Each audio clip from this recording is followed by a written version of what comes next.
I got lethal zones now.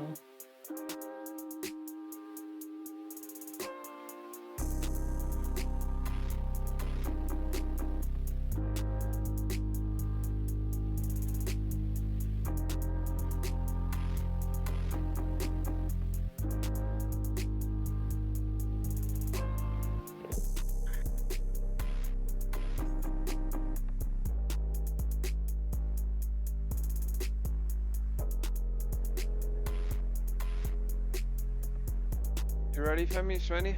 Yeah. Going to the proving grounds now.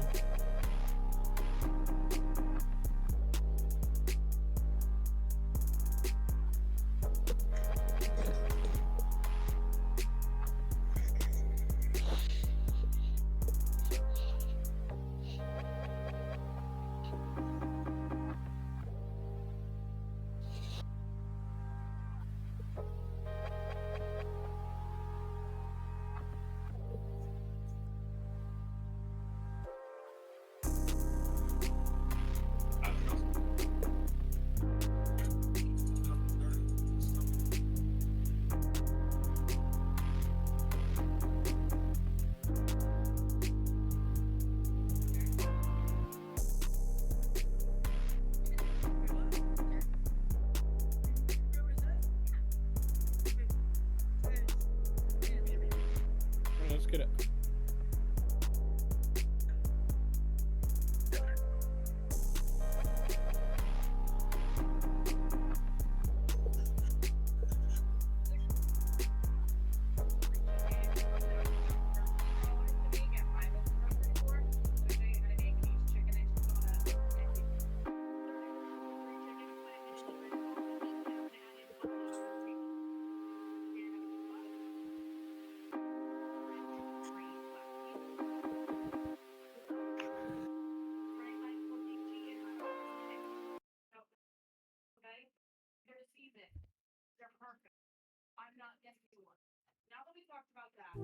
Yeah, Svenny. I'm at the door. I'm at the door right now.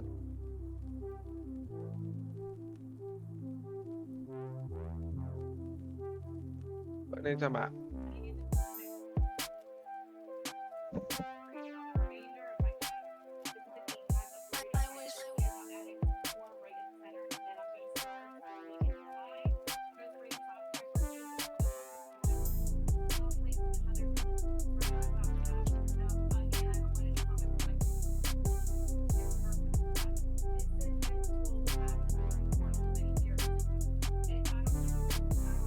This is gonna be a rough one. Got a shooting guard. Yeah. Easy money.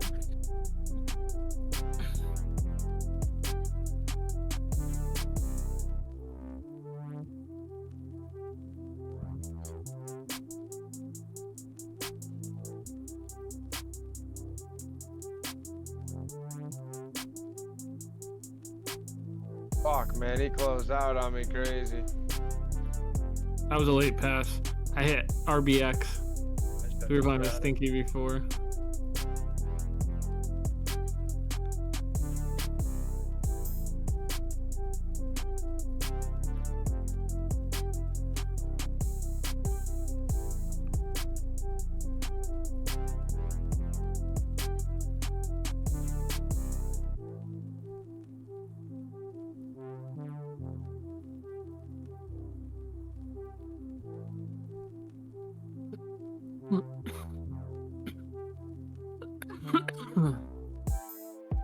Jesus.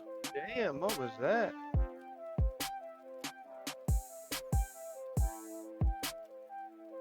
Hey. Dude, something just blew up crazy, bro. Probably an accident.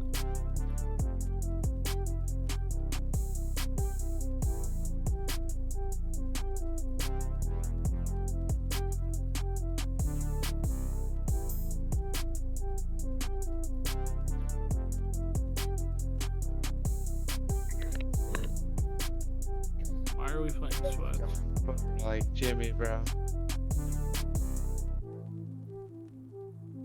Where you can dribble and do everything? Yeah, but it shit just doesn't like rebound. It's like a point guard. It's crazy.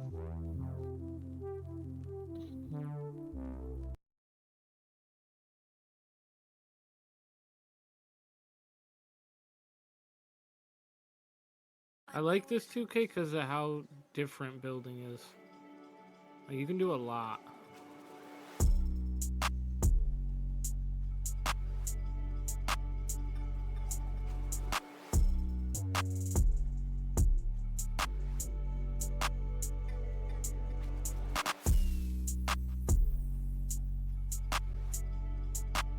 I took one for the team there.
Problem.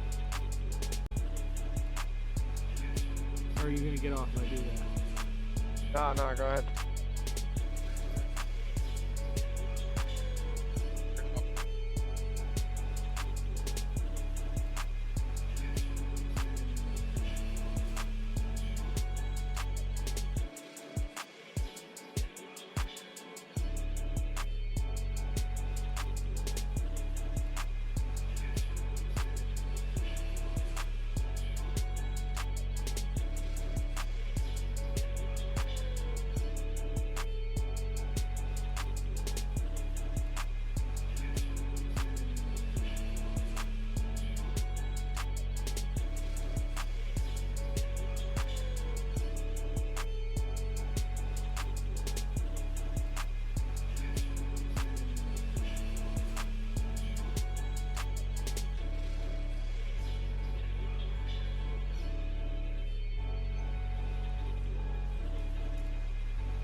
Yo, what the fuck is good with you?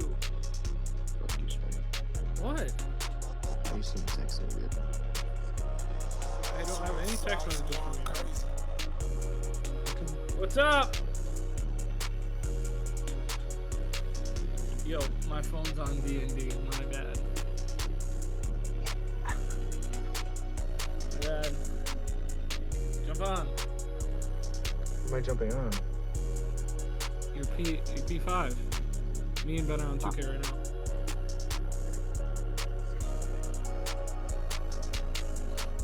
I beat you out in fucking crew. That's sad. That is sad. My dad is running around the house saying, "What up, my nigga?" Is he going nigga fishing later? No. I'm gonna ask him. No matter what I do. Where's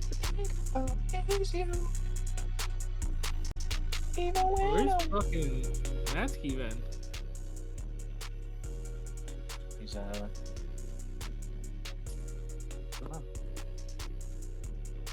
think he's out right now. Yeah, he hasn't been on 2K in 6 days.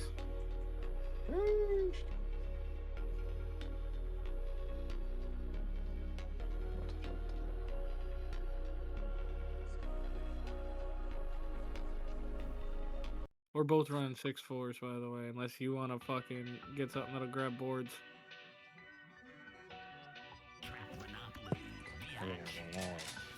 I'm on a 6-4 if you want to run your 6-6. I have a 6-6. I have a 6. You're 6-8. 6-8. Or I have a 6-4. You only got 2 builds? 3. No, I'm I tripping. got a 7-footer, 6-8, and a 6-4. Might make a third one, lucky. I don't know what to make though. I got 1, 2, 3, 4, 5, 6, 7, 8, 9, 9. Fuck, All 95s. that's someone's paycheck right there.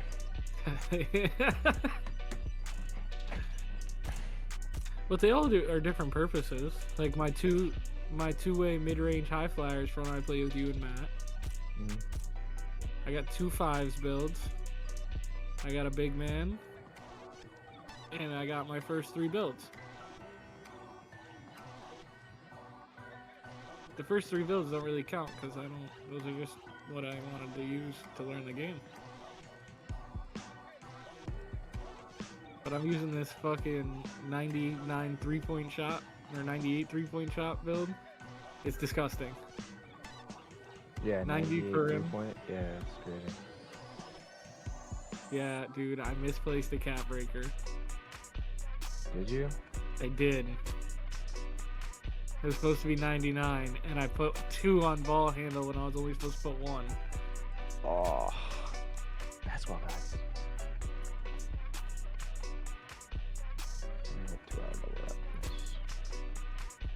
You guys in a game right now? No.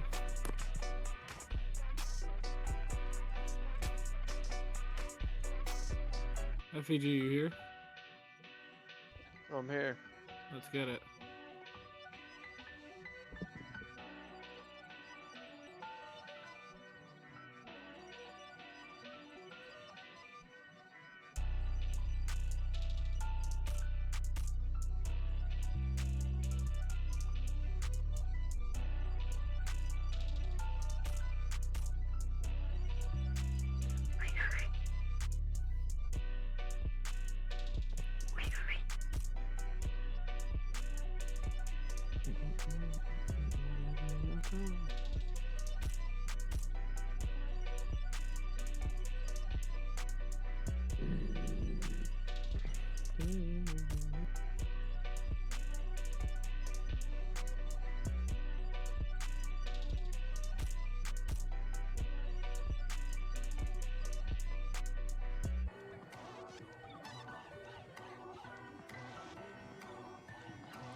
I'm not gonna lie, bro. I just had a vodka crush. That shit got me fucking buzzing like a motherfucker.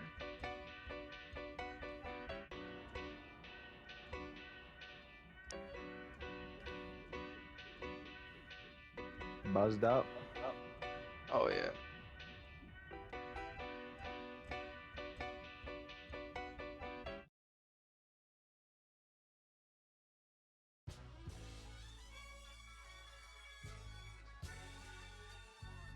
What's off? Bro, what? The fuck? Dude just did a fucking side flip. Yeah. I'm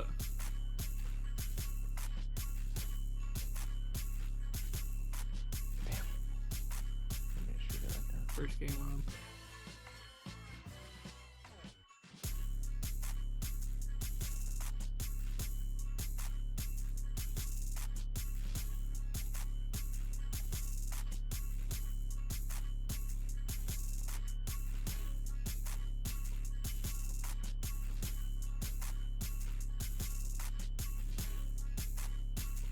Get out, get out.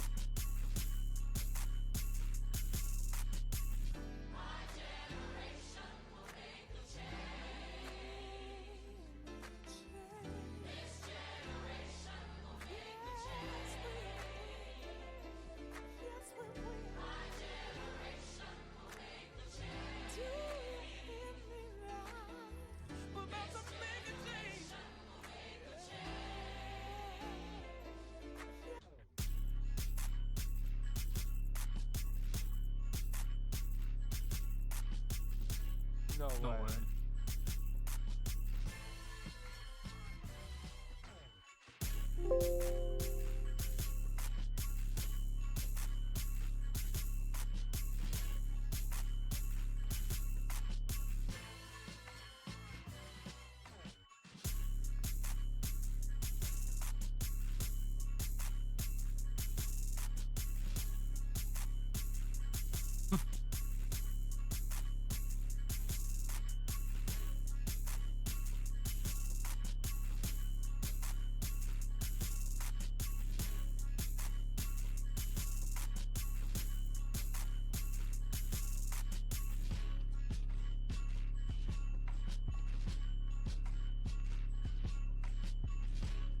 Damn, bro, this fucking jumper is some dog shit.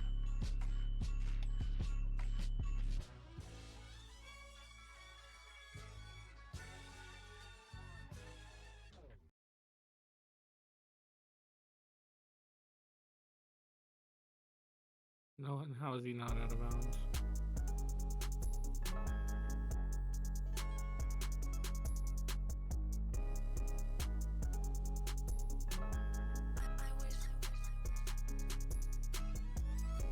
What?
Cock on this build.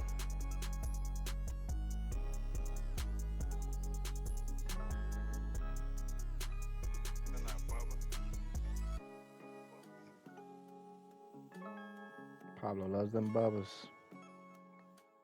Alright, switch. I'll run 6-9, you run 6-4.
No way, dude.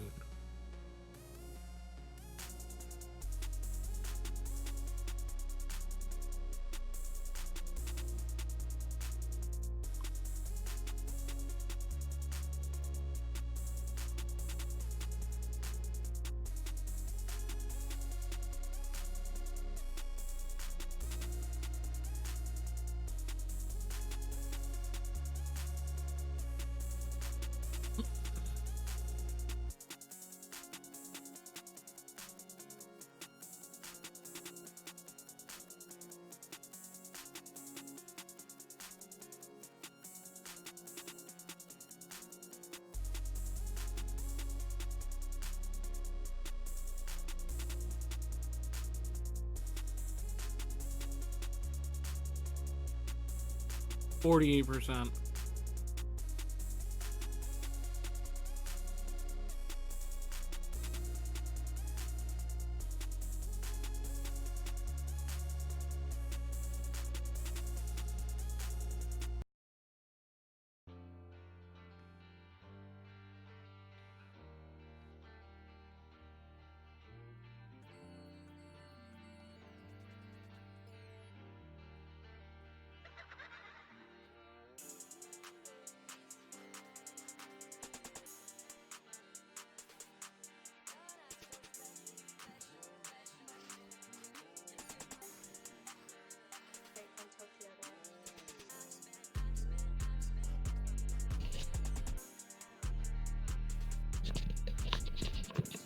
He's back.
strong.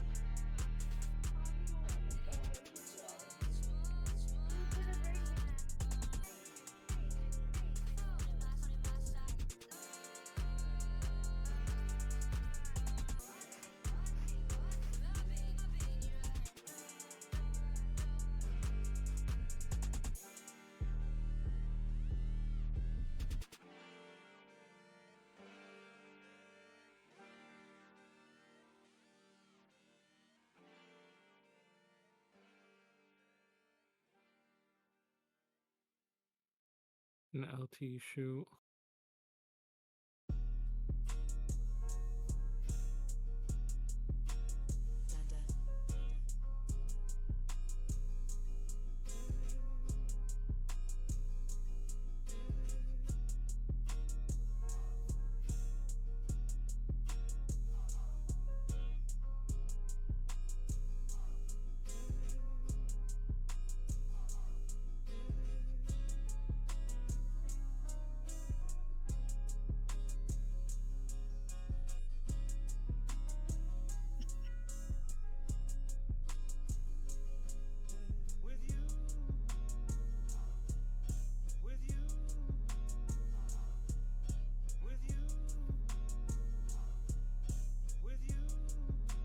No, bro.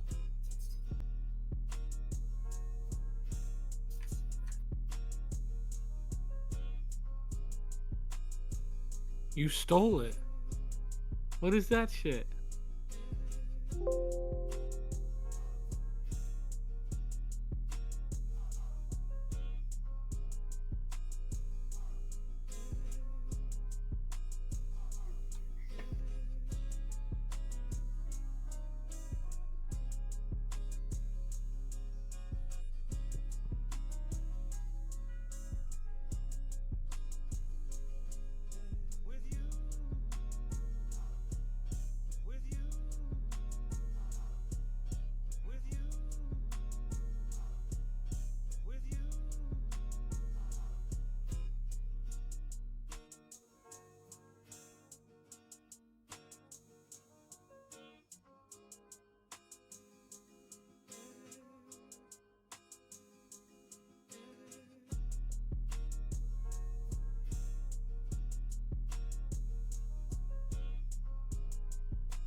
jump. FPG, good jump.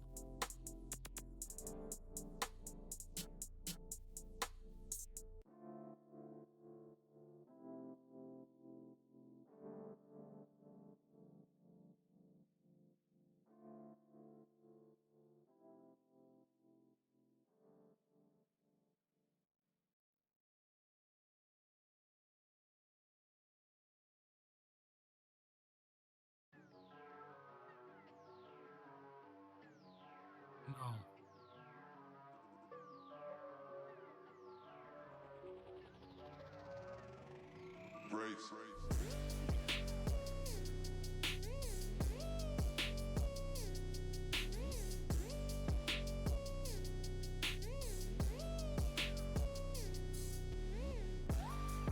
Damn.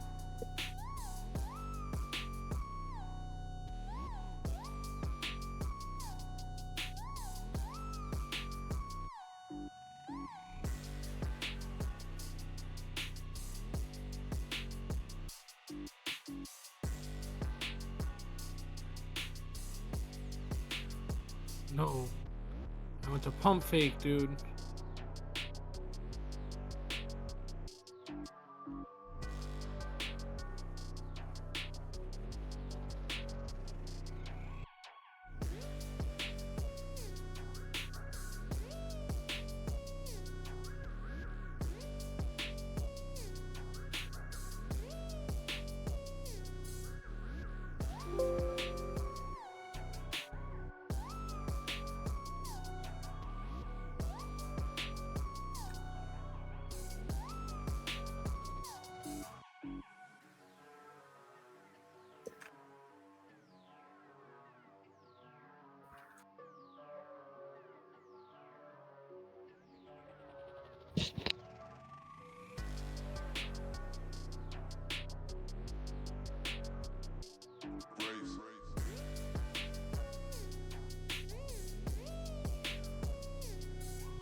They were calling us ass the whole game.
FPG.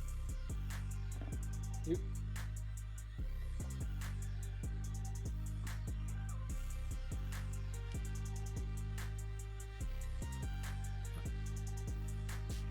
Alright.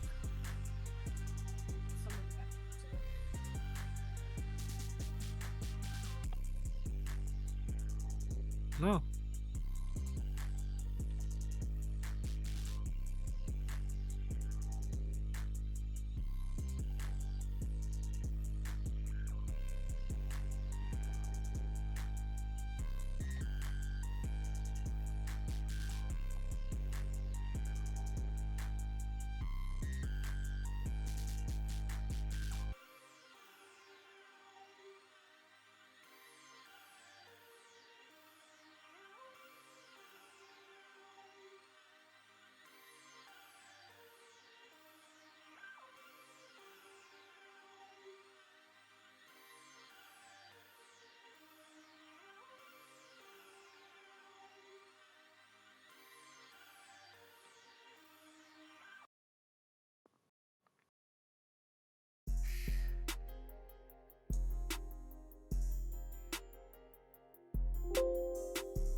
Yeah, you're good.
Might have to do my hot zones.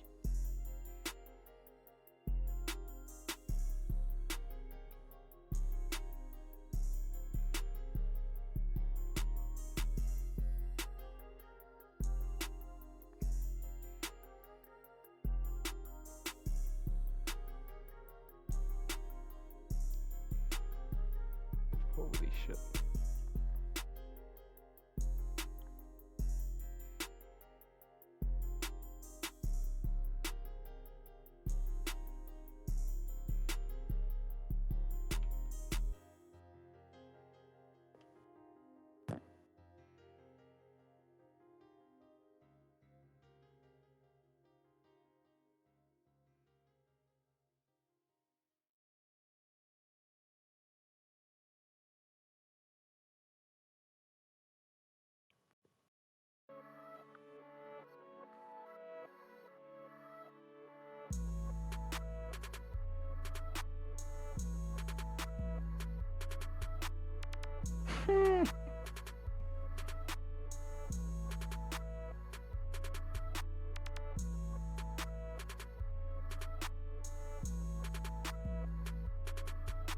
I like to see FPG.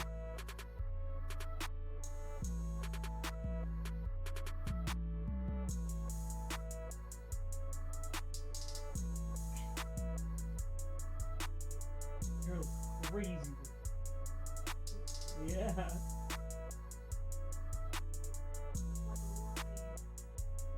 Fuck up again.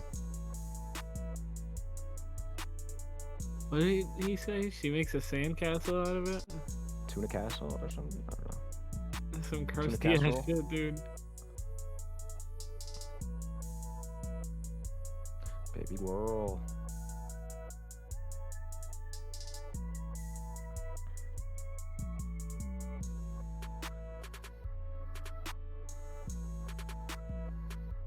I just pulled up from beyond half court. Yeah. It is fucking long.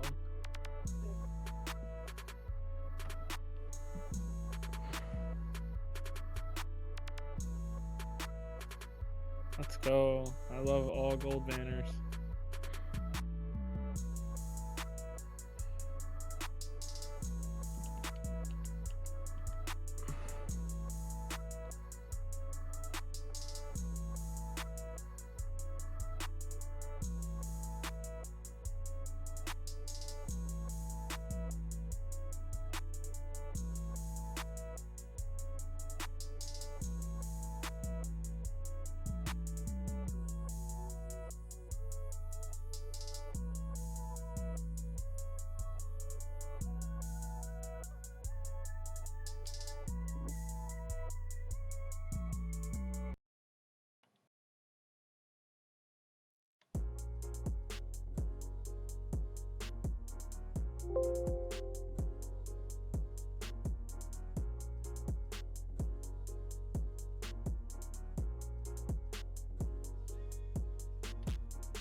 Slightly rushed. Come on.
Any good games to play? Hey, good what? Is there any great games to play? Like other games? Yeah. I heard Battlefield's good. I'm not paying $90 for a game right now. Yeah, me neither.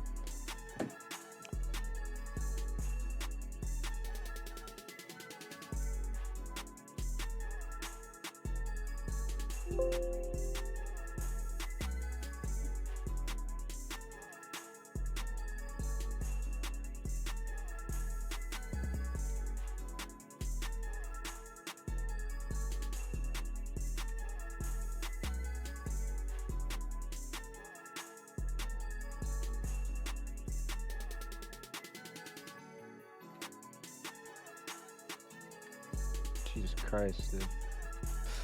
Forgot how to dribble.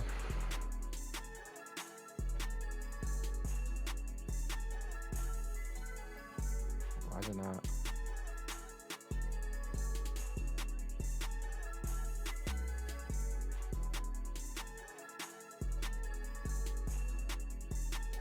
Yeah, one.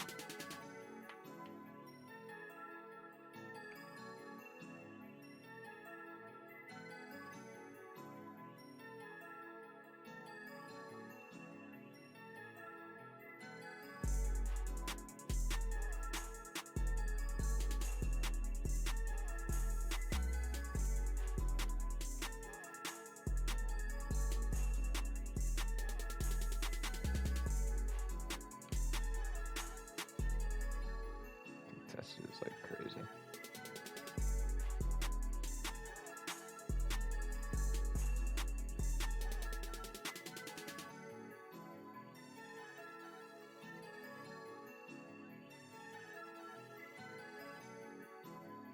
Huh. 6 seconds, still on a back door.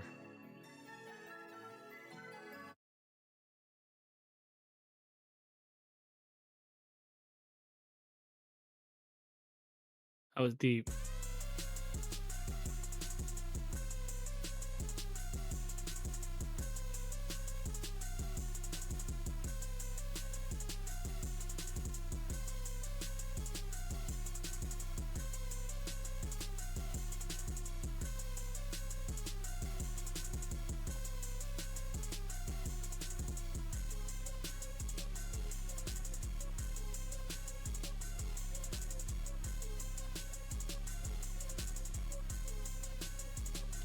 Alright. That's how we lose.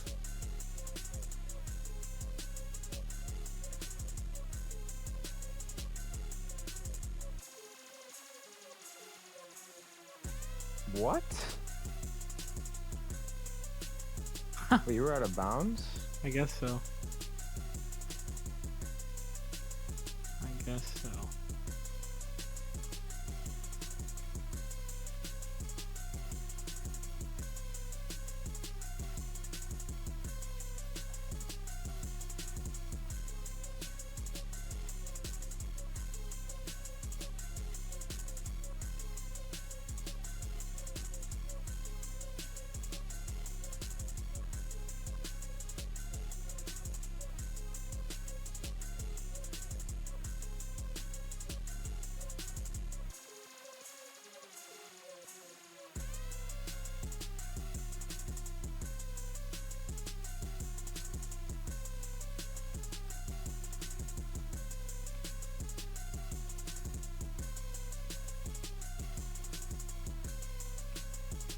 Bro, this is like actually crazy how this is contested, bro.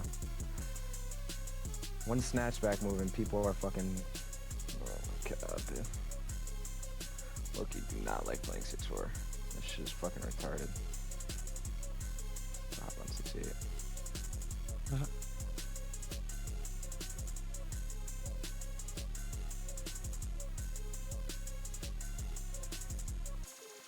Contested is crazy. It's contested. Like I'm right in front of my arms up.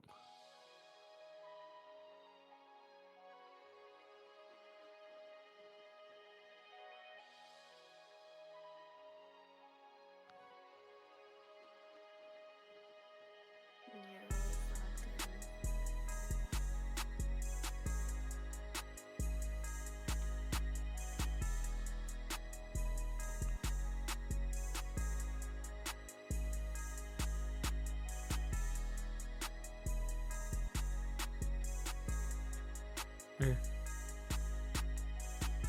That's insane.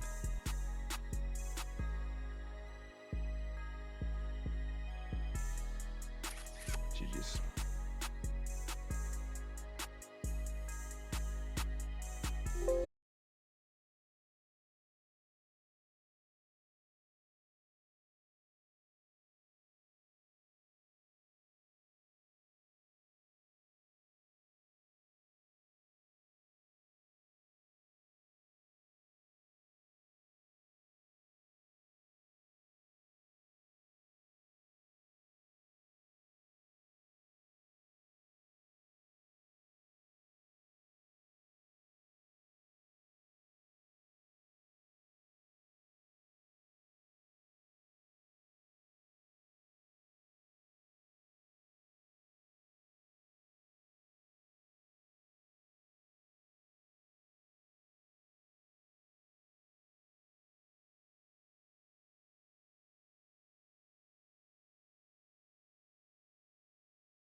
That was it.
You got it on your 6-8.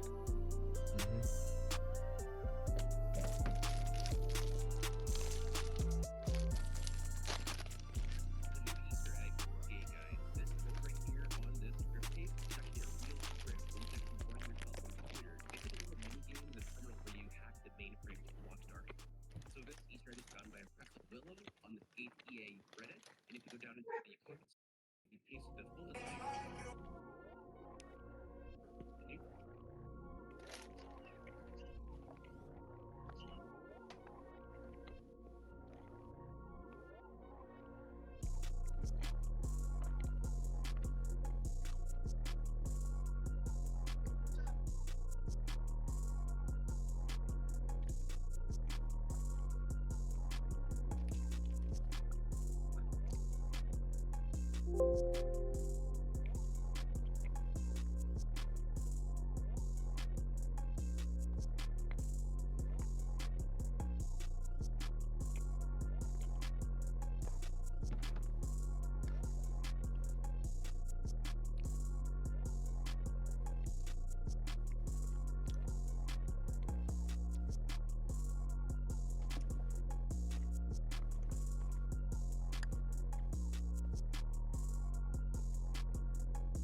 he's cooking.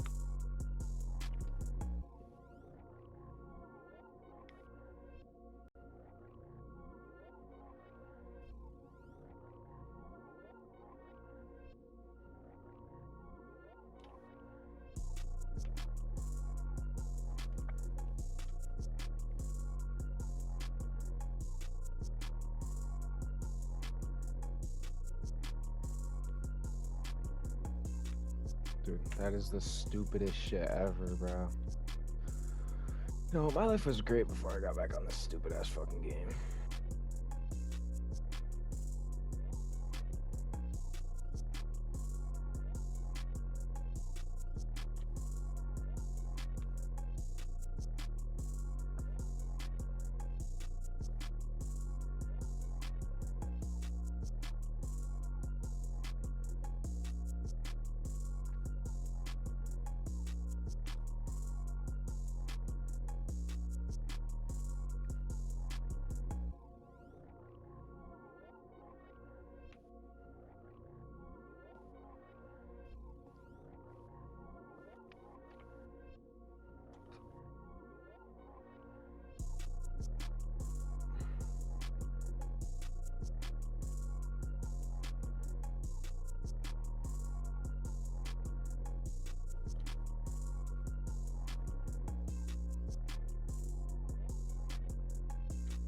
Oh my god.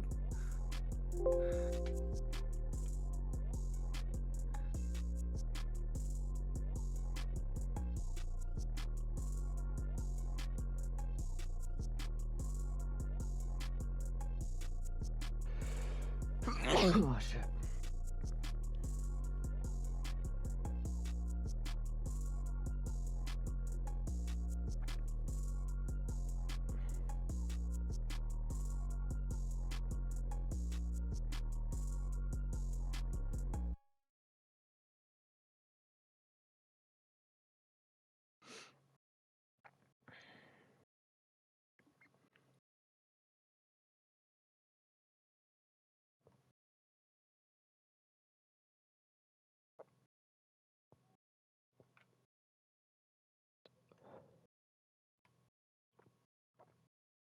Nothing I can do, dude.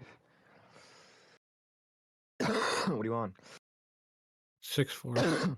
No interior. And then I jump like a dumb fuck.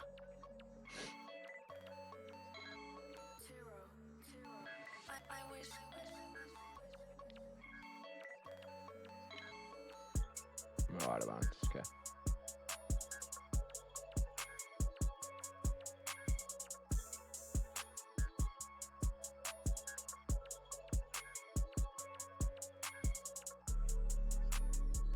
Fucking broke me.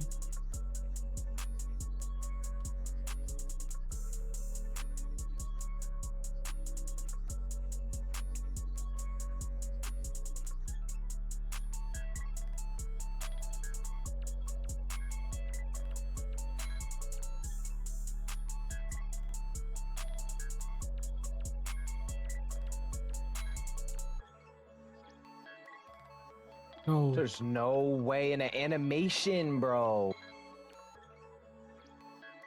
This nigga plucks me in an animation, bro. Like,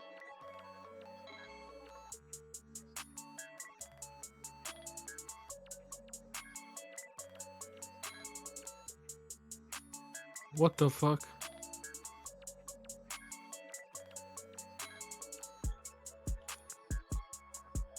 I missed? Well, I fucking missed?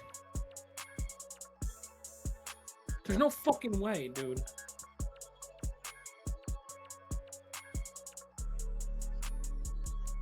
There's no fucking way.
268s.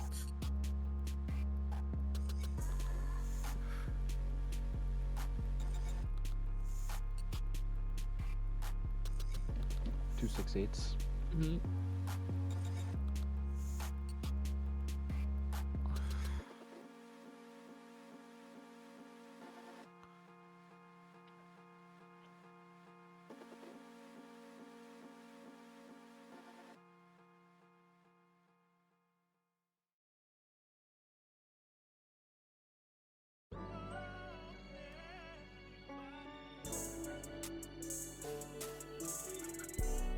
Dude, are you fucking kidding me?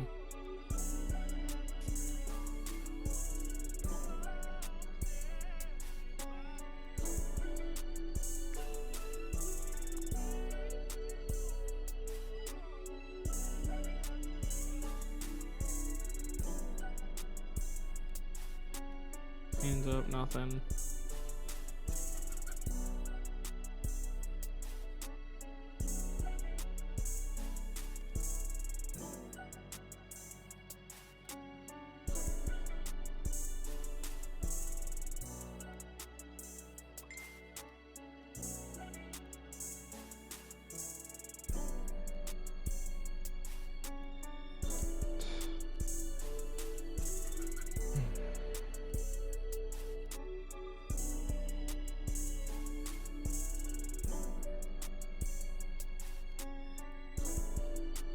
Are you fucking kidding me? Holy shit.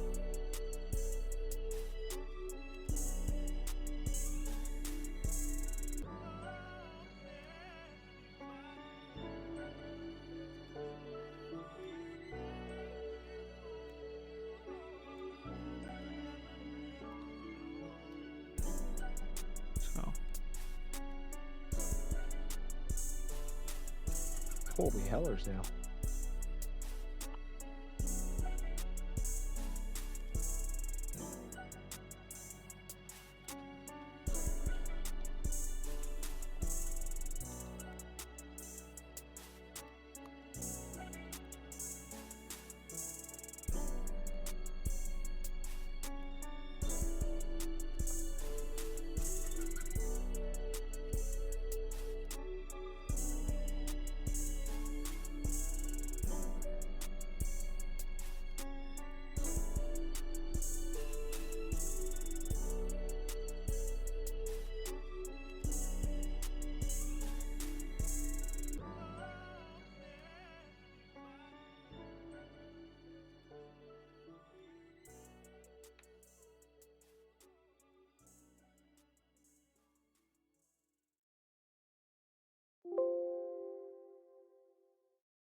no. Sold.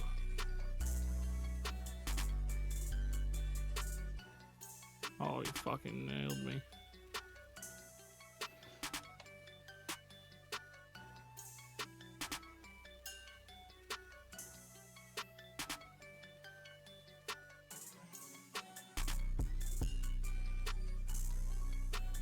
Yeah, he's stuck it on me every time I blur.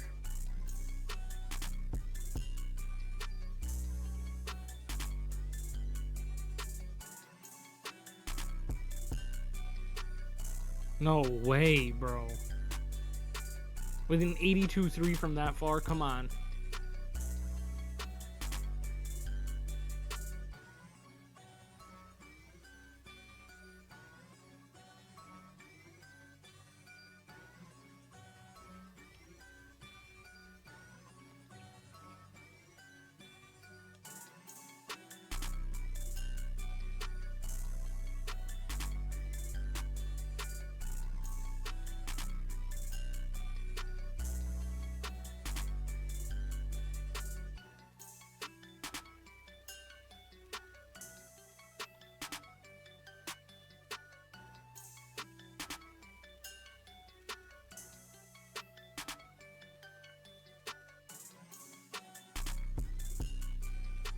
Jesus Christ, dude.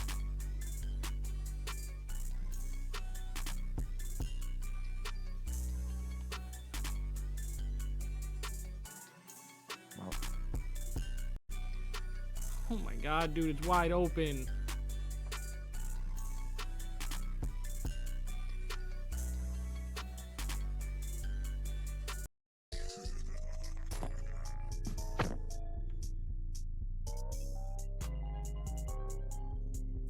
Fucking wide open misses.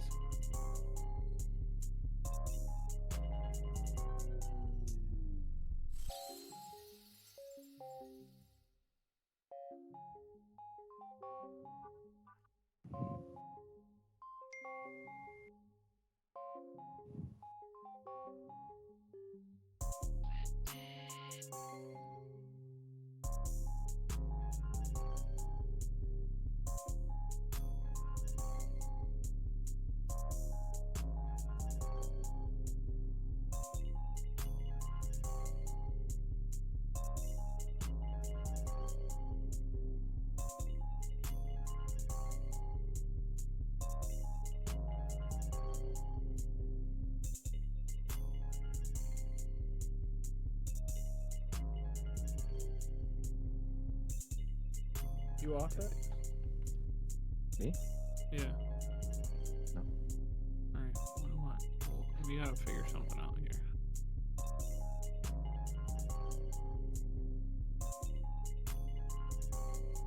Do we just suck?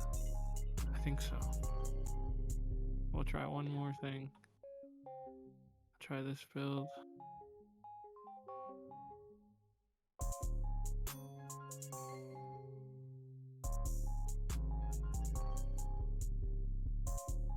If we lose 2 in a row, I'm taking a 15-minute break to charge my headphones. Alright.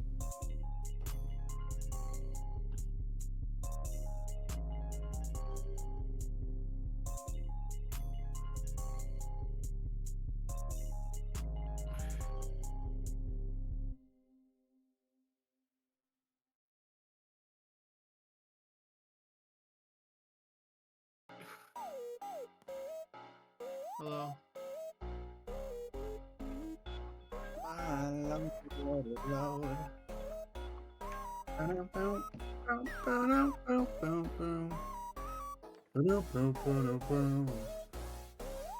Screw that.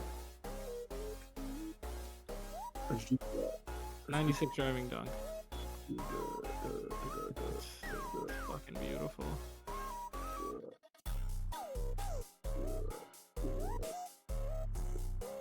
Grabbing me. Jesus fucking Christ.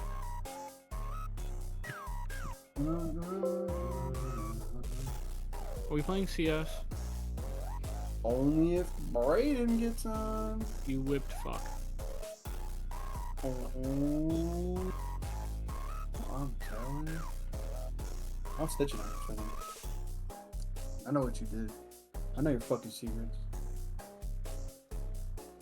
You don't know shit about me. I know your secrets, bro. I'm telling everyone.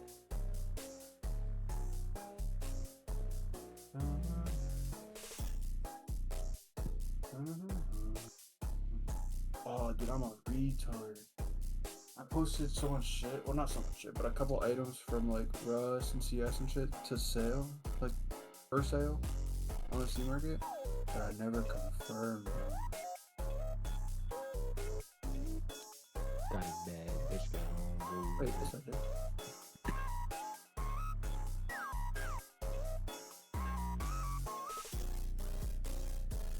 Pussy.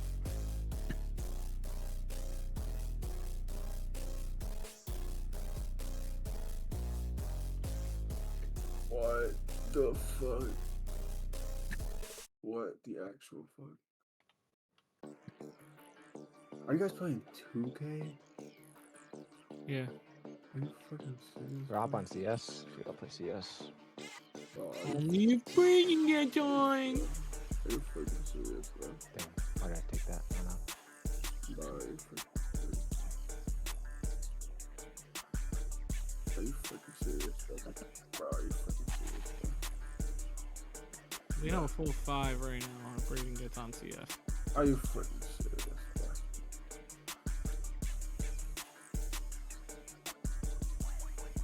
Bro? Are you got what you're playing?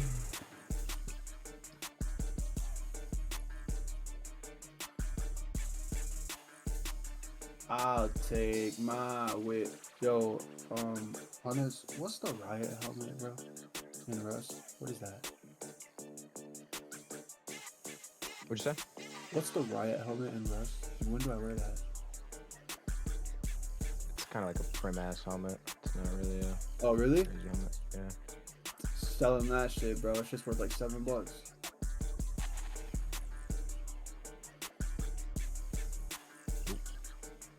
Oh shit. What about the metal face mask? That's like the Alright. stop sign one. That's the heavy one. Good. High quality.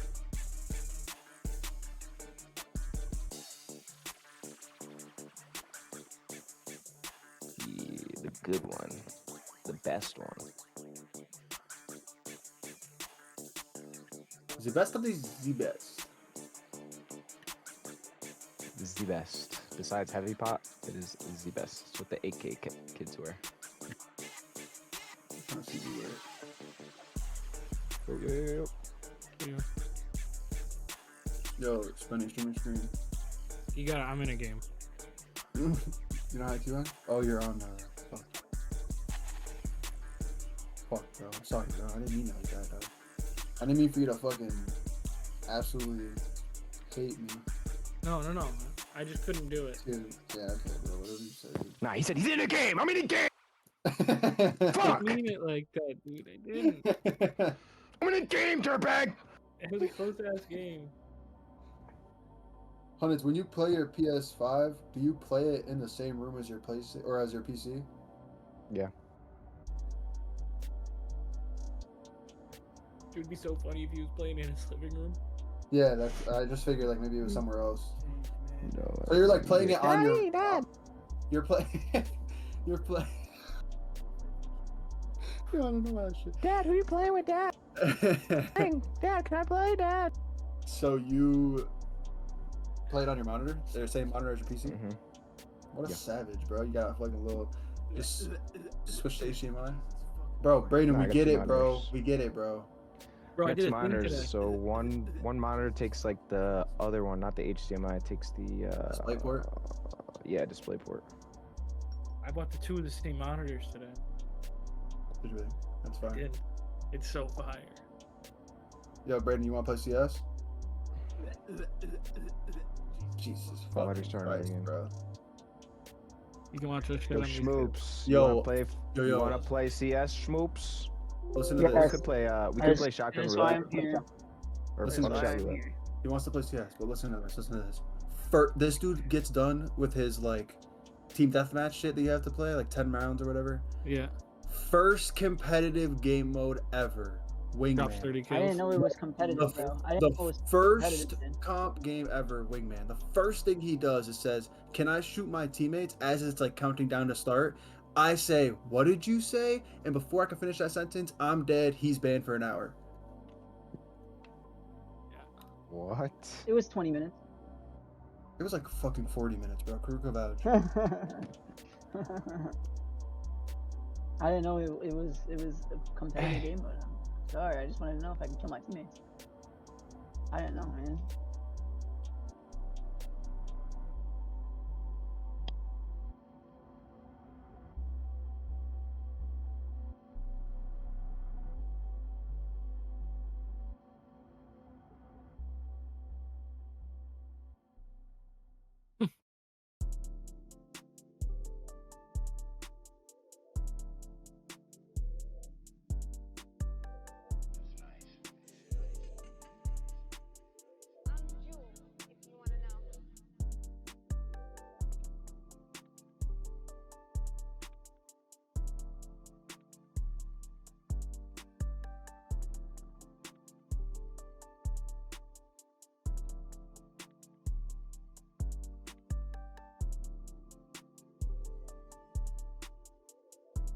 No way.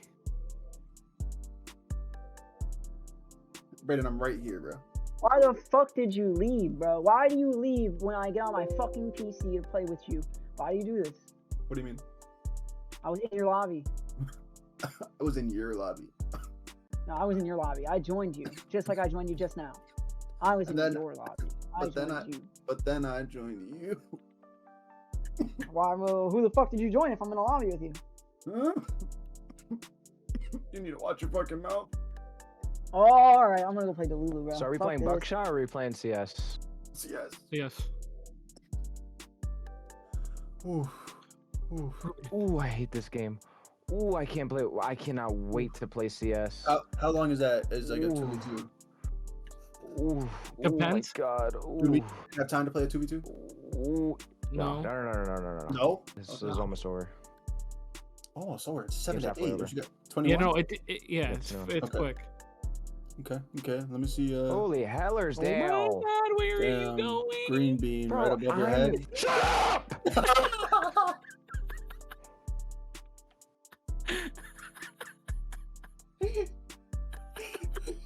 Blah, green bean, whatever you have. Blah, blah, blah. Oh my Again, damn, otra fucking vez, cooked you. güey. Where are you going, Spenny? Nah, Fuck. nah, you went all Fucking over your femboy fucking looking couch. motherfucking. Oh hell no, I'm there. Where you going, Pops? Fuck no, get off that. Bang time, green bean. Bang! Wow. We're gonna stay like that! Is there game chat, bro? Yes. Is he screaming that in game chat? No, Oh. he does though. Whoa. Whoa. Bang! Stuck. Fuck. Right back. Spenny's nice, bro. Look Bang! at We're that. gonna say what? Go bongo! Spenny's the all-star of the team or what? Fuck no. No. Bro. Prove it, Are you- bro. No way. Kidding me? No way. And you leave him. Wow. Give me that! Prevent! I'm here, you faggot. Fuck you! It must have been intense game. 14 to 14. Jesus La Christ. pinga, la pinga, la.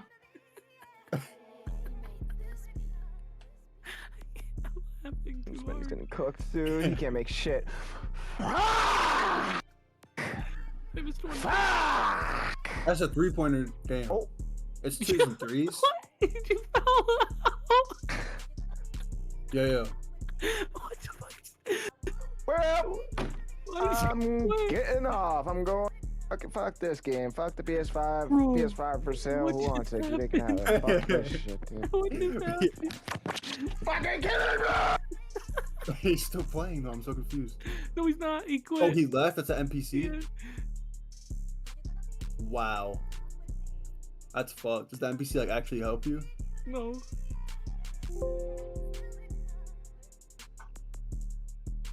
Oh my god, he did though. Oh my god, he did though. He got the seal. Oh my god, Spenny clutch. Spenny clutch, bro. Tap in. Tap in.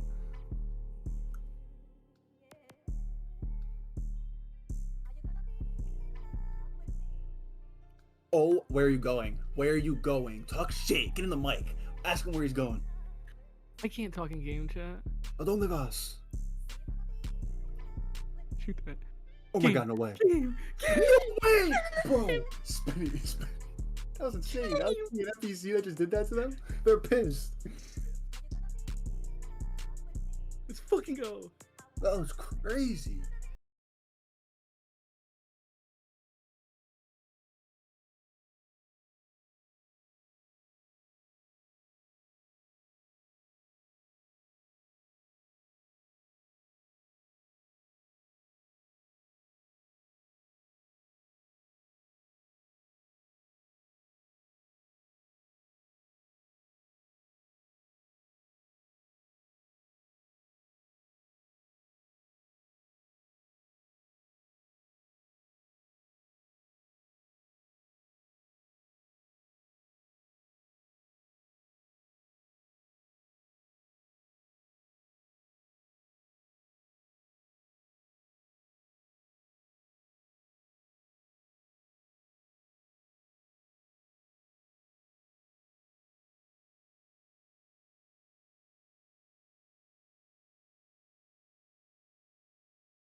Is this not what you sought? A return to this very sanctuary? Double points! That's ammo! Bonus points! Who the hell are you?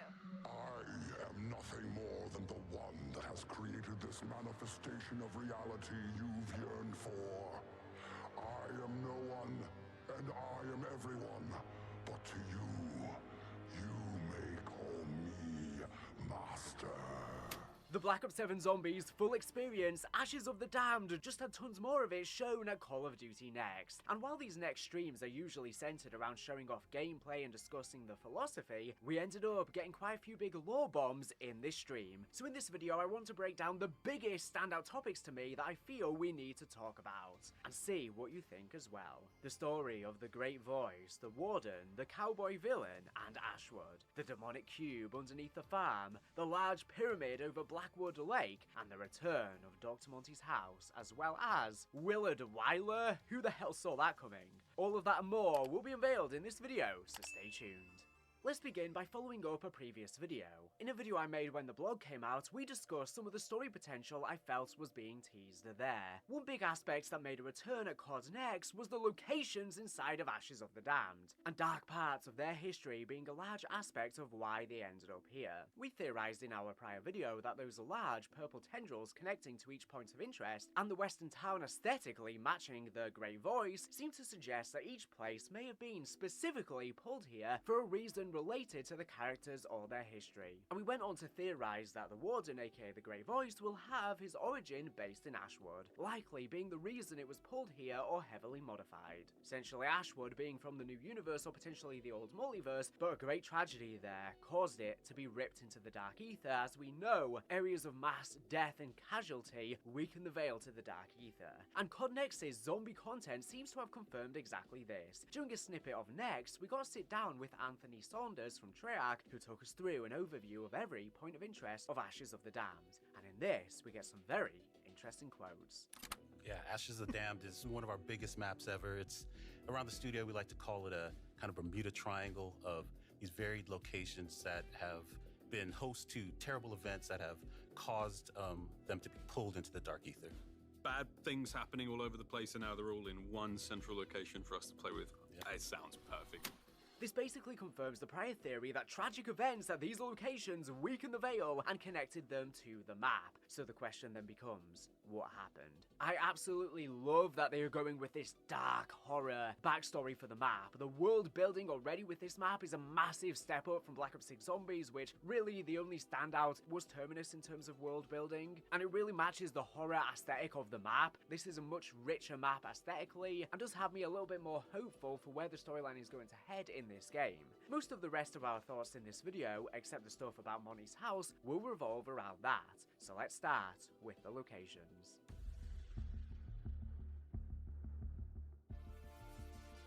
Firstly, Vandor Farm, the location of our survival map for the beta. I've been doing some research and trying to start a video covering the strange cube we had seen in the teasers, and in that unfinished script, I had surmised the cube seemed to be at Farm, but didn't have direct confirmation. Now though, we got that confirmation with the footage from COD Next, and we also got to see the cube up close, and most importantly, hear it. We also got a good tidbit of lore around exactly why the farm ended up here. Van Dorn Farm is an homage to Transit Farm ripped straight out of a horror movie. This was the home of a murderous family complete with an underground kill bunker and a barn lined with their unfortunate victims hanging from the rafters. So, we get some more information on the family sitting around the table in the farm. They were a murderous family who killed people, and judging by the table, even ate parts of them, cannibals. This, at first, was extremely reminiscent of Resident Evil 7's Baker family, and while I still think it's an intentional reference or a bit of inspiration, I actually think there's going to be a bit more lore to this. We have previously theorized about the stairs we saw leading down in the farm and where it may go to. This teaser gives us an answer, an underground kill, bunker. So these stairs lead down to where we see the box, an underground area where the family would kill their victims and hang up their bodies. But this brings us to exactly what is in this bunker, the stone cube, covered in the circular origins etchings we saw in the trailer. The cube, when approached in game, sits on a pedestal or obelisk in this bunker. It seems to have gore seeping around the corners with literal flesh, and when approaching will whisper at you.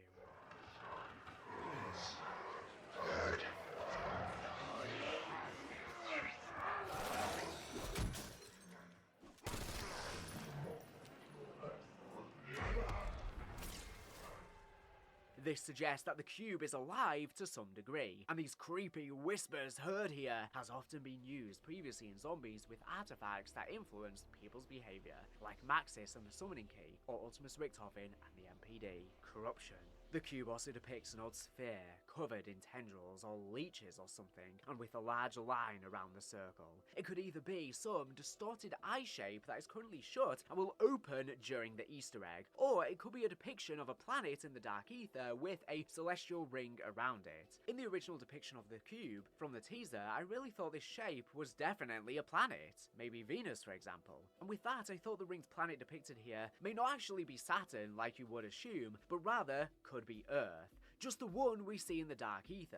We see in Modern Warfare Zombies that Dark Ether's Earth is depicted with a large ring of debris floating around it in space. Some of the missions of course take place there, and with no moon to be seen and a large stone pyramid in Ashes of the Damned, I can't help but wonder, could we be setting up for once again destroying the moon in Black Ops 7 Zombies, but inside of the Dark Ether? Especially because there has been a space station DLC map leaked. This would mean the cube is somewhat prophetic, and that whatever way we destroy the moon in Black Ops 7 could then create debris that become the ring around Earth in Modern Warfare Zombies. We do also know that one of the Archons we learn about in Vanguard Zombies destroyed a moon. However, after seeing it in higher quality at Call of Duty Next, and seeing the fleshier, more biological appearance of the cube, I'm inclined to lean more towards it potentially being a fleshy eye. And with that, the cube seems to actually be alive. As we mentioned earlier, the cube whispers to you. This seems to suggest that it is alive, and perhaps was the influence behind the murder cult here in the Van Dorn farm. A Dark Ether entity may have influenced them to intentionally commit all of these murders to then plunge the farm into the Dark Ether, maybe connected to why the villain wants the multiverse to return.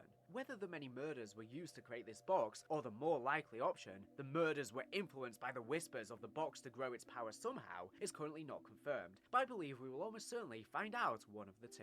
And that's such an interesting prospect, but why in a cube if it is a spherical eye? That is to be determined. I wonder if this has anything to do with the Odin Eye we of course saw in the Chaos story, probably not, but moving on to the lore of another location, and the topic I'm sure you are all waiting for, Willard Wyler and Blackwater Lake.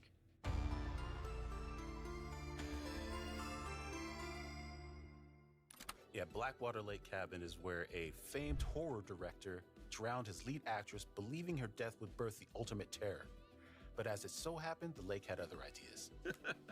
This description set off immediate alarm bells for me because of how much it sounded like Willard Wyler's backstory from Infinite Warfare Zombies. Now, I'm sure there's so many people who are new to the zombie storyline that have absolutely no idea about Infinite Warfare Zombies, to be honest, and I could have never guessed that we would see a reference to Infinite Warfare Zombies in Treyarch Zombies all of these years later. I've been making jokes about Willard Wyler being a Dark Ether god for a very long time, but that was never anything serious, and now, for some weird reason, it may actually be a genuine discussion to be had, which we are doing so.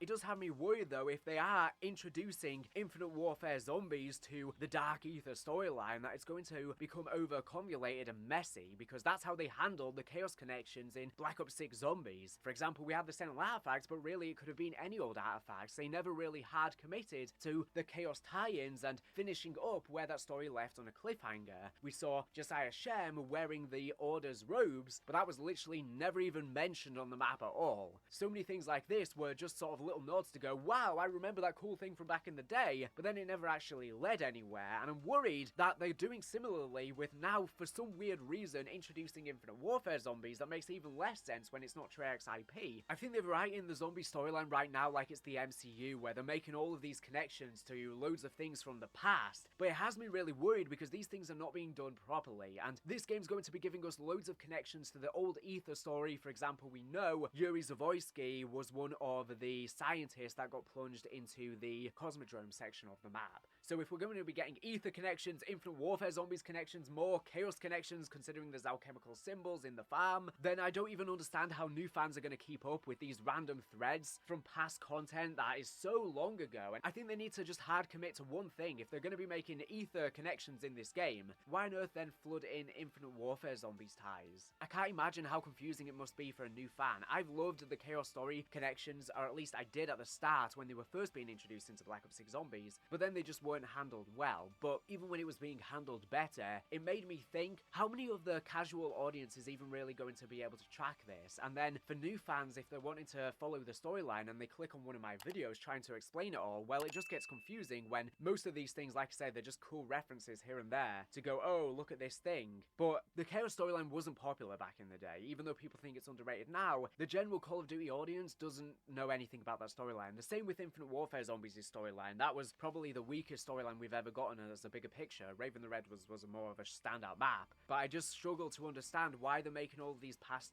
references. They're going to make it even more difficult for new fans to get into the zombie storyline, and the storyline community has already been trickling off year after year due to how they've been handling things. And this whole situation is extra ironic considering Lee Ross said in the past that he almost wrote all of Treyarch Zombies to just be a Willard Wyler movie, but obviously that would have been just a rude thing to do. I don't even know how he would have gotten through approval for that, but yeah, he didn't go through with that. Thank God. But now Treyarch are implementing Infinite Warfare storyline into their storyline. But for those new fans, I'm going to try and recap everything and explain how this all potentially makes sense. So Raven the Redwoods was the DLC 1 map for Infinite Warfare Zombies. This was Infinity Ward's first attempt at a zombies title, completely separate at the time at least from Treyarch Zombies, and was set in a cabin overlooking a lake, for instance. And at first I didn't think much of the potential for the backstory of the Blackwater Lake cabin being very similar to Willard Wyler, and thought it may just be a coincidence. But then I started diving deeper, and this is definitely meant to be a connection to Willard Wyler, as the more I saw of this point of interest, the more it seemed to be intentionally referencing Infinite Warfare Zombies. Just as in the cabin in Raven the Redwoods had,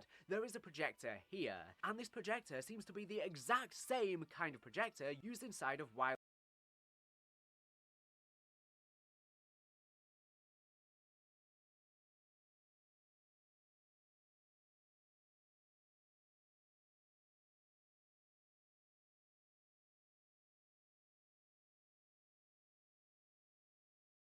Wyler's theatre in Infinite Warfare Zombies. And next to the cabin is a small shack. Inside that shack is a boat dock that again looks eerily similar to the boat dock from Rave in the Redwoods. After which, I saw the cherry on top for these Infinite Warfare Zombies parallels. Each point of interest has a similar power system. You shoot the sys off of the machine, and then follow the wire from it to a switch somewhere that you then pull. The large generator part is always the same, with each point of interest having a different switch that's themed after the point of interest. And the switch here at the cabin, a small silver electrical box with a red handle switch on the side you flip on. Sound familiar? It should. This was the same power switch featured inside of Infinite Warfare Zombies. So this location features a horror movie director who killed his actors, matches the setting of an Infinite Warfare Zombies map, seems to reuse the Infinite Warfare Zombies Pack-a-Punch projector, and has the same power switch from Infinite Warfare. This surely has to be intentional, right? But Willard Wyler was played by Paul Rubens, who has since passed away, so that no doubt means they can't bring back this character. Right. Well, I think Treyarch may be doing an alternative universe interpretation of Willard Wyler in the same way we have seen new versions of the other characters. For example, Takio now has a new voice actor. If we investigate the movie posters closer, it seems we can find the identity of both the director and the actress he killed. Each movie is said to be written, produced, and directed by Dean Roth. So, Dean Roth is almost certainly the aforementioned horror movie director who drowned his lead actress, and we see in quite a few movies the same actress, Evelyn Sharp. But then, seemingly in only one other movie, another actor with a very similar name is casted, Rex Sharp. No E on Sharp compared to Sharp E. So this seems to suggest that Evelyn Sharp is likely the actress that Dean drowned in the lake. But why? I think the clue may lie with Rex. I think we may be seeing a reinterpretation of the Infinite Warfare zombies that already featured Willard Wyler playing out in a slightly different way, seemingly cementing the idea Dean Roth is an alternative universe Willard Wyler, who likely has a different name / voice actor so they can somehow portray him without paying out the rights, as like I said his actor Pee Wee Herman passed away, so it could be out of respect to that, which may mean he may play a bigger role in the map itself. This seems to be a combination of a few of the Raven the Redwood's memory charm stories, which matches up perfectly with the multiple aspects of that map seemingly appearing in the cabin point of interest. I'll try and very briefly summarise the story of Raven the Redwood's memory charms, as there are quite a few and each one has 3 different audios. If you want to hear the full things though, I'm going to play them at the end of the video and also leave a link in the description. So, during development of Raven the Redwoods, Willard Wyler's film company faces bankruptcy after 3 flops, with accountant Travis Raymond and Wyler's daughter Wyona using him to sell assets. But he stubbornly insists on passing it to her. Amidst this, Wyona secretly dates Matthew Mason, a writer on Wyler's team. For a year, they plan to start their own independent company, defying Wyler's legacy. When they reveal their relationship and plans, Wyler erupts in rage, refusing his blessing unless they hyphenate their surname when they are married so that Wyona remains a Wyler. Instead, Mason must take the last name Wyler and hyphenate it with his. Meanwhile, actress Brittany Maxey has an affair with co-star Jacob Geiger, who describes their passionate rehearsals turning into love, though they maintain separate lives. Wyler, jealous and with a history of unwanted advances on actresses like Maxey, discovers the affair and blackmails Geiger with photos from a private investigator, forcing him to end offset contact. Other tensions include set foreman Jess Hudson witnessing Wyler's essay harassment of Maxey and protests from the Northern Lakes tribe over damaged sacred sites. Wyler lures the private investigator with a drugged drink and transports him into the film, where he's gruesomely killed by the slasher. He then confronts Maxey at the theatre with the photos, acting like a jilted lover, before sucking her into the movie and ensuring her death by the slasher. Geiger, coerced but suspicious of Wyler's obsession, avoids further involvement. Wyona, neglected after her mother's death and rebelling against her father's absentee parenting via checklists and caretakers, finds solace in Mason. They are expecting a child she never revealed. After Wyler's outburst, they are transported into the film, denied refuge by Kevin Smith and chased by a slasher. The slasher knocks Mason down off the cliff and leaves him to die as he is forced to hear Wyona's screams from the ground. So, judging by these names, I am suspecting Treyarch have combined a few of these events to streamline them as they reinterpret Willard Wyler. I suspect the new series of events plays out something like this. Dean Roth, esteemed horror director, just like Willard Wyler, is only making such good films because of outside support. He has sold his soul to some Dark Ether entity, perhaps Mephistopheles himself, like Infinite Warfare Zombies, and with the help of the Dark Ether can make the horror real. And just as Wyler had affection for Brittany, Dean has affection for Evelyn. But then, we see Rex enter the picture. Here, I think Evelyn was wed to someone else. But when she told Dean she was going to do it, he would flip out. In all actuality, it was because he was jealous, and he would pivot it to her career and her name just like Wyler did with Wyona. Instead of letting Evelyn take Rex's name, he would demand that she preserve his famous last name to remain his lead actress. So then, Rex offers to take the last name Sharp, but in order to keep it different than hers. In the same way Willard demanded Mason hyphenate the Wyler last name when he took it, Dean will demand that Rex, should he want to stay in the film, change the Sharp in his last name to Sharp so they are forever differentiated. And they would agree in order to maintain their jobs and stay in the film, only to be ultimately killed by Dean anyways, just as Wyona and Mason were. Dean, when killing Evelyn, seems to have expected her to become some sort of ultimate monster or ultimate horror and become a higher being, not just die. This suggests he at least thought he had some connection to something eternal or magical, like a demon or the Dark Ether. We may also be seeing the reinterpretation of Wyler's daughter, Wyona, in some sort of the twins. On Roth's desk, we see a portrait of two girls, perhaps the twins themselves, that we see in the gameplay trailer for Black Ops 7 Zombies, with blood writing that says the twins lie, and they look like these corrupted sort of ashy substances that people have been speculating could be Ava Jansen and the Entity, or even Samantha Maxis, her child and adult self, but could it actually be that these are Roth's girls? All of this seems to suggest that Blackwater Lake may be an alternate version of Raven the Redwood's cabin, and feature the return of Willard Wyler, just named differently so they can still cast and use the character. And potentially his daughter then became these demonic entities in the dark ether that we will see in Ashes of the Damned. Alternative versions. This version of Willard Wyler will be different and named differently, similar to Cornelius and Cornelia Pennell, only this time so would allow us to bring in older zombies experiences that are almost certainly never going to get a sequel into our big mashup in a very similar vein to the MCU at the moment. And in doing so, they are touching up on the story of the Rave in the Redwood's memory charms because of how weird that aspect of Wyler's story actually is. It was quite controversial back then due to the SA implications, and Willard Wyler literally R-worded, which, yeah, that was crazy. I can't believe they even wrote that. So they may be honing in the storyline a little bit to not go as far now in the Dark Ether story.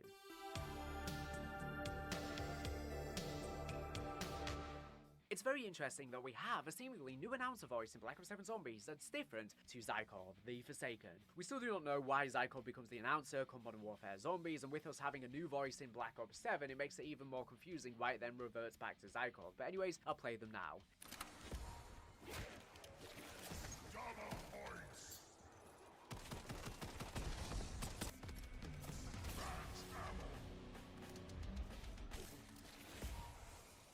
Bonus points. Insta-kill. Max armor. Random perk.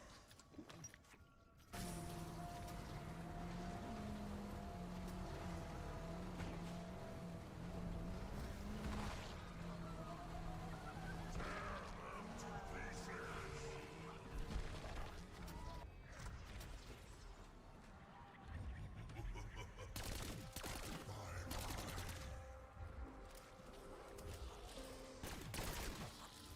Fire sale.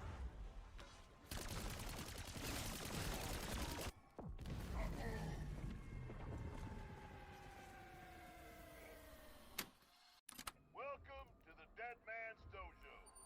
Wretched Range. Corpse Compound. Get your kill face on, recruit. Over time, you're gonna need to get stronger. Armor and perks are a corpse killer's best friend. Hot damn! Got a kick, don't it? Yeah, you bet. Just some things for pulverizing those worm eaters.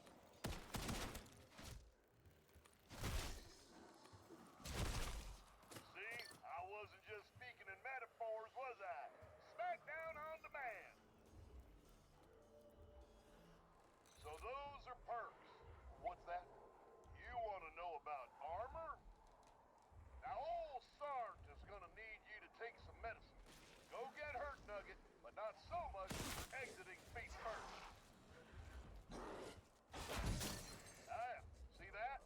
Your armor got all beat up, so you could upgrade your armor too. Double time it over to that armor wall buy. I said move it. Full battle rattle got nothing on you. You're a goddamn walking fortress. You're ready for some advanced instruction. Let's learn how to make killing a little easier. Rule 1, don't die. Rule 2, kill everything. Simple enough. Go get you some. Field upgrades are powerful abilities that you charge up by racking up those kills. Now, to me, this would obviously probably be the Grey Voice, hence his literal name, now being the announcer, the cowboy villain who steals the essence, especially because he appears on the Game Over cutscene, but doesn't sound at all like how he does in the intro cutscene.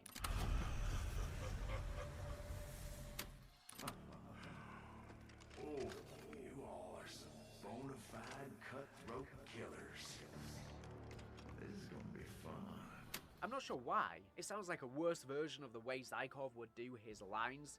Fetch me their souls.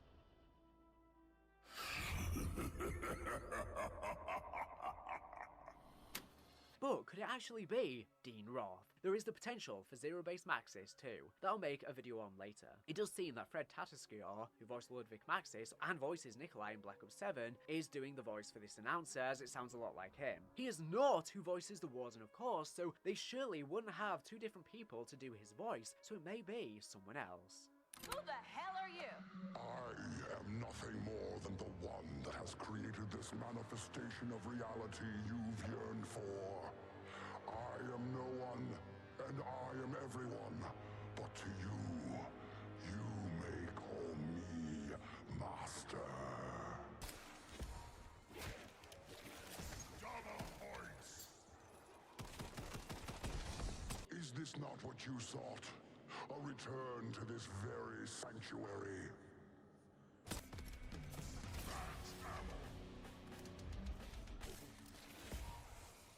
Bonus points. I need someone to collect souls, and you have proven to be worthy of such a task. Bow before your new master. I shall consume your soul.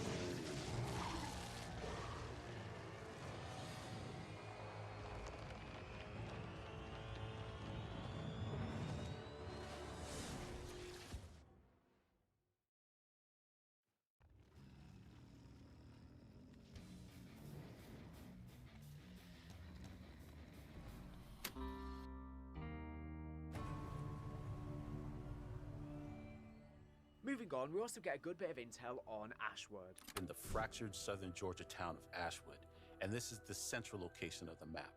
Ashwood was the site of a massacre and cracking the veil, pulling the town into the dark ether. This is very much in line with our prior video. The massacre at Ashwood seems to be what caused the town to be pulled into the dark ether. This likely suggests our prior theory on the Warden being transported here with Ashwood long ago, and not him being Jeb Brown, the Pack-a-Punch creator, is the case. His accent lines up quite well with someone from Georgia. But there are thematic parallels with the fact that the Pack-a-Punch is of course within Tessie, the Wonder Vehicle from Ashwood, and the town is some western town similar to Buried, pulled into the dark ether, similar to how the Buried town got temporarily displaced. Another thing of note is, if this is the case and the villain came here with Ashwood, and he is also a victim, similar to the Terminus crew or the original characters getting sucked into the dark ether, why did he not die in the massacre? Did he hide? Was he incapacitated during it and only came to later? Or could it be that he is the one who committed it, potentially even lured into the dark ether in a similar vein to the farm? Maybe an entity was convincing him to do so to bring him into the dark ether. Or did he just do this and get sucked into the dark ether and then had to fend for himself and gain this power over time and is now stealing the essence to restore the multiverse?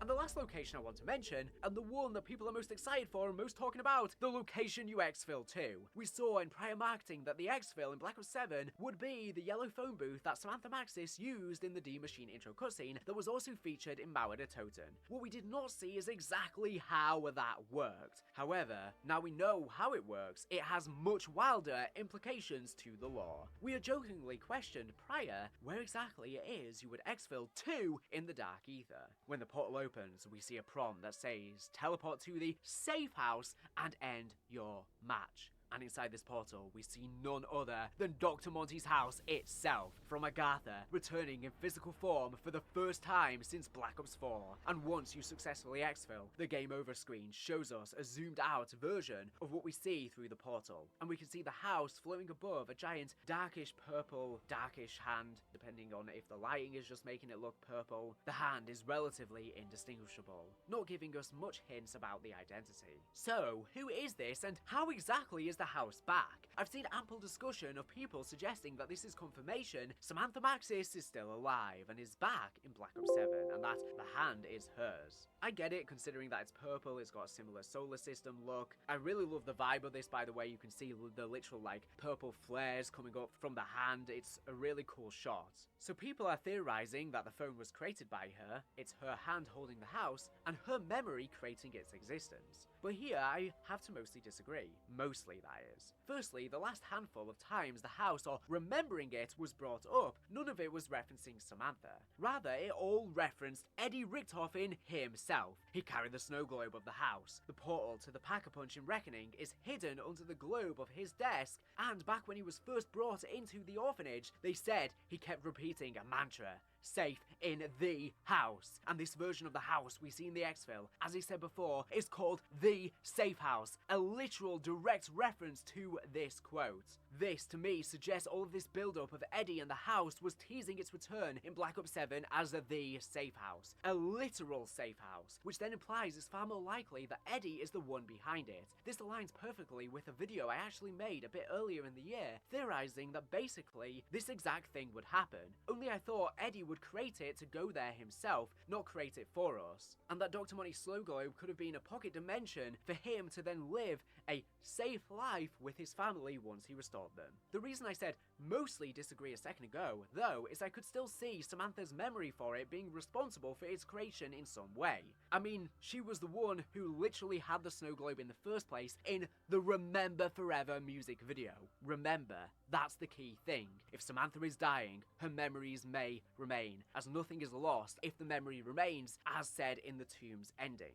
I mean, there is also the possibility that this is not memory and it's the literal Agarthan house. I mean, Agartha, as far as we're aware, also got plunged into the Dark Ether along with Dr. Monty as confirmed in the ending. So maybe Agartha has also been fragmented into the Dark Ether, but it may function differently as its own little pocket dimension, a safe place inside of the Dark Ether, because it was a place where the Keepers ascended above reality before, so this may exist kind of outside of reality of the Dark Ether, but within the Dark Ether at the same time, so when we exfil, we can go there to be protected and be safe. But I don't know what this means from a storyline reason if the characters, when they exfil and in between maps, will literally just be chilling inside of the house. This also makes every single zombies match we play in Black Ops 7 canon, because it means whenever we're exfilling, we're just coming back and forth out of this house. For example, this is very different to what we see in Black Ops 6, where when we're exfilling, this is not a canon thing, as the storyline seems to happen in succession.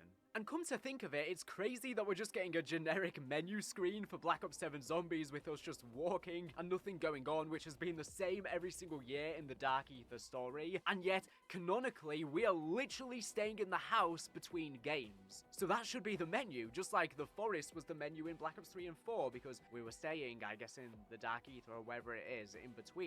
I really wonder if there's going to be storyline things that will happen in the house in between matches, like conversations people will have with each other, because they're going to be in a confined space for however long between matches, so that's an interesting thing to make note of, but it may just never be referenced. Will the house become anything larger in the storyline down the line even, tie into the ending, Agartha returning, Dr. Monty, who knows? But yeah, I just don't see this as confirmation. It was in any way intentional on her part, or that Samantha Maxis is alive in any way. Treyarch were very heavy-handed in reckoning and mentioning over and over that Samantha was consumed. The Dark Ether / the Forsaken ate her and then slowly absorbed what was left. We know that the Dark Ether can copy things as it has absorbed things in the past, like the Tempest and Manglers back in Cold War. So perhaps once it absorbed Samantha Maxis and her memory of the house, it could be forced to make of that as well. Only time will tell. This could very well even be the arm that grabs Ava Jansen in the ending of Modern Warfare Zombies. Maybe it's some sort of corrupted version of Samantha Maxis once she was consumed by the Dark Ether. Maybe some part of her exists in some form as this rotting zombie prima materia looking creature, because we can clearly see her flesh is rotten in the arm that grabs her, so yeah. Now the interesting thing is, and I think this gives credence that Janice Richtofen may be behind or potentially staying in this house in some capacity, is that of course Liberty Falls is part of Ashwood. We have the Janice Towers, for example, and they were described in the intel post as they got pulled into the Dark Ether. When you first come in, you are in a crashed Janice Towers that has fallen into the Dark Ether. Now, we do not see this in the Reckoning ending cutscene. All we see is the Terminus crew get sucked into the Sentinel artifact, which for some reason takes them into the heart of the Dark Ether. We never see anything else get pulled in. Richtofen gets his family back. But what if, after off-screen, the whole of Janice Towers then gets sucked into the Sentinel artifact and ends up in the Dark Ether with them? And Richtofen ends up in the house with his family, and this could have even been part of his intention, or maybe coincidental. Maybe this was Richtofen's goal all along. He knows the Dark Ether is constantly bleeding back, back, and this might be the only way to actually remain safe. Or maybe he has a bigger goal now with helping our characters out if he foresaw them getting sucked into the central artifact and the dark ether. This seems very similar to the theory I said a while ago. Even if it's not exactly how I described it, it's very, very similar, which I think is a really cool idea, but we're going to have to see how Trek execute this. Is there any remnant of Dr. Monty even still remaining in there, considering Samantha Maxis had his scarf? Of course, there's the potential as well that the Sam AI ending could be canon instead of the Richtofen one. I'm inclined to believe the Richtofen one is more likely to be canon, but if the multiverse is back, both could be canon, and so this could be the hand of the Sam AI, but as to how she ended up in the dark ether is unbeknownst. And why is the hand so much larger as well? That's what's really interesting to me than the house, because assuming the house hasn't just shrunk in size, unless it's similar to the snow globe and it's actually a pocket dimension, then this means whoever this hand is a giant creature, which really reminds me of the Entity at the end of Modern Warfare Zombies, where it becomes massive. Maybe whoever this is very similar to the Entity in its creation, whether it is Samantha Maxis or someone else, has very similar powers, which of course Ava, the Entity's, and Samantha Maxis' powers are all very similar, considering she was only birthed due to being the biological daughter of Samantha Maxis herself. The Ruby Rabbit. Each of you knows this place. What does it mean to you? The final little note I want to make is the Ruby Rabbit back in Ashwood, but it's a seemingly unrelated burlesque to the one on Shadows of Evil, but seems to be a reference to it, which is interesting. Previously, YouTubers were hinting that there was a point of interest from Shadows of Evil on the map, but maybe they just got confused with seeing this labelled on a map layout or a sign or something. This is interesting too, because on the movie posters, to do with the Willard Wyler connection, there is a note to MCF, which was on the Shadows of Evil posters, which stands for Morgue City Films. So, is this trailer confirming an alternative version of Morgue City existed in the universe where Ashwood got pulled in from, or even in the new timeline? But yeah, let me know what you think of all of this in the comments below. Is Dean Roth the new Willard Wyler? Or are all of these connections coincidence? Definitely not. There's too many reused assets from Raven the Redwoods, it's clearly intentional. And is the house coming back significant? Is the Warden from Ashwood? Do you think Samantha Maxis is still alive, and is the hand holding the house? Could it be the Entity? Could it be another creature? The twins, maybe? Let me know your thoughts down below. But anyways, thank you for watching the video. Make sure to subscribe if you're not here for the latest and greatest Call of Duty news information. So anyways, thank you for watching, and bye. I wanted to make it big, but not by lying on my back. I'd heard about how creepy Wyler could be from a few other actresses, but when he started getting overly touchy-feely, I knew there was going to be trouble. I had repeatedly tried to brush him off, or keep others on set with me, so I was never alone with him. But that day, he had finally cornered me alone, and things dove into uncomfortable territory. If it weren't for Jeff, the set foreman's interruption, who knows what might have happened. I should have known the invitation to the theater for an early screening of the work in progress was BS. What I received in the theater was a stack of photos of me with Jacob Geiger, my co-star. This creep had me followed and was acting like some demented, upset boyfriend. When I tried to leave, he pushed me down into the chair and told me he had one last thing to show me. I have no idea how it happened. But when I saw the cabin, and I was back in makeup and costume, I thought I'd lost my mind. The film was nothing like the set. It was somehow real. And so was the masked killer that was running around on the loose. His jealousy and desire for her would be the death of me. Getting cast in the film alongside Brittany Maxey, that was a dream come true. She was an absolutely beautiful Hollywood starlet on the rise, and Wyler's films, they were the stuff of legend. I thought my career was going to blast off. Willard, please calm down. I'm only trying to help here. He wouldn't listen to me. Even Winona agreed that selling off the assets was the only way not to lose everything. Yet he refused to hear a word from either of us. The last 3 films had bankrupted the company, and the blood-sucking debt collectors had come to collect, one way or another. My mother died when I was 6 years old. Her funeral would be the first and last time I'd ever see my father cry.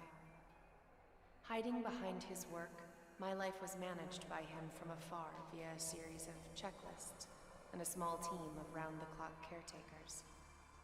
In a state of rebellion, I said yes to Matthew, knowing my father wouldn't approve, but I didn't care. I wanted my own life, not the one my father had so carefully constructed for me. I'd worked for Mr. Weiler for some time before meeting Winona. But when I did, I knew she was the one. We dated in secret for about a year before letting our father in on it. Talk about a tense day. He wouldn't allow me to give her my name. Instead, I was to hyphenate mine with his. That was the only way he'd provide his blessing. Matthew Mason Weiler. I felt like an idiot. But for her, I would have done anything. Winona was the love of my life. And I wasn't going to allow him to keep us apart.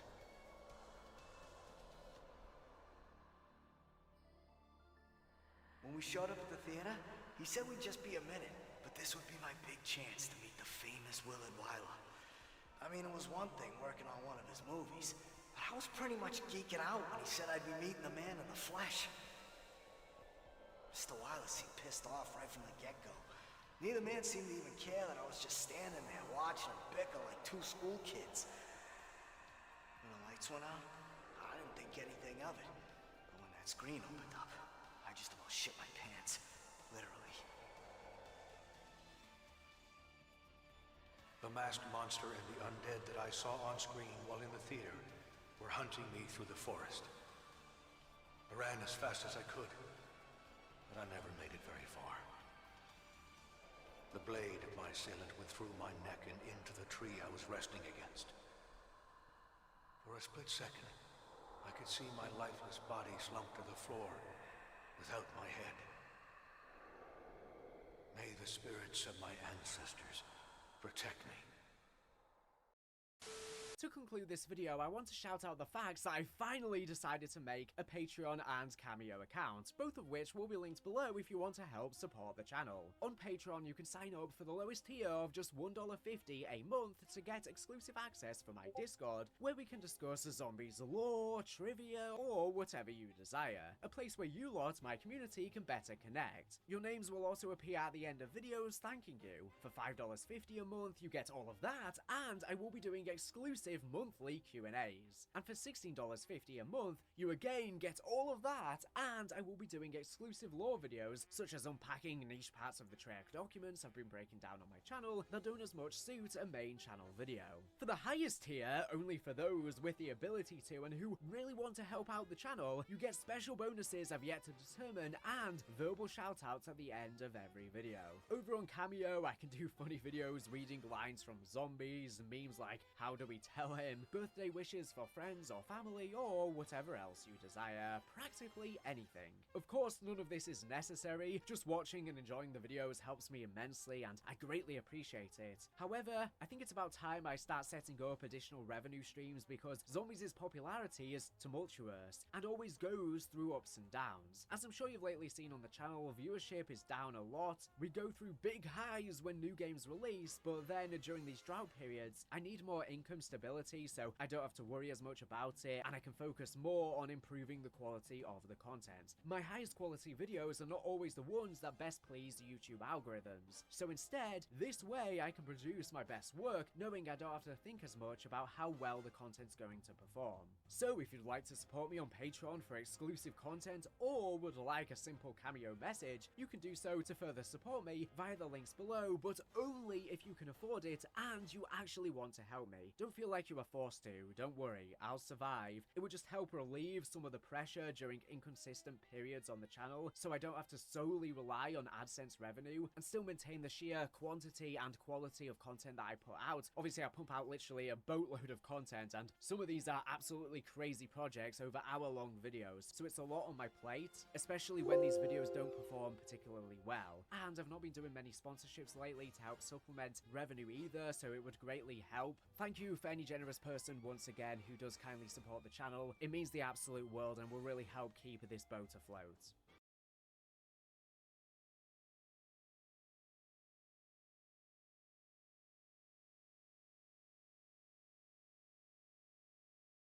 It seems as though the Ashes of the Damned ending cutscene dialogue has leaked. Unfortunately, Treyarch seems to have just left this data inside of the Black Ops 7 Zombies beta, and I have already made a video just warning of the leak and voicing my criticisms of Treyarch for stupidly and naively leaving this in the beta and my sheer confusion as to why this keeps happening. So I'll spare repeating myself here so you can check out the previous video linked on screen and in the description, if you want to do so after this one. I did say in that video that I had read the dialogue by accident before finding out it's even for the mid/ending cutscene, so spoiled myself incidentally. I never intentioned on making this video actually breaking down the dialogue, as I usually try and be wary about direct story spoilers like this unless they are unavoidable or already floating around everywhere to the point where it feels like I cannot even escape it. And the dialogue has already been covered by Mr. Raffle Waffles in his video and is all over Twitter, and has been flooded in my comments with people constantly asking about it or posting spoilers with regards to my theories, saying the leaks have given more context, etc. So I figured we might as well take a look at it as well to try and break it down as best as possible right now from just the dialogue without the visuals, as it feels like that is now my due diligence considering how much of a wildfire it has been. So this is your spoiler warning. If you don't want spoilers, click off this video now, but if you don't care or have already been spoiled like I have and are so now looking for more clarity, this is the video for you. Hopefully we can establish what exactly is happening here in these scenes, what that means for the story of Ashes of the Damned, and where we are going next in the DLC season. All of that and more will be unveiled in this video, so stay tuned. Now of course, without the visuals I could be completely misinterpreting many things just based on the dialogue alone, so please bear that in mind throughout this video. This is just my best guess as to what's going on. So the first biggest challenge of dissecting this dialogue is deciding who is speaking. We have the subtitles for all of the lines spoken, but we do not know who speaks what line. And while the original characters have unique enough speaking styles that we can pretty easily tell which of them is talking and when, the Terminus crew can all sound similar enough that it becomes difficult to tell. And to be honest, it doesn't really matter who of them is actually speaking. Plus, there seems to be an extra new character here as well. So the following is my best attempt to break up the dialogue by speaker. A member of Requiem says, "The Sentinel artifact. Damn you, Richtofen." Richtofen responds, "Speak for yourself. We do this all the damn time." A new character says, "You're alive. I did not hope. I could not. Do not be alarmed. Quickly, he will feel my absence. You must listen. Each of you have encountered, been touched by a great power. Something has left its mark on your beings. The warden of this place sensed it, sought you out, tore you from your dimensions, and drained you to take that essence for himself." So yes, this confirms that the great voice, the cowboy villain in the intro, is in fact the Warden, like was previously leaked by Tom Henderson. Not the original Warden from Alcatraz, a new Warden, a sheriff. While he has those parts of your souls, he has dominion over you. You cannot fight him any more than you can hope to return to your own worlds. To even try would be suicide. But for all of our sakes, he must be destroyed. There are others here, ancient denizens of the Dark Ether, Shadowsmiths. They too are bound to his will, augmenting his power. He forced them to harvest your essence, to refine it into the colostrum that sustains him. These beings cannot be killed, but destroy their bonds, free them from his control. Then they will return what they were made to steal. Find where the one that watches this place is imprisoned. I cannot act against him directly, but I can guide your hands. Go. Go now. Dempsey, what in the ever-living shit? Maya, if she says we gotta chuck a necklace into a fucking volcano, I am so out. An unknown character says, you will forgive me if I do not drop everything to do the bidding of a gigantic floating head. Takeo, Fuyurei. So that seems to be the ending of the mid cutscene before entering the boss, and then for the actual ending cutscene, it begins with a character who reveals that they are a Shadowsmith. It is not safe to linger here. We know his pet is gone. He will investigate. I have folded the dark ether, made a pocket in which you can hide. I will send you there. Nikolai, on your feet, comrade. Requiem says, Maya, Dempsey, Nikolai, spasiba, spasiba. Richtofen, well, I trust we shall find more of these beasts for the rest of us. New Shadowsmith character, do you hear it? Calling to you. Listen. Shadowsmith, remember, feel, restore. A weaver of the fabric of this place from the memories it contains. I have always been here. I am a Shadowsmith. You have what was taken. The bonds that imprisoned me are undone. We are both free. Feren alag nafir asha. We shall meet again when the fate demands, is its translation. Firstly, you will notice I broke it up into 2 sections. Like I said, it seems to me, judging by the way that the dialogue flows, this is actually 2 cutscenes, one before the boss and one after, in the vein of Shattered Veil. The first of the 2 scenes are the new character talking to our crews and explaining the Shadowsmiths. Let's take it line by line. So we have Requiem, the central artifact, damn you, Richtofen. To which Richtofen says, speak for yourself, we do this all the damn time. The quest seems to end with the reappearance of the central artifact as Carver, if I was to venture a guess, but it could also be Weaver, as they both use similar verbiage often. Whoever they are calls it out and seems to blame it for their current circumstances, damning Richtofen for ever involving them with it. Richtofen then responds with some kind of joke saying their current circumstances are no big deal to the original crew. Then they are interrupted by this new character, who says, you're alive. I did not hope. I could not. Don't be alarmed. Quickly, he will feel my absence. You must listen. This new character reaches out. Surprised we are alive. And then, at the end of their statement, they say something that begins to clue us into their identity. He will feel my absence. You must listen. This suggests to me they are someone close enough to the Great Voice Warden that he would notice them being gone, aligning with a prior video we made suggesting that the Easter egg ally in this map would be someone who was either betrayed by the Warden or was in the process of betraying him, similar to the Vanguard demons and Cortifex. This means it's very likely this character is also a Shadowsmith, but we will get more into that as revealed later in the cutscenes, so just keep that in the back of your mind for now. The new character says each of you have encountered, been touched by a great power. Something has left its mark on your beings. The Warden of this place sensed it, sought you out, tore you from your dimensions, and drained you to take that essence for himself. Another huge bomb is dropped here.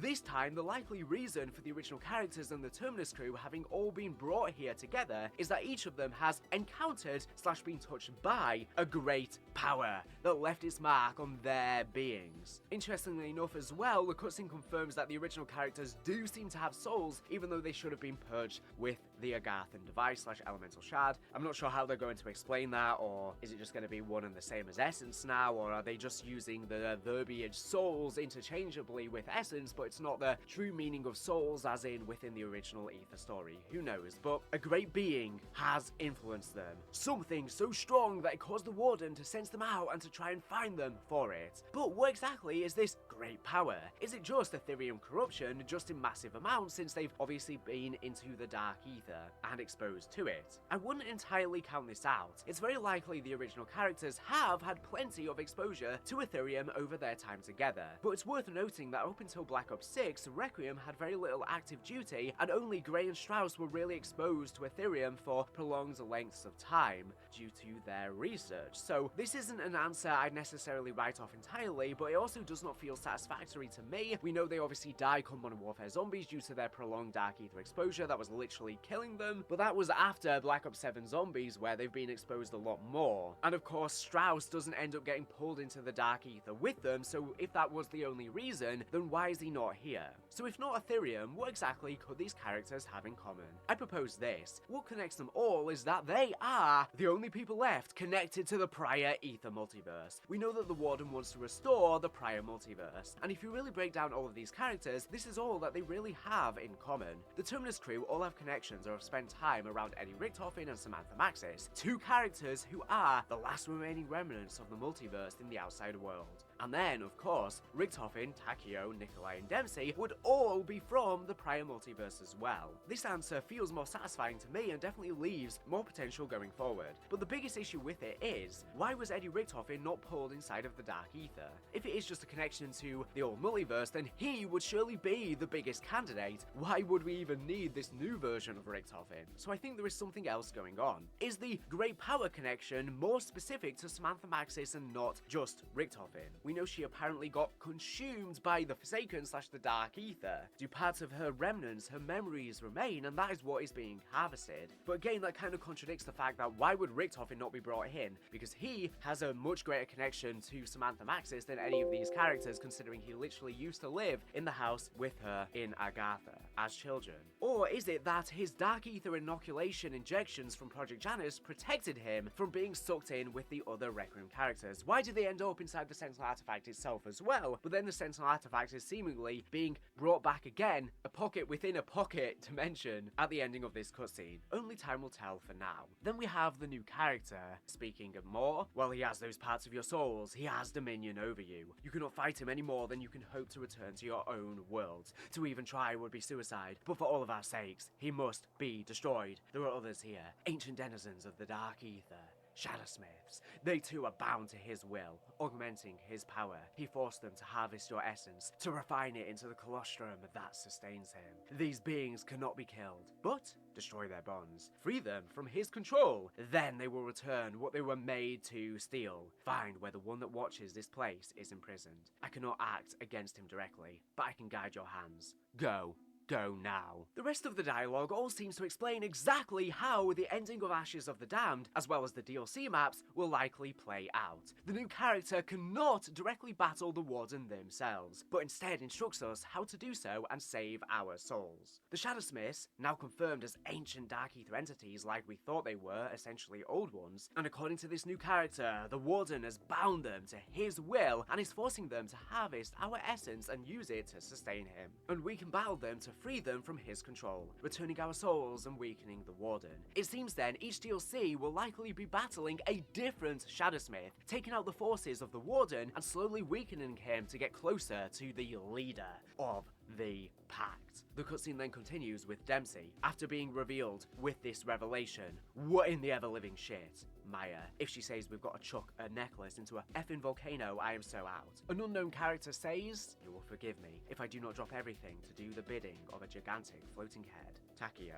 Fuyurei. Which actually means floating spirits. They are a type of spirit in Japanese folklore that wanders aimlessly without a specific purpose, unlike vengeful ghosts who seek to harm. Then we get each of the characters rifting in response with a slight appearance description of our new character. Richtofen describes them as a gigantic floating head. So that seems to be who we're going to fight in the Easter egg boss fight, an entity that's appearance is literally just a giant head. Now, who they actually are, I'm not exactly sure. The actress that was killed at Blackwater Lake, maybe? Or one of the twins. It would be cool if, you know, there's one good one, one bad one, and they visually do look very similar to the entity from Modern Warfare Zombies as well. They do say the twins lie, so I don't know if they're meant to be faking that they're in fact bad or good, or is that just because they might be concealing their identity as being a Shadowsmith up until now, or simply just this new Shadowsmith character. It's also possible the Shadowsmith at the end is a separate character to the one in the pre-boss cutscene. We kill the boss, free them, then hear from the Shadowsmith after their bond breaks. Now, considering this new Shadowsmith is a floating head, it makes me wonder if they are linked to the new Wisp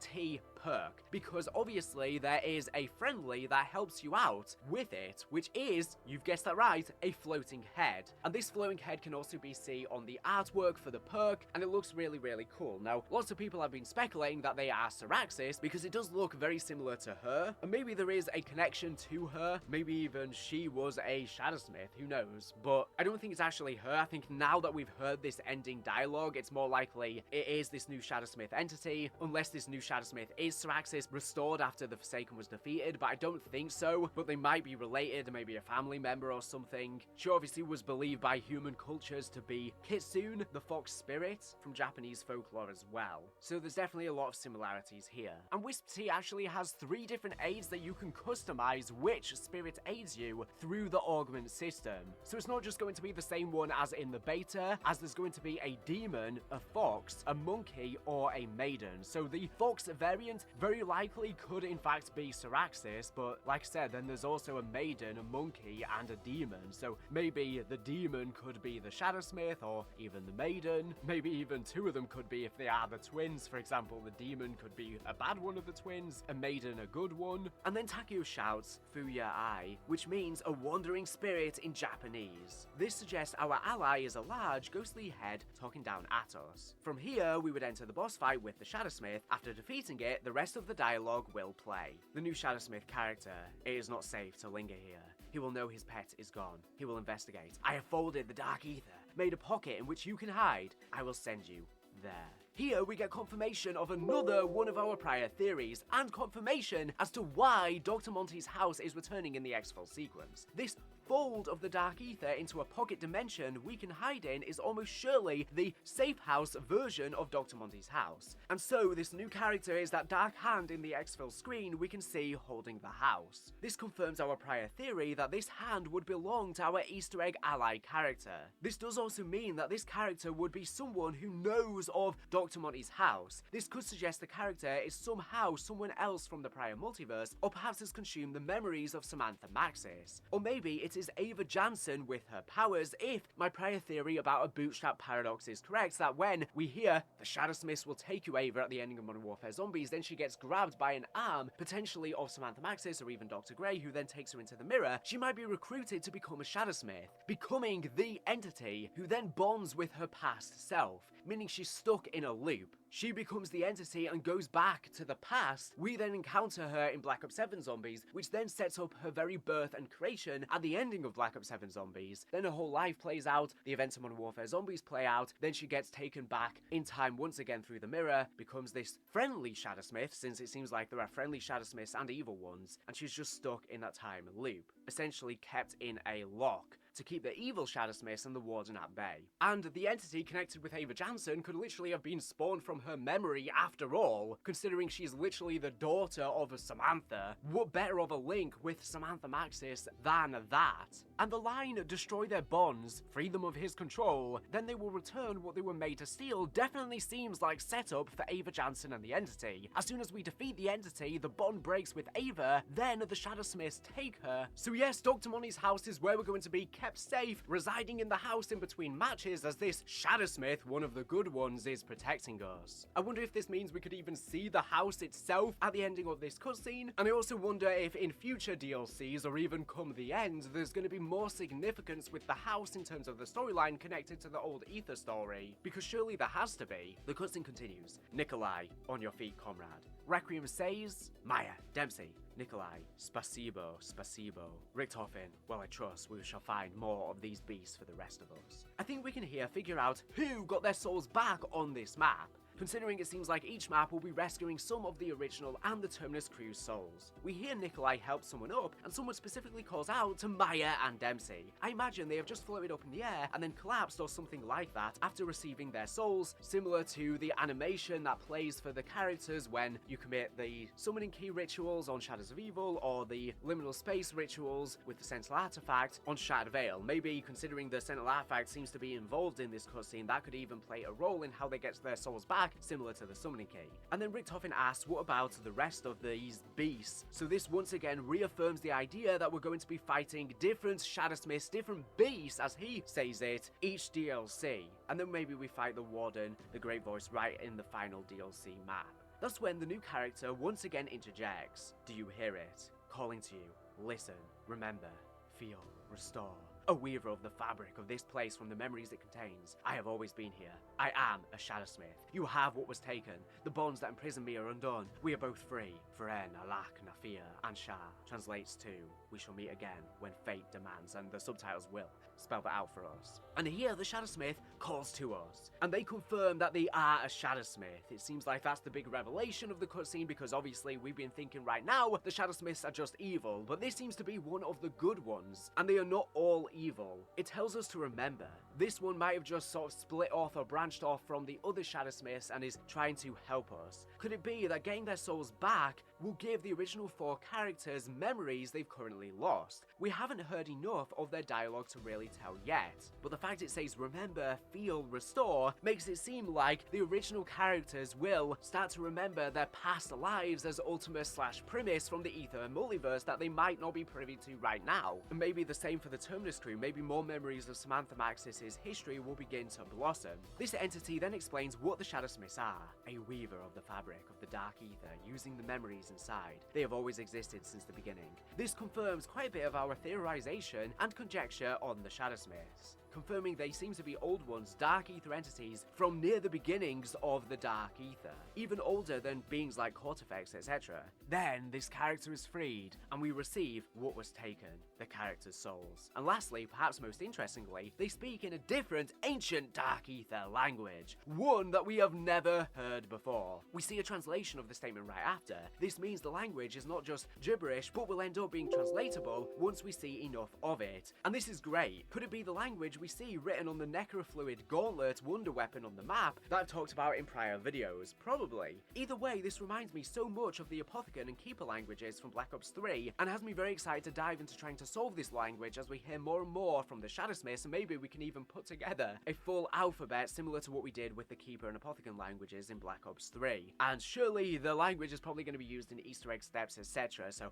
I'm really excited about that. It does kind of actually remind me a little bit of the Apothicon language, kind of how it sounds. I mean, it's very different at the same time, but I wonder if there's any connections or parallels there. But let's talk about where we're going next in the DLC. Now, the visuals could change this, but currently from just the dialogue, this doesn't give many clues about where we are going next from here compared to all of the Black Ops 6 Zombies maps that all directly tease the next map afterwards, but maybe intel on the map, etc. will give further clues. I've seen many people point out the joke line about throwing something into a volcano, and meaning that they think the next map will be the Japanese Showa Temple map with an erupting volcano behind, and it very well could be a hint at that map, a double entendre, a joke line at the same time, but I don't think this is going to be the next map. But yeah, it could still be a hint at a future map, but not necessarily the one following it. And for one, this line does seem to come off more as a joke, and if so, it would be a setup for something to come much later on, but it really wouldn't surprise me if we do end up throwing an artifact or something into the Volcano DLC map. The longer the wait for the punchline, the funnier it would be to call back to this line, as we will forget about it and then hear about it much later on. Obviously, if it wasn't leaked to us that we would be heading to a volcano map, we would never get the reference, and it would be a lot funnier once the volcano map does happen and then we end up doing this, and then Maya can make a joke back to this quote. Secondly, at Call of Duty Next, Kevin Drew said the first map for Black Ops 7 Zombies' DLC was apparently going to be very metal. The ancient Japanese temple setting is not metal literally, or fits the vibe of a metal description. It doesn't really fit at all. In my opinion, the most likely is still the space station map, considering it would be mostly made of metal literally, and if the vibe itself is metal, then likely Afghanistan or Vietnam due to their war settings. Obviously, we don't know what he's referring to in regards to metal, if he's referring to physical metal or the vibe of metal slash the music genre slash Easter egg song. Only time will tell about that. It has been leaked that DLC 1 will apparently have a yellow hue instead of the regular purple Dark Ether aesthetics, which to me aligns best probably with the Afghanistan map, but we'll just have to wait and see. This could be incorrect, of course, it's just a rumor. I do like the idea though of getting different color themed maps with each of the DLCs. Instead of just having the generic purple Dark Ether, we can have literally like a greenish Dark Ether, a red one, an orange one, a blue one, etc. Considering we literally saw a red Dark Ether in Vanguard, it makes perfect sense. But what do you think of the ending cutscene? What do you think of this new character and who they are? We know they're a Shadowsmith, but what do you think more specifically about them? Are you frustrated that this stuff leaked? How do you feel about covering this kind of stuff when it does? I don't think I would have made this video if Mr. Rothwaffles didn't cover it himself, and if it wasn't just so widespread all over Twitter and in my comment section, but it seems like the people who data mine this stuff are very eager to not hide any of it anymore, so it will likely become more unavoidable as time goes on unless Treyarch fix up their security, which again, I just have no idea why this stuff is sloppily left in the files. It's really a shame, and I don't blame the data miners, I don't blame anyone covering it. It's purely a Treyarch problem. The only way you can cut this stuff from being leaked is at its source, at its roots, and that's Treyarch's responsibility. community, and no one else is. Fans are prying, we're desperate, we struggle to actually hold ourselves back when stuff leaks out, and that's why it needs to not just get out in the first place. We are too tempted, and many of us just cannot resist that. I probably would have resisted if I didn't accidentally read it first, but I digress. Anyways, let me know all of your thoughts down below. The cutscene doesn't reveal too much, there's not really anything crazy that happens, maybe the visuals will change this, but it sounds like we're setting up a pretty good DLC season, kind of an inverse of Black Ops 3 Zombies, where we collected souls each map per character for that game. Instead, we're going to be restoring their souls, with each map potentially being themed around a member of Terminus and a member of the original set of cast, with maybe 2 rescued per DLC, or maybe they can mix and match the numbers, just 1 some DLC, maybe 3 1 DLC, who knows, there's many different ways to do it. Anyways, thank you for watching the video, make sure to subscribe if you're not here for the latest and greatest Call of Duty news and information. So anyways, thank you for watching, and bye. To conclude this video, I want to shout out the fact that I finally decided to make a Patreon and Cameo account, both of which will be linked below if you want to help support the channel. On Patreon, you can sign up for the lowest tier of just $1.50 a month to get exclusive access for my Discord, where we can discuss zombies lore, trivia, or whatever you desire. A place where you lot, my community, can better connect. Your names will also appear at the end of videos thanking you. For $5.50 a month, you get all of that, and I will be doing exclusive monthly Q&As. And for $16.50 a month, you again get all of that, and I will be doing exclusive lore videos, such as unpacking niche parts of the Treyarch documents I've been breaking down on my channel that don't as much suit a main channel video. For the highest tier, only for those with the ability to and who really want to help out the channel, you get special bonuses I've yet to determine and verbal shoutouts at the end of every video. Over on Cameo, I can do funny videos reading lines from zombies, memes like how do we tell him, birthday wishes for friends or family, or whatever else you desire, practically anything. Of course, none of this is necessary, just watching and enjoying the videos helps me immensely and I greatly appreciate it. However, I think it's about time I start setting up additional revenue streams because Zombies' popularity is tumultuous and always goes through ups and downs. As I'm sure you've lately seen on the channel, viewership is down a lot. We go through big highs when new games release, but then during these drought periods, I need more income stability so I don't have to worry as much about it and I can focus more on improving the quality of the content. My highest quality videos are not always the ones that best please YouTube algorithms, so instead, this way I can produce my best work.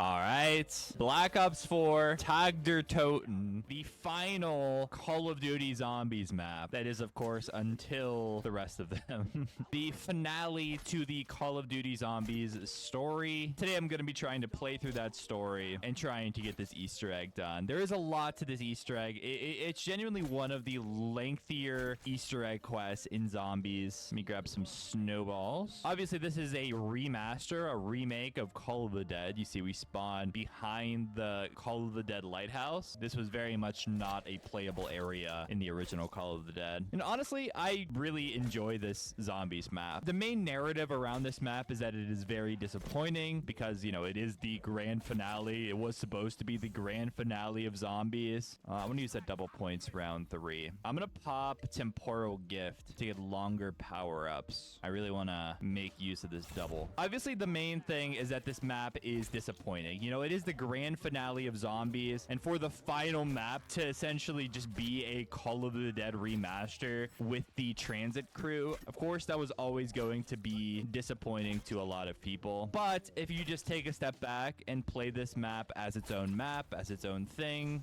that's a unbelievably timed nuke right there. We love that. I never grabbed the shield part. It's been a while since I played this map. I don't know if I remember every single thing about it. There's so much to this Easter egg. There's so many things to remember. It's such a lengthy quest. By the way, I'm trying to kill these fire zombies with snowballs because they give you parts that I need to the dynamite that we're building. We need a few. Oh, here it is. Okay, let's actually go ahead and get the map opened up now. We do have some challenges that I'm going to need to do. That is kind of like the first step of getting things done here on this map. But in order to, there's a shield part. In order to get that started, I need to go have a chit chat with this hermit that's stuck at the top of the lighthouse. Yo, hermit, what's up, buddy? Long time no see. He's gonna yap to me. This is like the guy. This guy is so integral to the lore of Zombies, and we never actually get to see his face. Oh god. Oh my god, I did like a jump. I did like an animation cancel with that melee. I'm trying to not go down. Oh. There we go.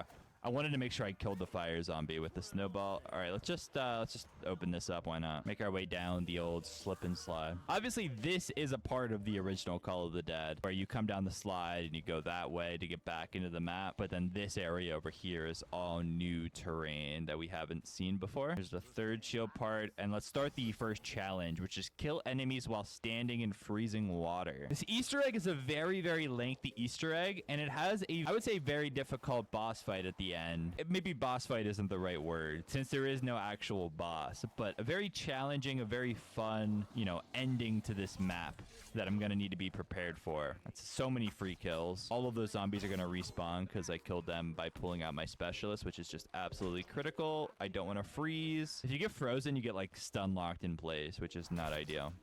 Ooh, another one. This map is also just incredibly pretty. I really think they took Call of the Dead in like a good direction by having it set at like sunset like this, you know? All right, we're just gonna do this again to really min-max this and grab the ending. Gives me a free points. Each of these podiums have 3 challenges to them. For the sake of the Easter egg, we have to do at least 2 podiums. So at least, you know, 6 challenges in total for the sake of this Easter egg. Obviously, I could do more to get more rewards. Grab some more snowballs. You can just unlimited pick these up, which is pretty cool. Next one is Shatter Frozen Zombie. Oh my God, they're coming at me at light speed.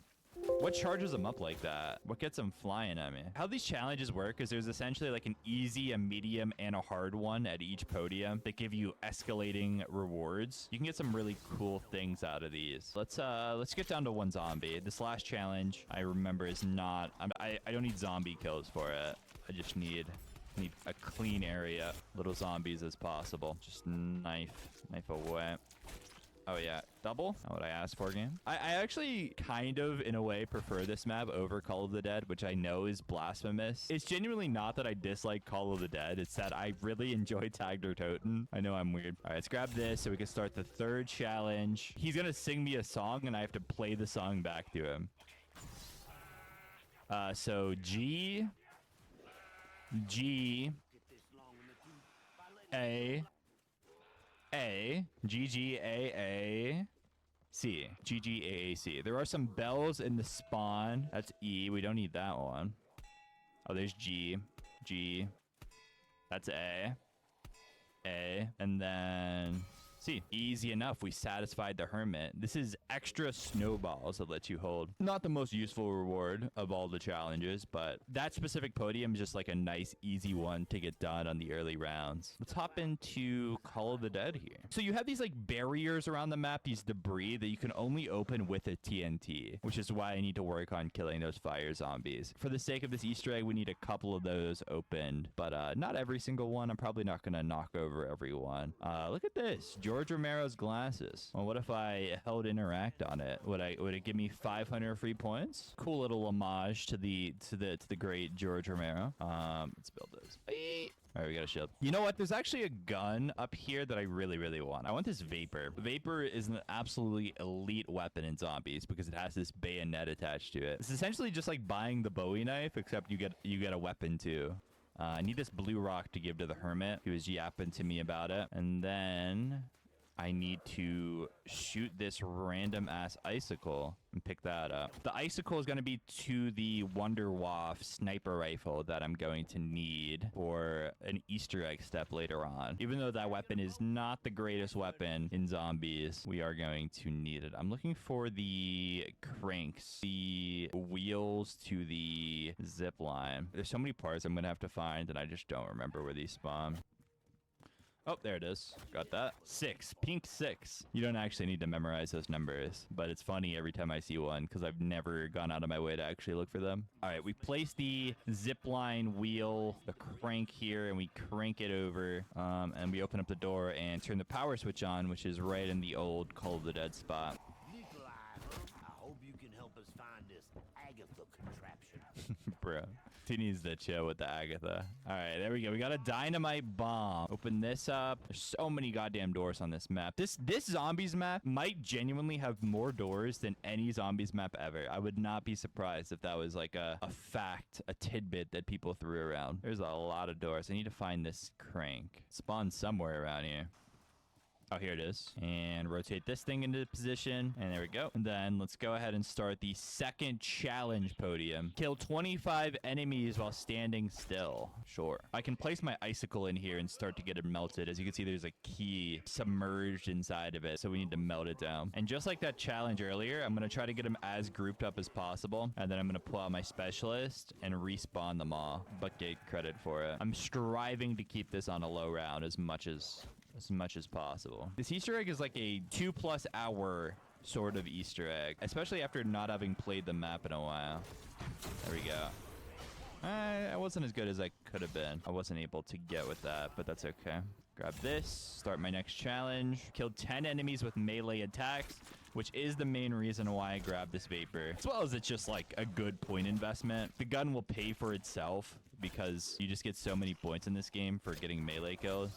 Oh, this gives you a fire sale. Oh, wait. Yeah, wait. I'm going to pop my temporal gift again to make the fire sale last longer. We really, really, really need the Helion salvo on this map. As you can see, I do have PhD slider on just for the salvo, as well as another weapon that I'm going to try to use later on. But that salvo is critical for the boss fight. How many hits do I get from the fire sale if I have temporal on? Usually you'd get 4, right? I'm already on 5. I love classic elixirs.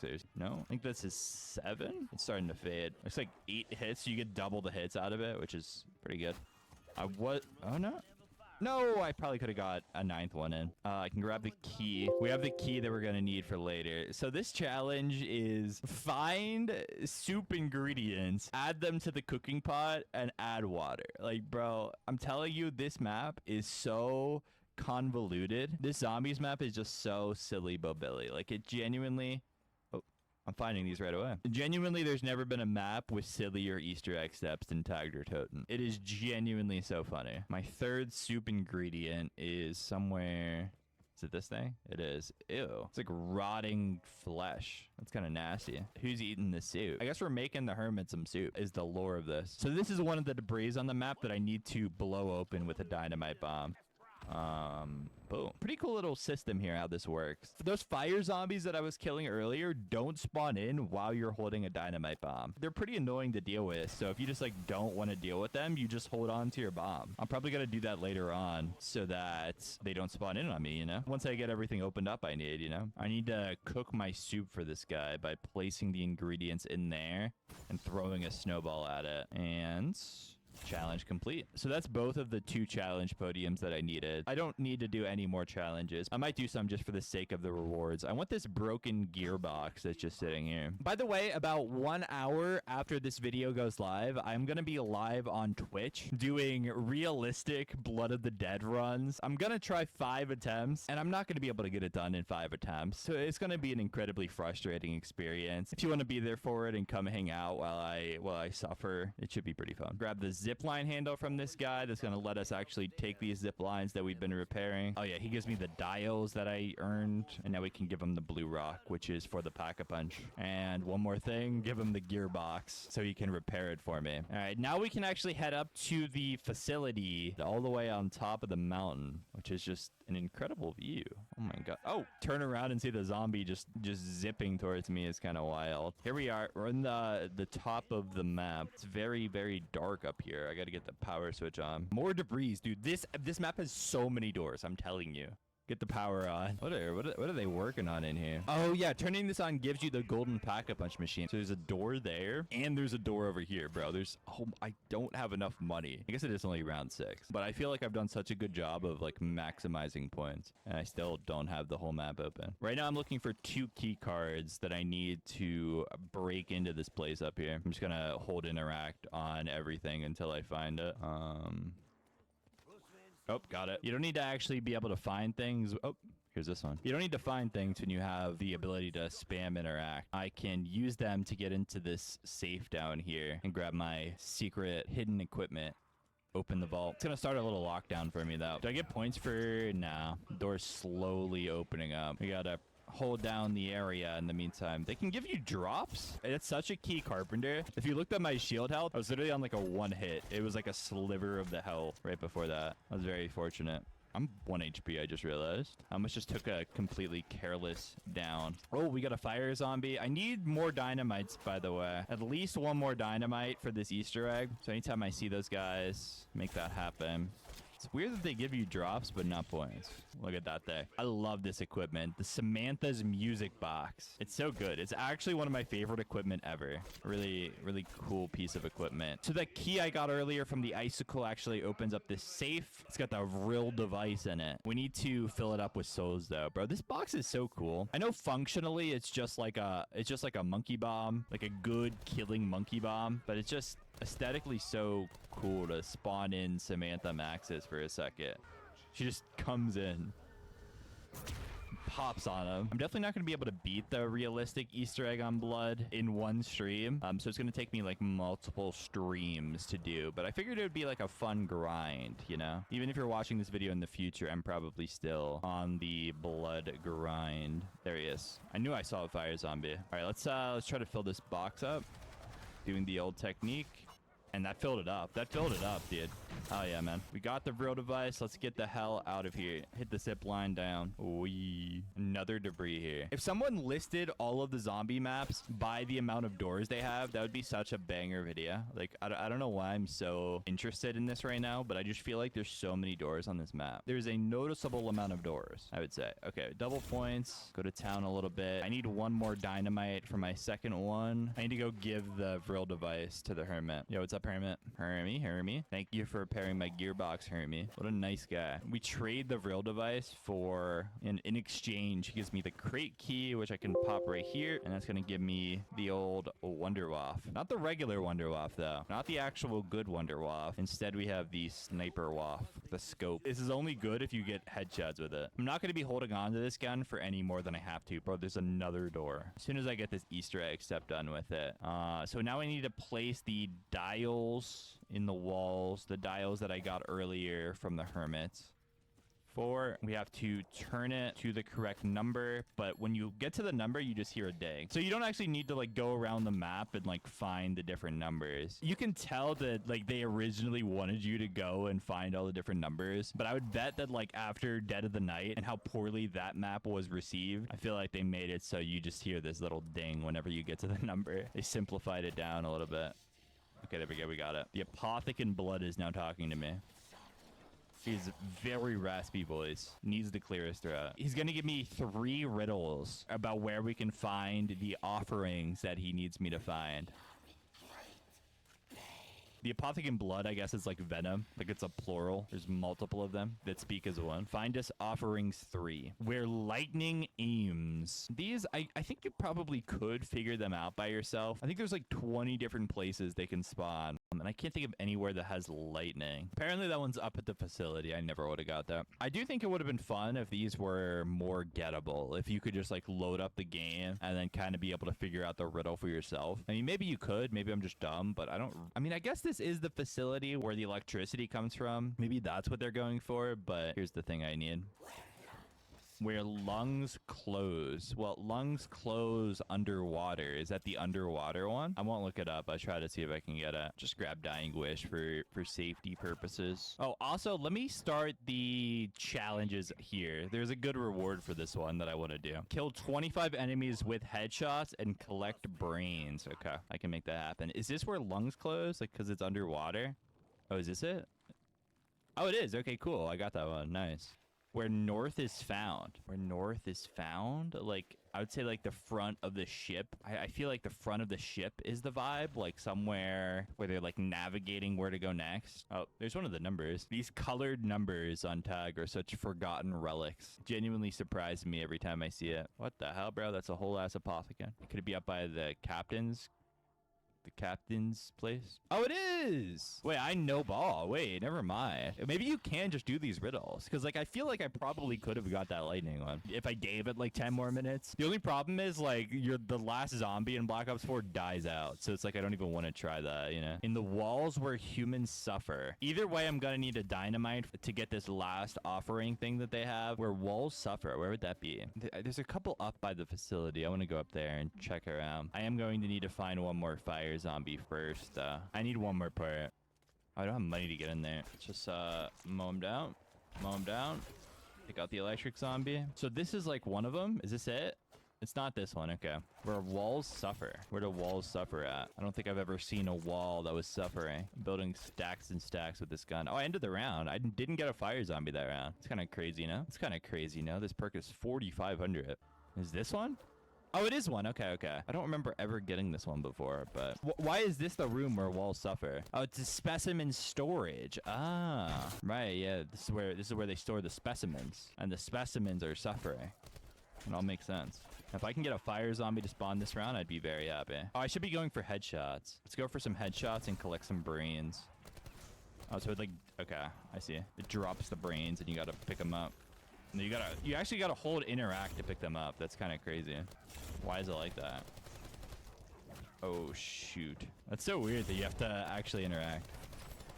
Can I get a fire zombie to spawn anytime soon? I literally can't do more of this Easter egg until I get one. Don't tell me it's like bugged or something. We're at like 20 brains, 19. I'm a little concerned that something is bugged. The fact that they're not spawning. Okay, there's all the brains. How's this waft looking? I mean, it really is just the worst version of the waft. I was getting so many fire zombies earlier. Like I found 5 parts already. I'm just not getting the 6th one to spawn. Maybe they're more likely to spawn if I played the rounds out in the actual map. What the hell is that? How is there a brain here? Oh, is this my part? This isn't a brain. This is... Oh, I must have killed one earlier and didn't pick it up. And so they weren't spawning because I already had 3. Ah, okay, okay. Good thing I happened to run by that. I didn't even think that was a possibility. I figured it would have despawned and then given me another fire zombie. Okay. The medium one is kill 20 zombies with the shield bash. Let's craft the dynamite bomb. I went through some rounds that I didn't really want to there, but at least now I have the money to stock up on perks. I'm gonna need a lot of money either way to hit the mystery box a lot. Grab my winner's whale, mainly for speed cola purposes. We also love winner's whale. Place the dynamite bomb on the safe to blow it open. And it's going to give me the Seal of Duality. Yet another random device. There's a long list of just random ass devices that are the all-powerful, all-important devices. The Seal of Duality is just another one on that list. You know, the real device that I already picked up earlier is another one of those. Just like it just does a bunch of things. I can give it to the Apothecant Blood, and they're very pleased with me. I need to shoot this orb down. Okay, oh god. It spawns in... It spawns in infinite zombies during this. There we go. We got it. It ended the round, but that's cool. Okay, we shot the orb, and it spit out 3 baby orbs that I need to go and find now. I don't know if there's a method to where they actually spawn at, but I think they're just kind of anywhere. Oh, need to take these guys out just so they stop spawning. Oh, there it is. I just spotted it through stamina pot. I always think of this as like the stamina place, you know. All right, shoot that. I feel like one of these orbs always spawns up at the facility, but don't quote me on that. I guess I should go for these bashes a little bit, although it's just gonna break my shield. Does anyone else dislike bashing zombies with your shield? Like, I just hate the process of doing it because it just breaks your shield. Like, it feels so unsatisfying even when you need to do it for like a step like this. I do not want you to spawn ever again. There we go. Okay, now that I have all 3 parts, that means they literally will not spawn from now on, which is going to make things like the boss fight a lot easier. Dealing with those in the boss fight is not what you want. Here it is. Yeah, I think one does always spawn up here. And then one more orb. I remember it kind of like being... There it is. See how far away I can get it from. Pretty far away. Are you pleased with me, Apothecant Blood? Oh, yeah, we got to do it one more time. Boom, boom. There you go. Are you pleased? Grab it. We can place it in this campfire and throw a Samantha box on it. Burn it all to the ground.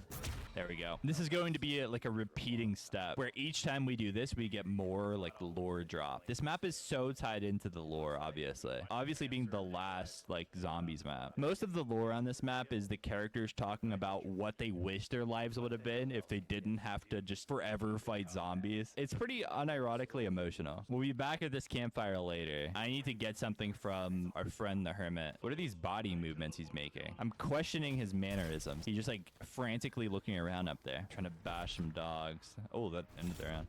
Grab the soapstones. I need to charge these soapstones up by placing them on here and activating the lighthouse trap. The lighthouse trap is so cool. To see the Call of the Dead lighthouse shooting like that, it's just genuinely so cool. I need to be careful, bro. My guns are not good enough for round 14. I'm dead. This is not a good thing to pull out in a panic. It takes so long. Oh my god. Oh god. Oh shit. Let's katana. Let's katana. Let's katana. At the end of this round, I need to actually get set up because my guns are not it right now. It's not like I can use the waft. This thing is... I mean, it's all right. Like, literally, it's all right if you get headshots. I am going to try for the Tundra Gun. I think doing the Tundra Gun quest would actually be a good little thing for me to go for as just like a secondary weapon to take into that boss fight. My soapstones are fiery. Boom. But fiery is not what we want. We need to put him on this trap now. Bash this guy's head in and activate the water trap to cool them off, I guess. I don't know what this step is. This Tiger Toad Easter egg just has you doing whatever the hell. I don't even know. Let's place the first soapstone down. I guess it like duplicates the soapstone somehow. Like, I don't think that's definitely not intentional, but because I still have both of them here, but I placed one down. I don't know. I love Black Ops 4, but it is a very glitchy game. Okay, this one's frozen. There we go. Place this here. That's going to get us right in the Goldilocks zone between freeze and fire, I guess. And grab the fuse. I got to place this fuse at the OG Call of the Dead door here. We got to charge this bad boy up. And we do this by using the Wonder Waft, shooting down the electricity things. There's two... Hooray! Doesn't Nikolai say hooray just like that on Garage Krovi? Hooray! The next thing I need to do is kill some electric zombies by these generators. But I do want to try for a different weapon first. I actually don't need this Wonder Waff anymore, so I will be trading it out. I absolutely hate this weapon. Peacekeeper. We're looking for that Helion salvo, obviously. Hey! Oh! Hey! Ooh. I think it's on gold pap right now, too, if I can get there right now. Come on, take me over there. I think I have enough time. Is it time-based or round-based? I don't even know. This is the gold pack-a-punch. Basically, all it lets you do is just, for only $5,000, you can just full-on pack-a-punch your weapon. Does this spawn in a bunch of zombies? I didn't know it did this. It's like some crazy, like, arcade music playing, too. Like, what? I don't remember this at all. I guess it is like a Keynote or Toten situation where you only get to be down here at the golden pap for a certain amount of time. Except in the meantime, you have to fight a bunch of zombies. Pretty cool. I love the Peacekeeper. Such a clean looking weapon. Let's do this. If I lose my money, I lose my money. Whatever. Got it. Might as well. In the meantime, until I get the Tundra Gun, might as well do this. Oh my god, that's so satisfying. I've been playing a lot of Black Ops 7 multiplayer. Thoroughly been enjoying it. I actually really like the multiplayer on that game. I might have to play it a lot whenever the actual game comes out. I feel like it's like the best multiplayer in years. And I haven't liked any of the recent ones. So if I say it's good, I feel like it's saying something. Because I hate every single multiplayer that they've been doing. Alright, there. The Pack-a-Punch leaves. And then I leave. Okay, cool. It lasted forever. The Pack-a-Punch camo on this map is very pretty as well. I love that light blue. It's like the Origins one. So right now I need to kill electric zombies. Like that. Right by the generator. There's one generator done. Next generator is up here. Still need to shield bash 2 more as well. Oh, here he comes though. Got that. Finished my challenge as well. Got a 2-for-1 deal right there. And the last one's down here. This thing takes forever to pull out. But we got it. That's close enough, I believe. Wait. Russman just said that's close enough. Why did he say that? There's no way it was like about the generator. I think that was just coincidence. That should power up the fuse enough where I can get in here and grab the elemental shard that I just picked up accidentally. Ooh, we love the elemental shard. There's one thing about me, I love elemental shards. Okay, the last challenge for this station is pick up pea jars in Lighthouse level 4 and empty them in beach water. This map is just so weird. What other video game would have you collecting pea jars other than Black Ops 4 zombies? The answer's none. Oh, you could hear it sloshing around. Oh, I dropped it. Ew. Now the lighthouse is gonna stink. Ew. So I guess you can't like take any falls. I know you can't get hit by zombies. And yeah, you can't sprint either. You gotta just walk it out. And it's probably not great that my only zombie is an electric zombie. I feel like he's a little faster than the average guy. We need to empty them in the beach water. Bro, you hear it sloshing. It's so goddamn weird. Empty it. So I guess the lore of this is that the hermit is stuck at the top of the lighthouse and he's just peeing in jars because he has nowhere else to do it. And he tasked us with being the ones to empty the jars for him. There's 2 and 3.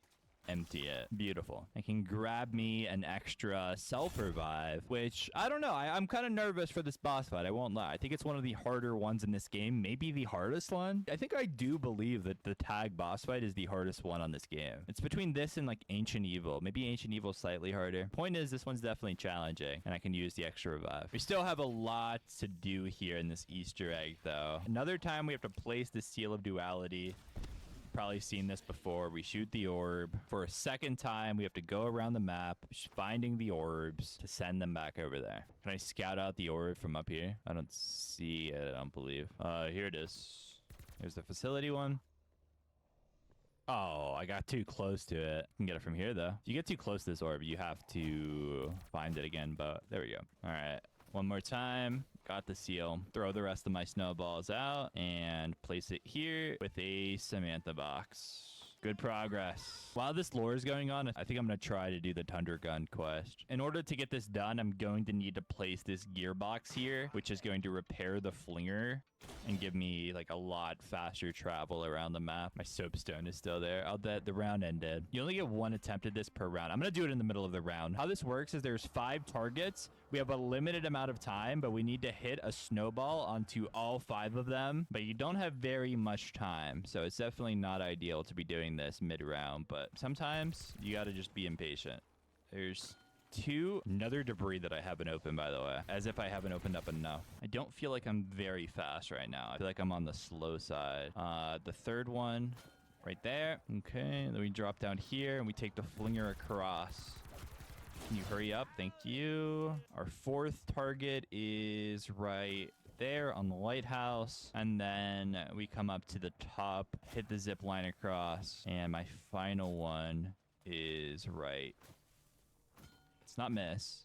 Right there. Hey, the Thunder Gun. There we go. Thing of beauty. It's the icy version of the Thunder Gun.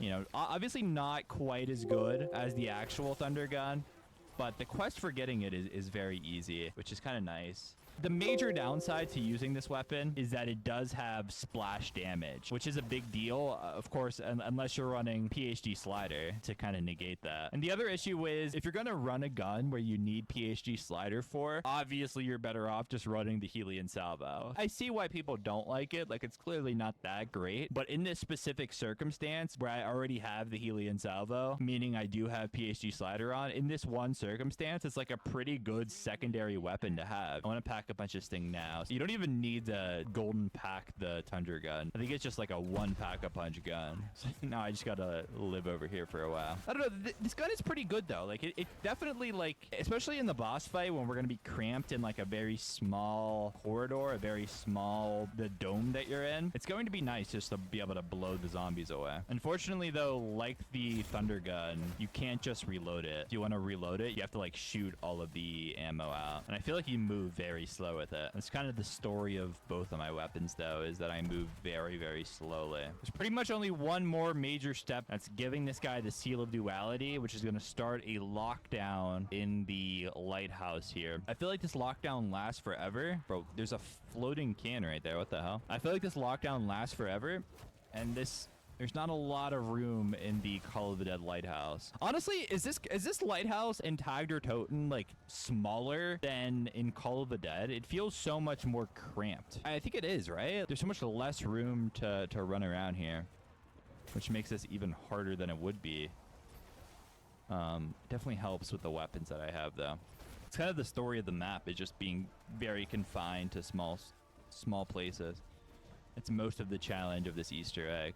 Thing is, Black Ops 4 just gives you so many tools. Like, if I ever get stuck, I pull out my specialist. Obviously, if I do actually die, I have Dying Wish. So while the Easter eggs are hard, while in a vacuum, things seem difficult. You do have a lot to you have a lot that you could use. It has been very fun playing through these Black Ops 4 maps over the past couple months. I love this game. This is genuinely like top 2 zombies game for me. Grab the seal. The hermit tells us we have to charge up the seal by placing it in the pack-a-punch. It is now a soul box. We have to essentially take the seal of duality and pack-a-punch it at all the different machines and then fill it with zombie souls to get it as charged up as we need it to be for this Easter egg. I'm excited for that final cutscene. It's always... I really enjoy the ending to this map. I guess I should throw these snowballs. They override your Samantha boxes if you have snowballs on you. Okay. Bang. This should be almost filled, honestly. Yes, it is. Got it. Third pack-a-punch. I don't know if I'm ready for this boss fight, bro. I know I have 3 self-revives and a dying wish. This is the kind of fight where you need to go in with all of them now. Maybe it's also just the fact that I haven't done it in so long that I'm a little nervy. You definitely want to shoot the Thunder Gun more at the ground because it has like a little bit of a splash effect instead of shooting it right at the zombies. The final pack-a-punch. It's kind of nice playing as the transit crew, I won't lie. I always wanted them to come back because it felt like their story wasn't over. You know, it is weird that it's in the final zombies map ever, or you know, at least the final one at the time of its release. I do just kind of enjoy the novelty of the crew. You know, they're not like... I need that. Oh, dude, I keep getting Carpenters right when I'm 1 HP on the shield. Oh, can you chill? Can you stop that? Oh, it's done. Huge. We're charging up Agatha. One more time. Place it in here. And then let's throw this on there and get one more piece of lore for the final time. We're pretty much ready for this boss fight. Let's grab a shield. Look, the lighthouse beam. The lighthouse beam is aligned. Am I actually ready for this? I don't know. Game-wise, I'm set up as I could possibly be. I think I just gotta send it. I think you just gotta send it at this stage of the game. Place it in the pack-a-punch one final time, and we need to charge it up with some souls. You're very locked into this fight. Let's actually use the specialist early so I can get it on cooldown and I can save some ammo. This is gonna be about saving ammo on top of everything else that it's going to be about.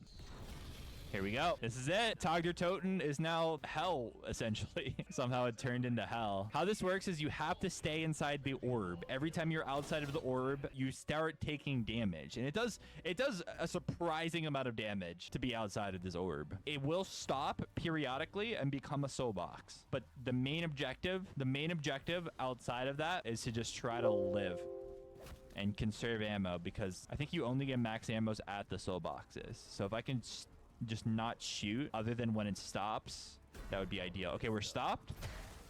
Let's use a little bit of this. And that's filled up already. That's filled up already. Holy. Where's the max ammo spawn? Oh, it's here. It's here. It's here. Let's shoot the... I don't know why I'm shooting it as if I need to do that. As if I'm not playing Black Ops 4 Zombies, a game where the max ammo is to reload your gun for you. But I think it's just instinct. Oh my god. By the way, all the icy water on Call of the Dead is now turned into lava that also damages you over time. So if you're not inside the orb, you take damage. If you're in the lava, you take damage. I'm low. I gotta pull out the specialist. I just want to heal. It's so hard to get healing, because obviously if you're taking any damage whatsoever, you don't get any healing. I want to pull out a sandbox. And there's just so many ways in which you can take damage while you're in this. Okay. Throwing that. I'm going to throw another one too. I want to save ammo. Though I do have plenty of ammo, to be honest. Okay. I know it's going to stop here. It's so hard to see anything as well. Like, it's so disorienting being in this. Oh, we're done. We're stopping. We're stopping. Pop them with this. Got a nuke to spawn. I didn't know it gave you, like, regular drops. Boom. Nice. And then if I can grab the nuke, like, as we start to move. Oh, we're moving that way. I'm just gonna grab it now. Make it a little easier to get past this lava with no zombies spawning, you know? Oh, God. So all of this in front of me is lava. I'm trying to, like, see where I can actually stand in. Oh, God. I actually can't see 2 feet in front of me. We gotta jump down into the lava. Oh, my God. Oh, my God. Is it coming this way? It is. Good thing I, like, vaguely remember the path. I got stuck on something there. I stuck on the terrain a little bit.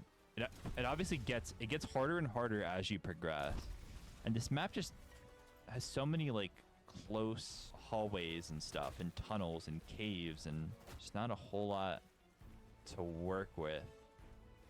I'm at the front of it. I'm trying to slow down and train as slowly as I possibly can here. We're gonna throw this. We're gonna pop this. Come on, go, dude. This orb is so slow. My shield is low. Oh, good thing I got a double points for all those purchases I'll be making from this point on. Okay, it stops here. It stops here. Oh my god. Agatha has stopped for a little bit here. Throwing these. Nice. This should give me a carpenter. My shield has took so many hits. Dude, this might be a flawless Black Ops 4 tag run, which would be pretty cool. No dying wish either. This has been a pretty electric performance by myself, especially after having played this map in a while. Okay, up the lighthouse. The lighthouse is not the fun section of this. I genuinely can't see. I couldn't even see that zombie. Insta-kill, whatever. This is the hardest part. This is the hardest part because you're guaranteed to be outside of the orb for a little bit of time here. I can't take any hits. I can't take any hits whatsoever from any zombies. Take the zip line. We're gonna catch up to the orb and heal a little bit. Oh yeah, that's a minimal damage right there. I've always wondered if it's possible to do that step on realistic when you only have 50 HP. I only took 40 hits of damage there. So it definitely is. Oh my god. Although, if this was realistic, I would have just died. We're gonna throw a sandbox, I believe. Oh no, I'm stuck. I'm stuck. Not ideal. Do I hit the trap? Is that the meta? The trap meta? Kill all the zombies coming in behind me. Here we go. We're at the tail end. The tail end of Call of Duty Black Ops 4 Zombies. We're down to the very last bit of this, where things get even harder. So now the orb is stopped for one final time. It's now going to slowly start caving in on me. I want to throw the sandboxes first. We cave in? I don't know. Ah, shit. Okay. Here we go. It's like playing like rock music right now. Oh my god, this is so intense.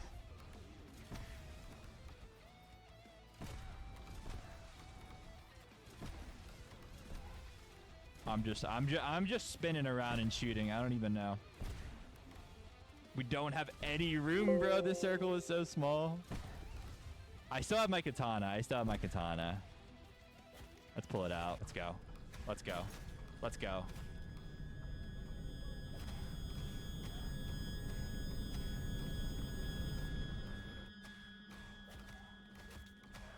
Oh my god. We've done it. The final bits of lore. Do you remember when I asked you what you really want? Why do you ask this now?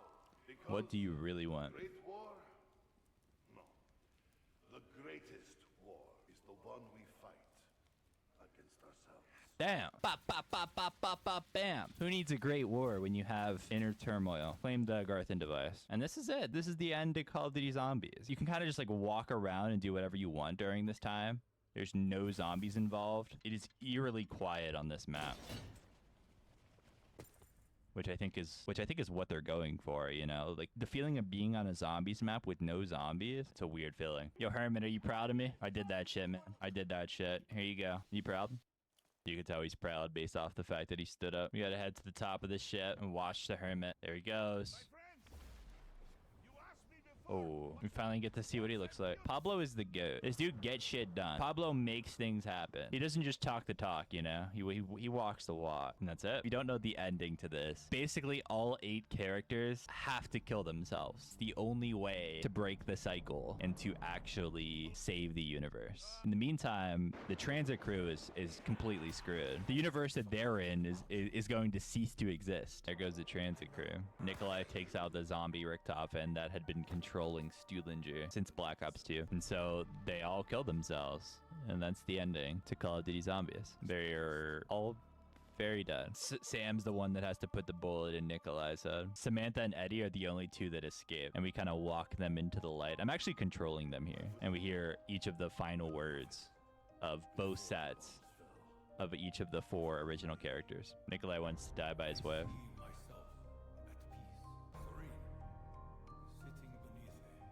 Takio just being a peaceful guy. I think I'd like to teach medicine. Maybe pathology. Richtofen wants to teach it. You know, the more I think about it, the more I think I'd be a darn good DI. I would like to be in favorite bar. And the original crew. Nikolai's yapping about vodka.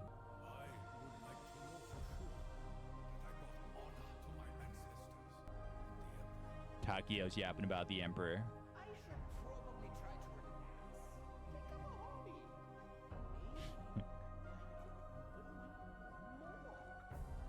Toffin is crazy. And Dempsey's kicking ass. And that's it. That's the ending. It's the last we ever see of them. That is until Black Ops 7, where they're all coming back. But that's Black Ops 4 Zombies. That was a lot of fun. I enjoy these maps a lot. I will be live on Twitch if you want to come check that out. Thank you guys for watching.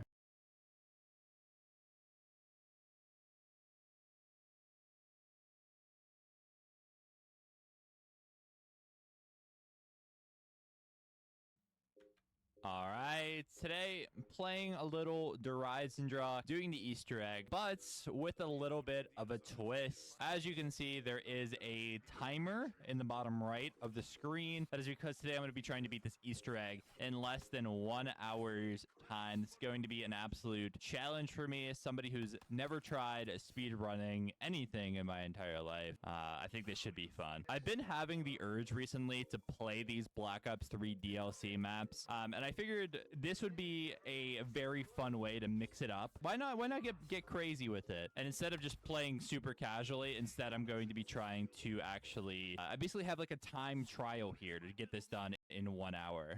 Okay, we're gonna pop the raindrops now. I am running Mega Gobblegums, as you can see, mainly just because this is going to be challenging, and I figured why not help myself out just a little bit. Also, I think using Megas is kind of fun. I think it's a little overhated on, especially when you're being challenged in other ways, like pushing your time. It's not like this is gonna be like an easy 1 hour egg because I'm running Mega Gobblegums or something, you know? Over the next week or so, I'm gonna be playing through each of these DLC maps, starting with Rise and Draw, and then we'll do Zatsubo no Shima, Garad Krovi, and Revelations. You know, I never go this way on Rise and Draw. I always open up the other way and fill the other dragon first, but apparently this is the faster way, which does make sense because that other dragon usually takes so long to fill up because the spawns are just so slow over there that if we do it on a little bit later of a round with all the doors open, especially, things are going to be a little better. I've already lost track of how many kills I'm at on this dragon. I think it's 2 more, but you really want to know exactly how many more so that you can just like leave. It's done.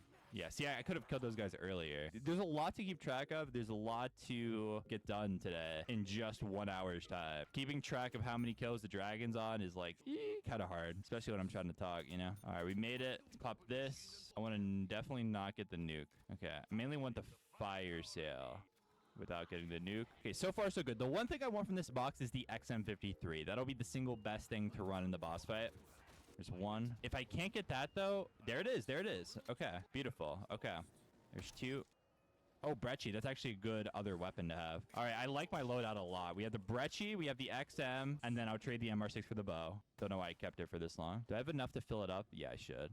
I'm not sure how many we're at because too many things are at today. The shield part is here. I guess I build the shield. I don't know if like actual speedrunners would build it. In fact, I would probably assume that they don't bother with it. Obviously, I'm not going for like a world record time here. I'm just going for a, you know, an hour run for my first ever speed run, which I think is like a reasonable goal, but I'm not actually 100% sure like how attainable that's going to be, but we'll just have to see. Okay, that's done. End the rounds, and we head down to the bottom to fill up the last one. Let's hit this. This is our 3rd spin of the cycle. It's gonna give me ABH. Let's fill up the last dragon and get these anti-grav things on while I'm here. Okay, got him. There's something about looking over at my second monitor and seeing the timer just tick, tick, tick. That makes me nervous, dude. Like, I don't know. I feel like this is stressful as hell. I know there's like no difference. I've played Rise and Draw a million times. I didn't want to actually hit anyone. I've played through this map a million times, but never have I ever done it with a timer involved, knowing that I'm on the clock. Is that close enough? I think it is, right? And that's... I got that. Oh my god, I almost died, bro. Oh my god, I almost died. That was actually really close. Well, that would have been a setback, to say the least. Okay. I think that's 6. I can make my way towards the end of this round because I want to end it as soon as the dragon's done. Okay. Oh, it's done? Okay. Got it. Nice. And then let's come up here and grab my Wrath of the Ancients. Just over 7 minutes, Wrath of the Ancients. Not too shabby. We got a round 6 dog situation, which is fine. To do this Easter egg on Dryzendrock, before you can do any of the actual Easter egg steps, you need to get an upgraded bow. So all of my energy, all of my focus needs to go into getting the storm bow, which I would assume is the bow that the speedrunners go for. Although, don't quote me on this. Don't quote me on anything I say today, because it might all be wrong. I guess I could have been doing this. Wait, why? Wait, did I not bind the quest? Oh, I'm trolling. I'm trolling hard, bro. Like I said, this is not going to be like professional speedrun route. This is going to be the Chrism route, the Chrism special. And you shouldn't take advice from the Chrism route. Just gonna throw that out there. Especially, I can't hit this, bro. Higher. Too high. Dude, I actually can't hit this. Higher. Got it, got it. Oh my god, that took me so many tries. It's okay. I'm still in the game. I got the lineup for this one. I have full faith in that to work. There it goes. Nice. Next thing I gotta do is come to the bottom of the map and do the wall riding step of the storm upgrade. I just want the shield for safety in the come boss fight time, you know? Why not build up? Why not give myself that little bit of protection? Hit this one. Oh my god, almost fall off the thing. Boom. There we go. I have a couple of goals in mind for good checkpoints for myself. Good, I don't know what you would call them. Good, just like goals in mind over the course of this Easter egg in order to be able to get it done by 1 hour. The last shield part's down in the courtyard. My first goal was to get the storm bow by the 20-minute mark. If I get that by 20 minutes, 40 minutes should be enough to do the rest of the Easter egg in my head. Oh my god. I only have 9 shots left. I don't have what else went. Please tell me that hit. It did, it did. Do I have enough zombies? Let's end the round. Let's end the round. There it is. There it is. Okay. And then my second goal is to actually get into the boss fight by 45 minutes in, which would essentially give me 15 minutes to beat the boss and then come out of it and shoot down the moon, which hopefully even for me, 15 minutes is enough to do that. First things first, get this storm bow. Fill up these urns. I only have 6 shots left. The entire game feels like it's riding on me hitting this on the first try. I won't lie. And I missed low. There's the max. There's the max. Okay. Okay, we're saved. It's still not great that I missed. I knew that these bow shots were really going to come into play and affecting my time. All right, second try, second try. That's not bad. Honestly, second try is good. If you could give me the option to take hitting it on the second try before I attempted that, I think I would have took it. I think I would have took that option. And we're hitting the TP to fill up the third urn by 12 minutes, 10 seconds. Pretty good. We're going for the Gobblegum. I want to get some sort of drop. Extra credit is good. I need to be careful activating it, though. Obviously, while I'm down here, I want to get the Ragnarok piece, which I need the rocket to go off for. I learned a little bit of tech. Please tell me that hit. I hit. I learned a little bit of tech. Apparently, activating drops is very likely to trigger the rocket. Or I don't know if it's very likely or if it's like every time, but it's not working, so I don't know. Am I doing something wrong? Why didn't that work? Why is this not working? We got nukes. I got more drops. It should activate it. Do you have to activate it in a certain place or something? I don't know, bro. This is annoying, though. I have another chance at it. I'm just like... There we go. There we go. It worked that time. It worked that time. Huge. Yeah, somebody who knows how that works exactly, could you explain it? Because I've never heard of that, but apparently it's a thing. Apparently drops can trigger the rocket, which is really cool. Oh, I wanted the fire sale. I guess I don't really need the fire sale. The rocket launcher was really the only thing that I wanted from the box anyways. Just gotta wait for this to turn green so that I can grab my first rag part. The other 2 rag parts I'm gonna get for killing a panzer, which will just happen naturally. Test complete. Oh my god, I almost missed. That would have been so bad. And then the other one I'm gonna get for hitting the Wonder Sphere, which I need to activate. I should activate the Death Ray now because I'm gonna need that for a different step. There's so much shit happening. It's really hard to keep track of everything. I won't lie. I don't know how people that are good at this do it. Like, I feel like this is so hard. I'm like a really competitive person, so I can see myself like really getting into this and like really wanting to like push my score up and stuff. But as of right now, this feels very challenging. Can I grab this? Do I have to shoot it? I always forget exactly what this step is. No, I don't have to shoot it. Got it. Let's activate the Death Ray and hopefully don't die while running through it. I want to grab the shield part on my way by. Spawns right here and place it in there. 15 minutes. Honestly, I'm kind of impressed by myself right now. I won't even lie. I feel like I'm doing really good. To get the bow in the chest at around 15 minutes, I don't know. I'm definitely going to reach my goal of having it by 20 minutes. Which is really good. I can get this wisp step started right away. I think I know this Easter egg without needing to look up any of the steps, but I know there's a lot of weird shit with the Death Ray that I always tend to forget. Like whether you need to put it on attack or protect or whatever. Should be almost done. Hurry it up. It's done. Place that. I actually don't think you need to place the Wrath of the Ancients now that I think about it. I don't think you need to do this. I think all you need to do to be able to start the Wisp step is have the bow like ready to pick up. I wasted a couple seconds there, but it's okay. It's okay. Let's get this started. Shoot all these little prongs. There we go. We hear the wisp. I want to keep it on this round. We're on round 10. It's pretty important that I don't end the round, actually. Okay, next thing we got to do is the wisp step, which is the sparking electricity that spawns somewhere on the map. There's 9 possible locations. It only spawns in 1 at a time. Although I did learn a little bit of tech when it comes to predicting the next wisp spawn. See if I can implement it here. I got to find the first one first. Right there. So what I learned is apparently the wisp always spawns nearby the previous wisp. Within 2 wisp locations of the previous one is where the next one's going to spawn. So there was above double tap. So it's likely to be here, but if it's not there, then it's probably at the globe or in the power, I think.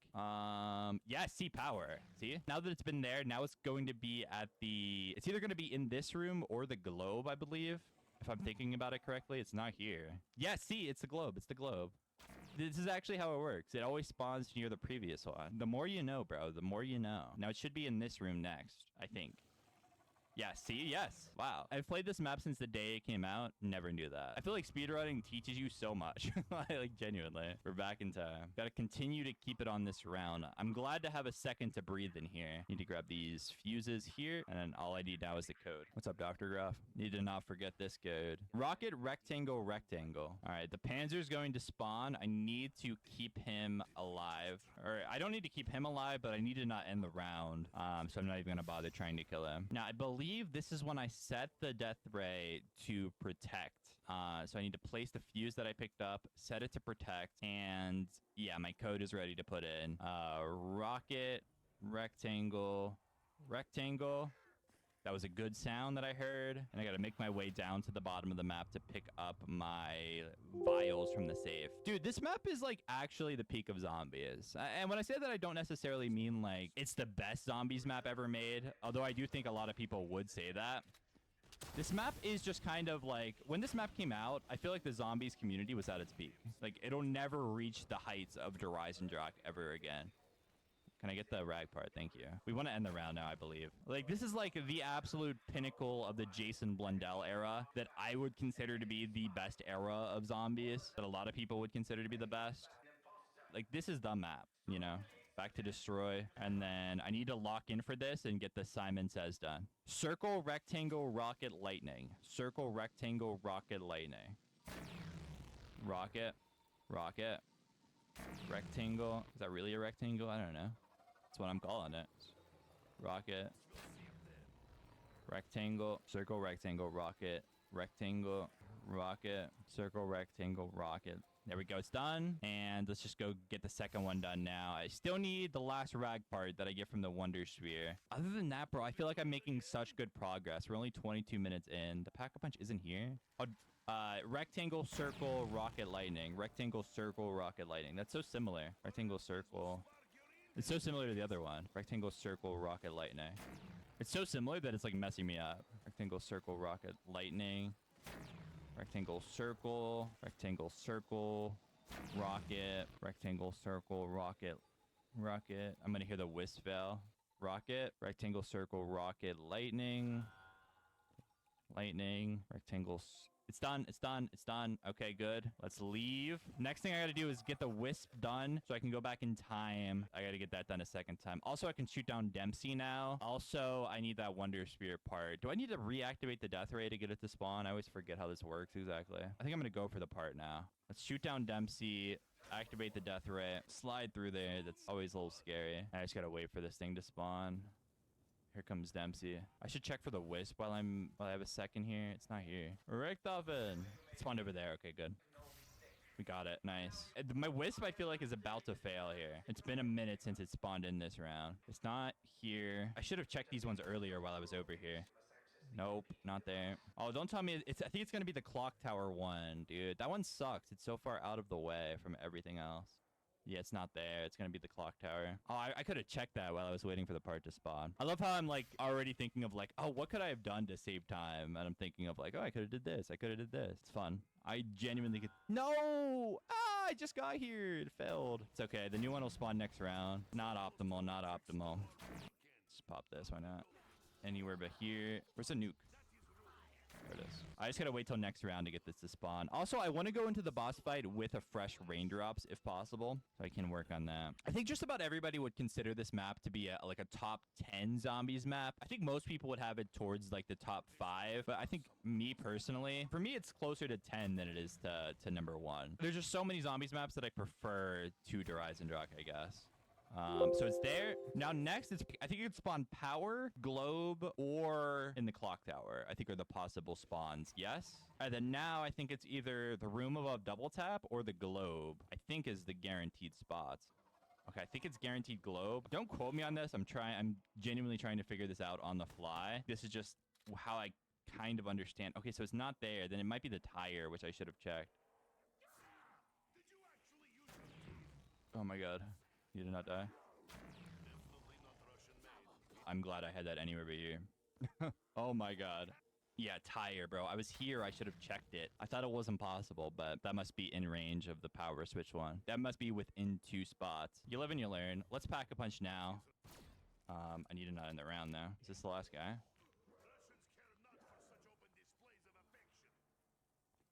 Oh my god. Having some close calls here. That felt very dangerous. That felt like I could have lost my rocket launcher, which would have been a huge setback, or I could have went down. All I got to do here is interact with this computer that opens up the crates, and I get the tablet. I've always thought that the thing you interact with was this book, but it's actually not true. You actually just interact with this computer. I never knew that. Dude, I'm less than 30 minutes in, and I've just gone back in time for the second time. I've been stressing this entire time, but actually, like, thinking about it, I've done this so fast. Like, I'm actually kind of proud of myself. This is going way better than I thought it would. Oh, that's like whiff shots on a pansy. I can end the round here. It doesn't matter.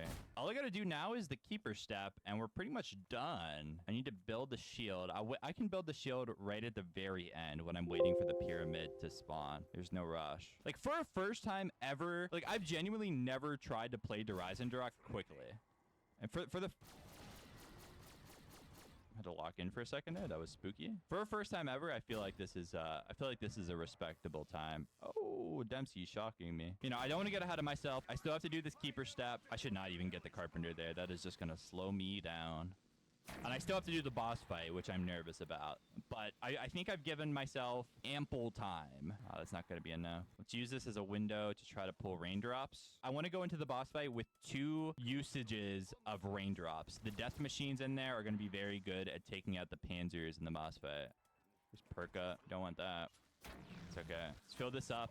So I'm going to be done with the keeper step at the end of round 17. So start of round 18, I should be heading into the boss fight. Shouldn't take me too long either. I feel like I'm forgetting something, I think is it. Like, I keep wanting to do like mental checks in my head to make sure that I'm not forgetting something. And, like, every 30 seconds, I have this like feeling of panic that like, oh no, I forgot this. But there's actually nothing that I forgot, I don't think.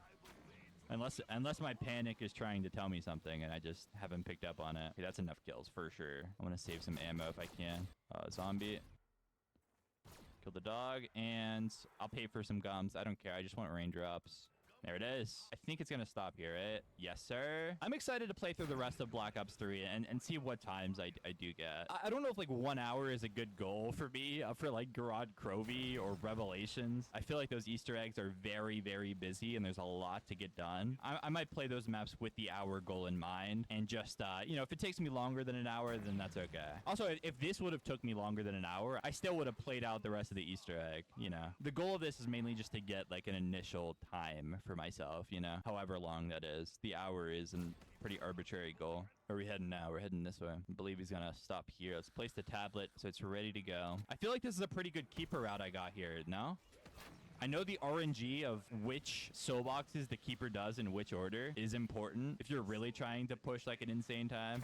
Obviously, for my sake of getting this done in an hour, it's not the biggest deal. But a couple seconds here, a couple seconds there does feel nice, I will not. I have 20 shots left. Ideally, I don't have to use my raindrops before the boss fight, but I might end up needing to. It should be enough souls. I'm going to save the rest of my ammo.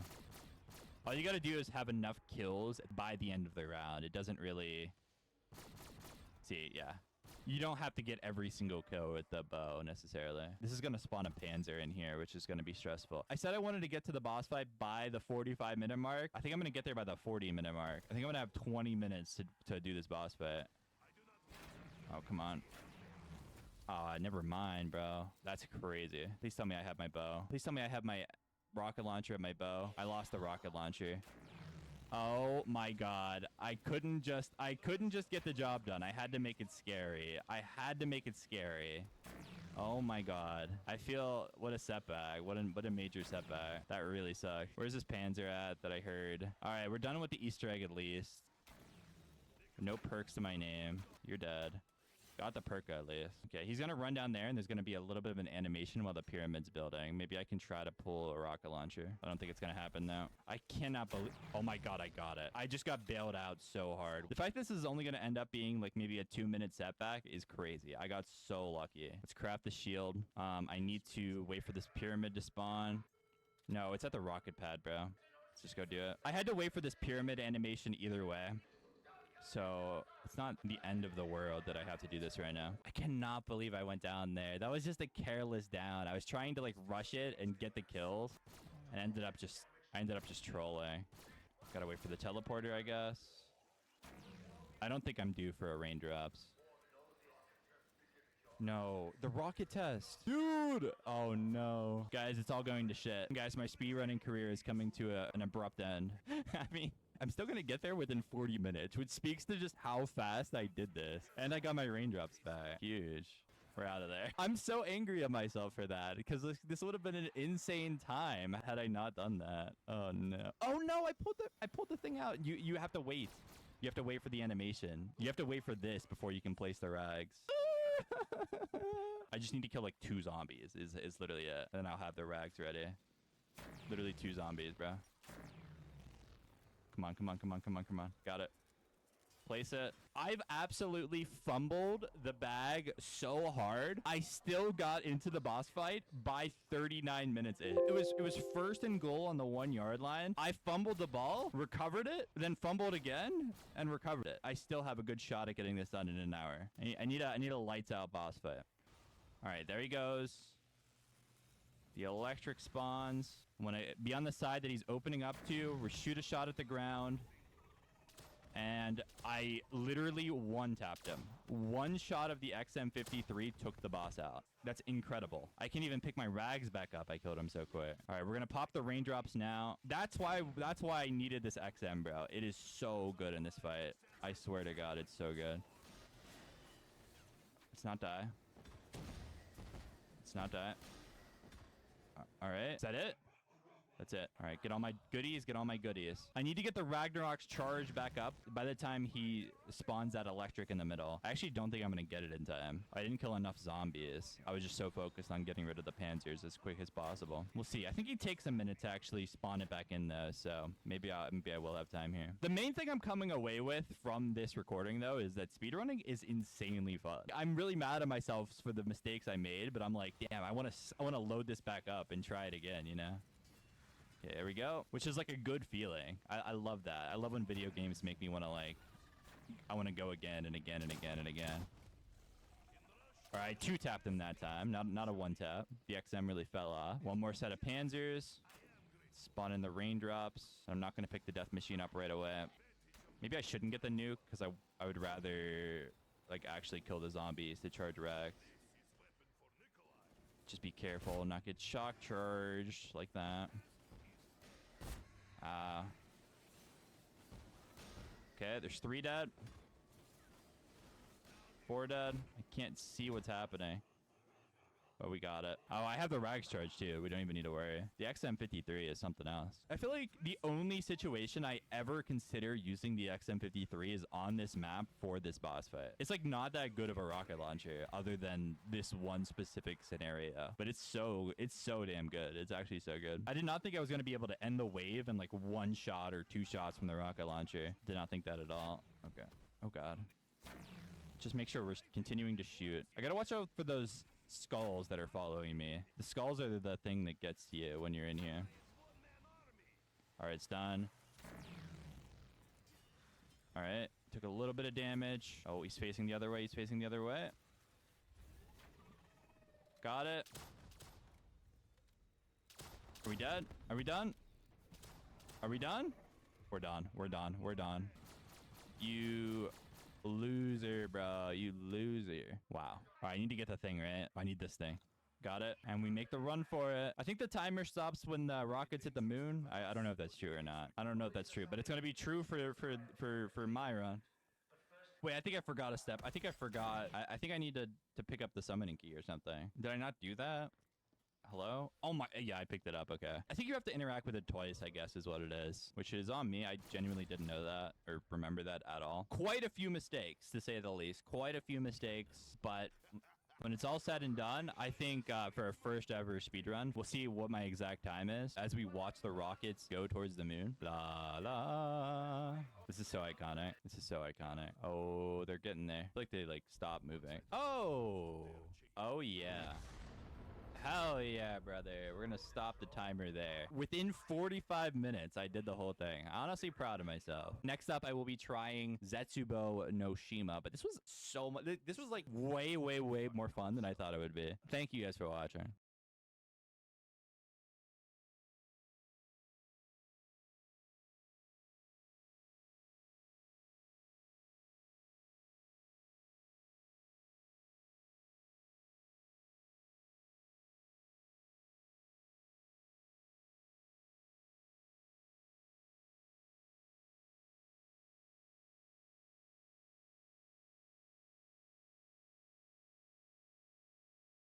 Another video, this time 16 obscure things that only OG Zombies fans did. If you've done 7 or higher of these things, consider yourself an OG Zombies fan. First thing, knifing the windows on Verrückt every time. This was a staple of public sessions back in World at War and also Black Ops 1, that whatever side of Verrückt you spawn on, you always raced the other side to knife all the windows. It was just a thing to do. You can't really explain it. It's just what you did. You would get all of the glass smashed and then play the game. I don't know why. That's literally all there is to it. The second thing is switching weapons as you buy a weapon to make things more cinematic. What I mean by that is in Call of Duty, when you first obtain a weapon in Zombies, it will do some kind of animation to get the weapon ready, whether it would load a round into the chamber or whatever. And this animation would play every time you get the weapon for the first time. But what you could do is once you bought the weapon, if you quickly switch before the animation plays, you can then play that animation when you switch back to it. So what I mean is grab your weapon, switch weapons immediately, and then when you're ready to kill your first zombie with the new weapon you've bought, switch to it and it will do a very satisfying little animation before you start shooting. Now, again, this video is obscure things, and I'm sure there's many people watching this who are probably raising an eyebrow thinking, what the hell are you talking about? It's obscure, okay? But this is something that people did, including myself, to just make things feel a little bit more, I don't know, amped up, a little bit more cinematic. The third thing, not so obscure, was window board assignment. Okay, this was a staple, again, of public sessions in particular, where on most maps, especially if you had 4 players, each person had their window board. You were assigned to those window boards only. You'd have one dude under the stairs, one dude at the top of the stairs, one dude watching that kind of blacked out corner where the Olympia was, and one dude watching the window board near Quick Revive. Those were your positions. If you decided to run to the other person's window or throw grenades at the other person, you were a dick Same applies to Doris as well. There was 4 window boards in that spawn room. You had your window, that was it. And this was a staple in many other maps. And if you had 2 people, you kind of knew which windows each person had. It was just common knowledge. It was common decency, dare I say. And if you violated this, you were an ass. It was actually quite common, in fact, for people to hold a grudge over this. Seriously. It's worth mentioning, of course, because nowadays, window boards aren't even a thing anymore, so there's a few people who might not even know what I'm talking about. But yes, a grudge would be held here, so much so that if someone stole your kills at your spawn window early in the game, you probably would just swear off reviving them. If they ever went down later in the game, you would just, nah. You just wouldn't bother. You just let them die. Window board assignment was important. The 4th obscure thing that OG Zombies fans did was switching weapons whilst reviving to continue shooting. This worked in pretty much every Call of Duty Zombies game, if I remember correctly, where you would simply switch weapons whilst reviving, and you could keep firing off whatever weapon you had in your hand as you were reviving the player to make things nice and easy. This was especially common if you were running PhD Flopper and Mustang and Sally's. Of course, this made things a lot easier because clearly you're not really supposed to have been able to do this. The idea of reviving is that you would need cover in order to make the revive work. But luckily, with this trick, you could just cover yourself. The 5th obscure thing that OG Zombies fans did was throwing grenades at the mystery box to troll a friend. Now, the way this worked was that in many of the older Call of Duty Zombies games, if a friend of yours spammed the mystery box and got a weapon that they actually wanted, if you reacted fast enough and threw a grenade in or around the box, especially if you had other friends of yours also doing this, it will basically block the prompt to pick up the weapon and instead replace it with a prompt to throw the grenade back. This will basically mean that for the friend that's actually spun the mystery box, they literally can't pick the weapon up until all the grenades have exploded. Which means if you get your timing right, and again, you have multiple people doing this, you could literally stop your friend from getting a weapon. It was kind of savage, but it was funny. I'm not gonna lie. It was funny. Everyone's done this at some point in their lives, okay? Don't act like I'm the bad guy, okay? And don't act innocent yourself. I know you've done this. Confess. The 6th obscure thing was getting 3 weapons on World at War Doris. Now, glitches I'm going to try and keep to a minimum in this video because there are so many glitches in the history of COD Zombies that you could just make a full list of just glitches that everyone did at some point, especially when they were younger, in these older COD Zombies games. But I'm going to list off a few ones that I've cherry picked, and one of them is this 3 weapons glitch from Doris on World at War. Now, believe it or not, even I did this as a certified hater of mule kick. But back in the day, in Doris especially, if you were running on the catwalk and you weren't training or weren't skilled enough to train back then, having 3 weapons on that catwalk was a genuine lifesaver. So what a lot of people did was utilize this glitch to try and have 1 wonder weapon as well as the PPSH and the MG42 all at the same time. And by doing this, typically you would last a lot longer on the catwalk before you'd have to run off and start the teleportation strategy. Now, the way you do this glitch was actually very dead simple. All you do is you'd feed one of your weapons into the Pack-a-Punch machine, buy yourself the Kar 98K from the wall or the Guvar, whichever one you could be bothered to grab, run back up to the Pack-a-Punch machine and pull out a bouncing Betty as you accept your weapon. What would then happen is you'd take in the Pack-a-Punch weapon back into your inventory, but also keep the Kar 98K. And with this, you could swap the Kar 98K to whatever weapon you wanted to grab. You could also Pack-a-Punch that weapon so long as you pulled out the bouncing Betty to accept it again. And also, if you went down and got revived, you wouldn't lose it. So these 3 weapons were completely fixed to your character for the rest of the game, which made this glitch very popular. The 7th thing is blocking the elevator door on 5. Now, if you did this in a public session, I don't like you. But in a private session against friends, this was pretty hilarious. The idea was simple. Ride the elevator to a different floor to what your friend was on, and then stand in the doorway. What would then happen is your friend could not call the elevator back up. It just wasn't.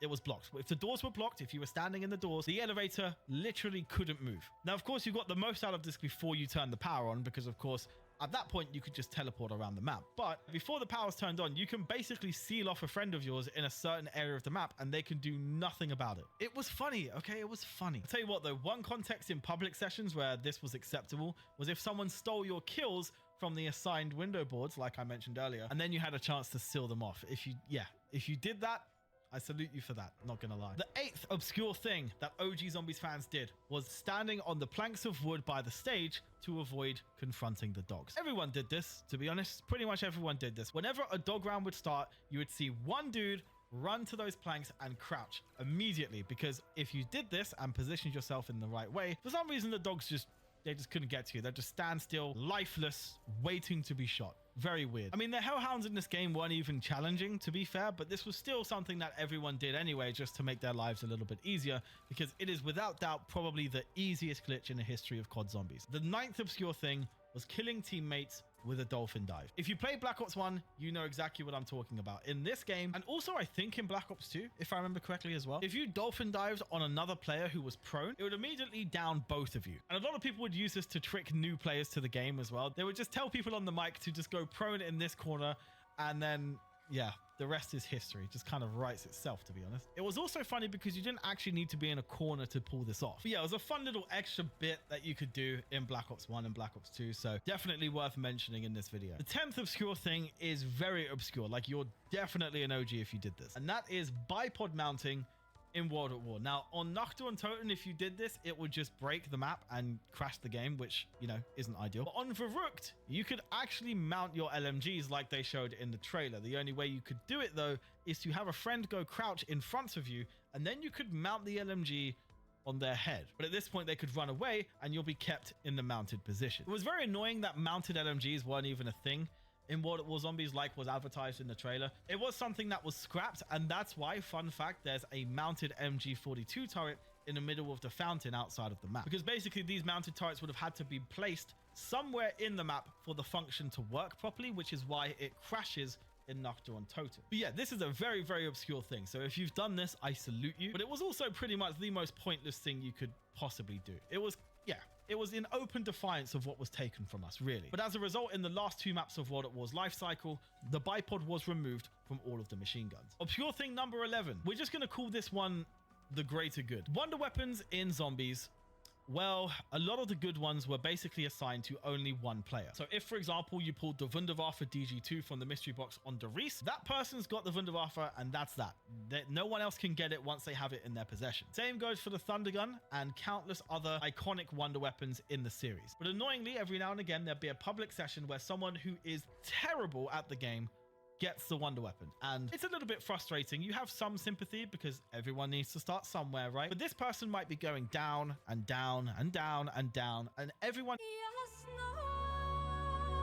is struggling to survive as a result of a complete novice having the most powerful weapon in the game without knowing how to use it. Because in a lot of these older maps, the wonder weapon was kind of pivotal to how long you'd actually survive as a team. So for the greater good, what some people would do, definitely not me, is let the noob with the wonder weapon die. If they went down one too many times and you just give up on reviving them, you would just let them bleed out, and then once that happens, that wonder weapon would then return to the mystery box and will be up for grabs for anyone else to claim. I'm guilty of this. Particularly on Der Riese, yeah, if someone goes down like 20 times by round 15 and they have the Wunderwaffe, I'm sorry, you're just not ready for it. Am I an ass? Maybe. But everyone playing these games at this point in time, we're doing the same thing. Don't tell me I'm wrong. Obscure thing number 12 is never opening the forbidden doors. Now, there are multiple forbidden doors across various maps in the whole series of Call of Duty Zombies, but of course, some major ones that pop into my head is the help door in Nocturne Toten, the staircase door on the stage of Kino de Toten, as well as the door to the right of the Gevaar Wallbei in the spawn room of Der Riese. These doors you just don't open,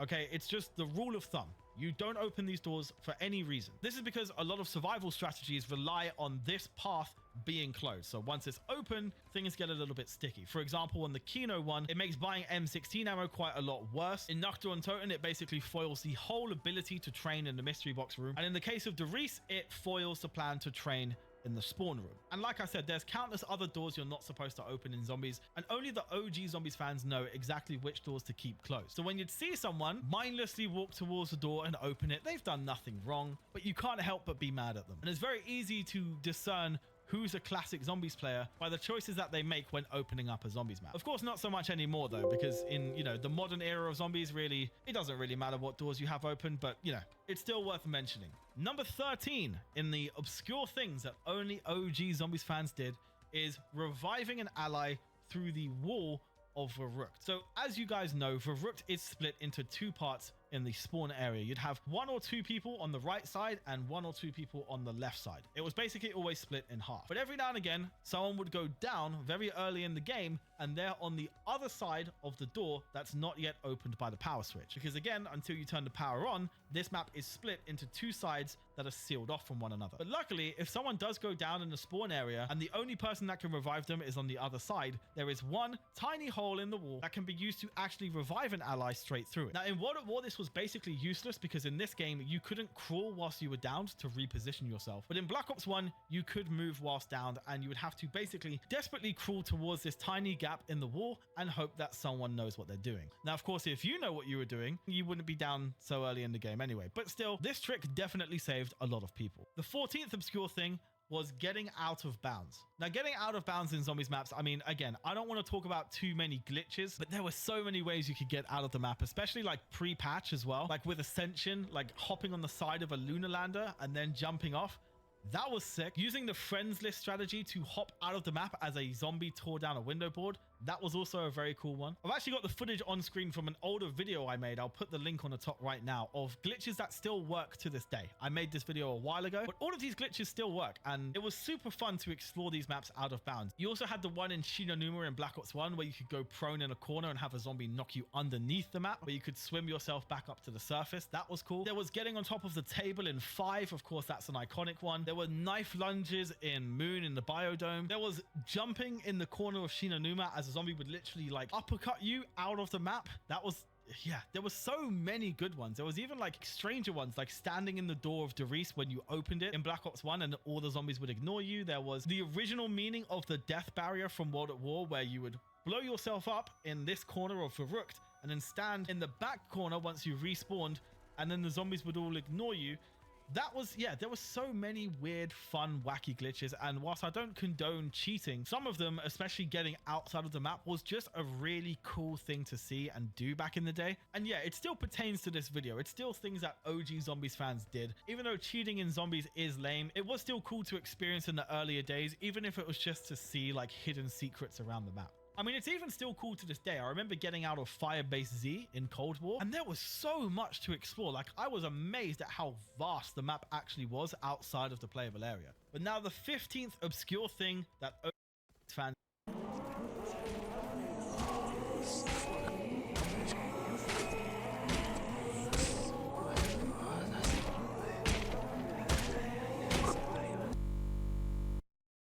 Now, the 16th obscure thing that all OG Zombies fans did was Peter McCain and lobbing a bunch of grenades at him. Basically, with Peter McCain's unfortunate demise with the parachute in Shinonuma, if you threw enough grenades at his feet at the right time, at the right angle, he could quite literally fall to the floor, and it was very creepy, because what you'd then be able to do is walk over to him, and if you stood on him and touched him, it would immediately kill you and end the game with no explanation whatsoever. It was super weird. As a result, you still see people doing it in like the Chronicles version, even though it doesn't actually work in that version. But yeah, just lobbing grenades at him is a sign of someone who was there when it was, you know, darker days. But you know what? Before we wrap the video up, let's throw in one more, which I guess, you know, Black Ops 3 is now turning 10 years old this year. So I guess you could say people who started on Black Ops 3 are kind of OGs at this point. If we're going with that mentality, then we can throw in a 17th one, which was jump sliding in Black Ops 3. With this strategy, it was without doubt the fastest way to traverse pretty much any map in the game, in which you would basically sprint, jump, and then slide, jump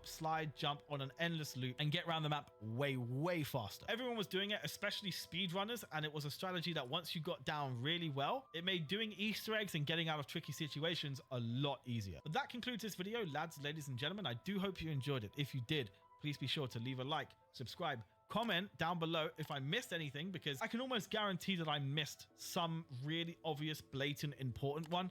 So I want to be told in the comments what that is. But subscribe if you're new, and I'll catch you soon. Cheers.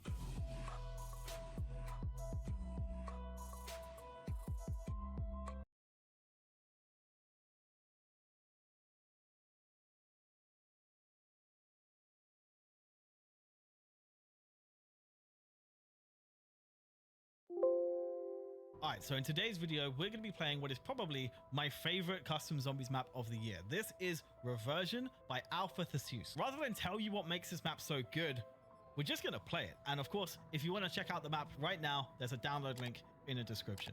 Alright, and here we are.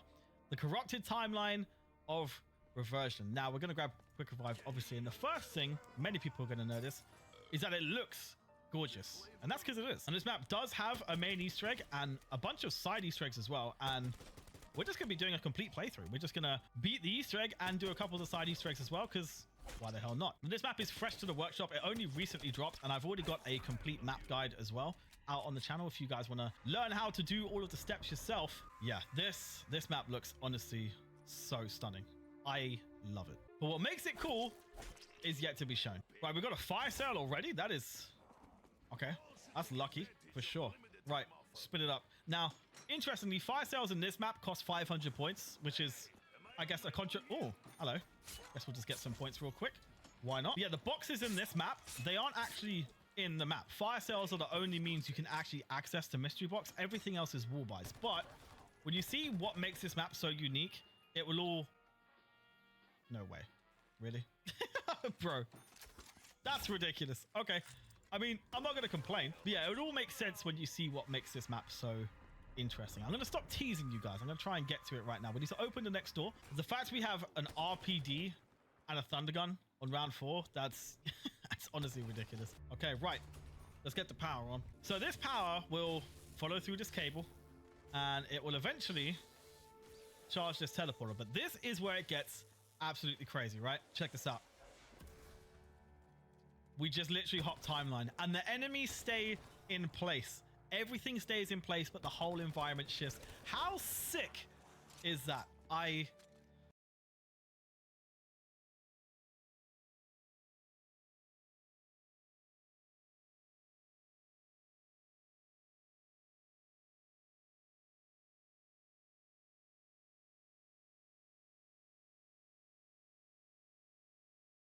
Welcome to the complete map guide for Operation Ragnarok. In this video, we're going to be going over the main quest as well as the wide array of incredible side Easter eggs found within this map alongside the essentials as well. So let's get started.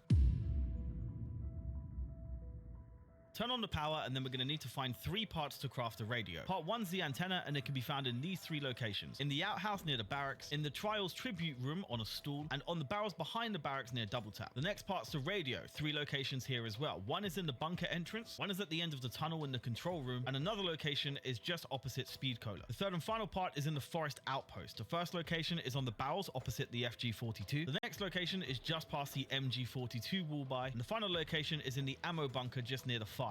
You can then craft a radio in the room just past the mortars. For the next step, you need to grab this dynamite just near the Bowie knife wall buy in the barracks. Place the charges on this safe found in the supply room of the control room area. Once it's blown up, pick up the battery inside and head to the spawn area and place it on this tree stump. Feed it with souls and then you'll want to pick it up. At this point, you'll be moving very slowly, so you can use the zip line to help you out a little bit, and you'll need to place it in the device just next to Double Tap. For the next step, you need to find 3 numbers that are randomly generated and written in Roman numerals. The first number in the sequence can be found just outside of the map past the trip mine wall by. The second can be found out of this room in the control room area, and the third can be found just to the left of the entrance to the Pack-a-Punch area. In the room where you built the radio, enter the numbers in the sequence that I showed you. Your numbers of course will be different to mine, but the order I showed you is the order that you enter them. And if any of your numerals showed up as a dash, that's just 0. With the numbers entered, head to the control room and then you'll find this button in the right corner. Interact with it and the boss fight will start on the next complete round. Now this boss fight is timed and extremely difficult. It might be worth doing some of the side Easter eggs to get more powerful weapons, which we'll go over in a second, but I highly recommend having PhD for this boss fight because it's very easy to fail and this boss does drop a lot of explosives that PhD makes you immune to. One way or another, once you defeat the boss, it will drop a summoning key on the bridge that you'll need to pick up to claim a Perkaholic. At this stage, you've beaten the Easter egg and you can now buy the buyable ending found in the spawn area on a bench. Before we go on to the side Easter eggs, let's talk about the essentials. The power switch is found just in this room past the double tap machine in the barracks area. And as for the Pack-a-Punch room, you'll need to head into the bunker, past the control room and purchase this bookcase. There'll be a portal that opens up. You can follow through the portal and from here access a mortar bunker where on the left side you can open the armory where the Pack-a-Punch is found inside. As for a free ray gun, you can actually obtain one by doing the tribute challenges. These are kind of like the ones found in Black Ops 4. You just need to push forward until you get an epic reward, and you can then claim that reward at the tombstone found in the spawn area. With an epic reward, you do have a chance of getting a ray gun completely free. And this is the Cold War ray gun as well, so it's actually very powerful.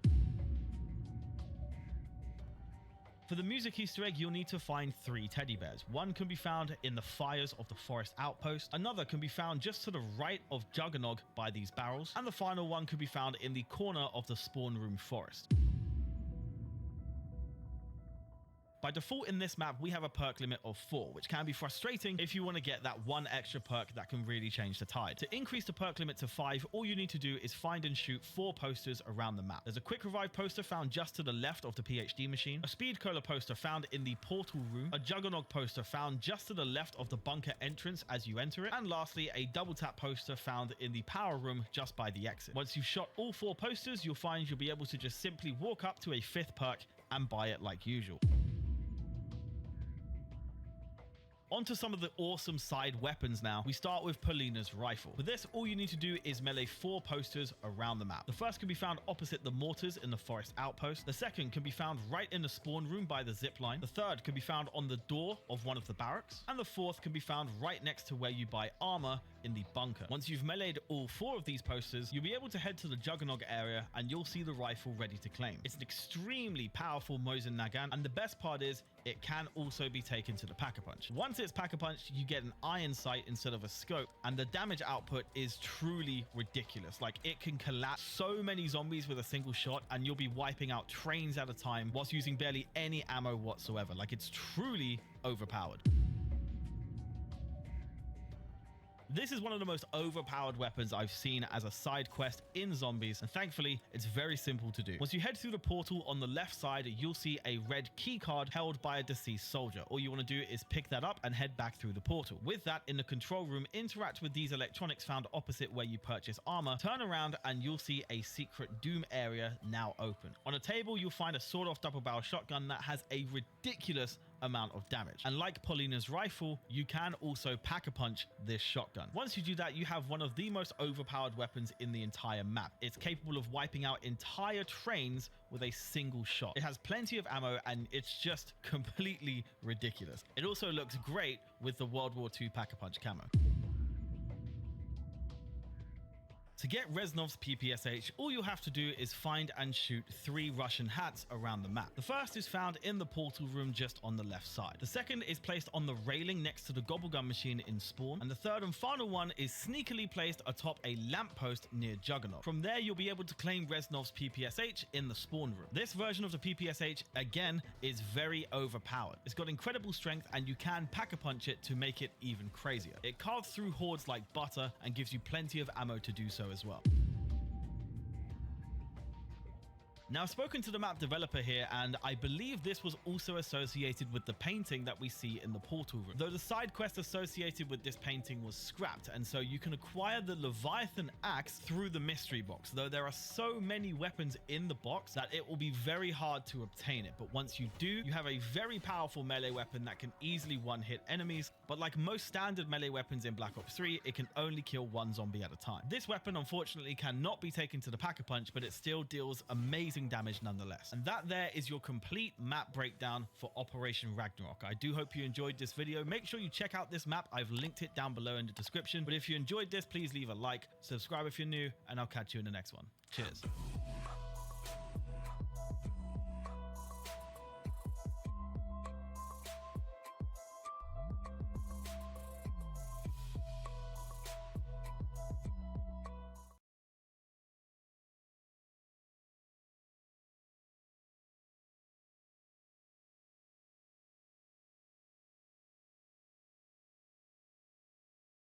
This is a complete map guide to Mob of the Dead Remastered on Black Ops 3's custom zombies. The steps in this remaster are mostly faithful to the original Black Ops 2 Mob of the Dead map, with a few minor tweaks and a couple of brand new Easter eggs such as the Magma Gat and the Stamina perk machine, which we will touch on in this video. But this acts as a complete guide, so make sure you check the timeline printed on this video for the specific things you may need. You can also go ahead and download this remaster with the link in the description. But without further ado, let's dive in.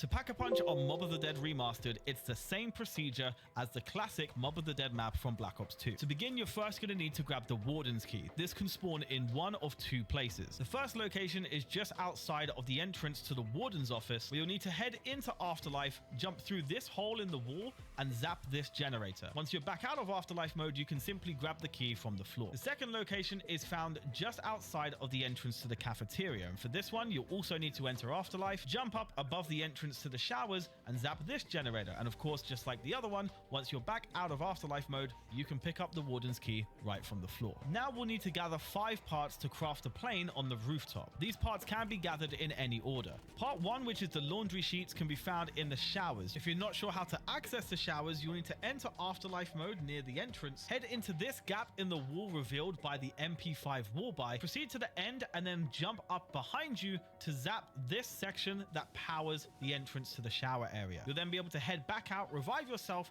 and access the showers at any time. From here, you'll need to unlock this gate found within, enter Afterlife mode, and zap the generator powering this laundry machine. Once you're out of Afterlife mode, interact with the laundry machine, and you'll just need to survive. Just wait a little bit, the laundry machine will be done, and you can go ahead and retrieve the sheets. For the canister, head to the docks, unlock this gate, enter Afterlife mode, shock this panel, and then you'll be able to go through the gate and pick up the canisters right from that empty section. To get the engine parts, you'll need to enter Afterlife in the generator room and zap 3 generators that have the dials lit up. Typically, you'll find 2 in this very same room and a 3rd one in a bonus room that's exposed by being in Afterlife mode. After zapping all 3, you should be able to head into the Warden's office, unlock the gate, and retrieve the engine from inside. Now, if you can't access the Warden's office and you're not sure how, all you need to do is enter Afterlife just outside of the entrance, jump through this gap in the wall at the top side, run along the right, down to the left, down a staircase, and zap this little section here to power up the gate and open it. You'll then be able to revive yourself and head into the Warden's office section. For the valve, it's dead simple. Just head to the highest part of the prison and you'll head past an infirmary where the valve will just be locked inside a cabinet that you can unlock with the Warden's key and just retrieve it. For the rigging, you'll just need to head into the Citadel tunnels and use the Warden's key to unlock the cage holding back the number device. You'll then need to enter Afterlife mode and follow the Citadel tunnels down, revealing a code on the left side. Enter this code into the number pad at the bottom by zapping 1 by 1 to get the numbers you need, and then go ahead and revive yourself. You'll then have a time limit. You'll need to run back down the Citadel again, right down to the bottom, and even past the Uzi on the right side, take an immediate left and go where the cage dropped. You'll then be able to open the gate and retrieve the rigging from inside. At this point, you can head to the highest part of the prison again, just past the infirmary, and unlock the rooftop. To do this, enter Afterlife mode and walk through this gap in the wall, jump up, run along the rooftop, and you'll be able to zap this part here to unlock the door and make your way down to revive yourself. You'll then be able to craft the plane and fly over to the Golden Gate Bridge. Once you land, you'll be greeted to the Pack-a-Punch machine and you'll be able to upgrade your weapons. After some time, electric chairs will spawn at the back of this section if you want to go ahead and enter the prison again. And after flipping around in the prison, you'll see that you'll then need to refuel the plane if you want to go ahead and go back to the Golden Gate Bridge. To refuel the plane, it's dead simple. You just need to grab gas canisters that are in the exact same places pretty much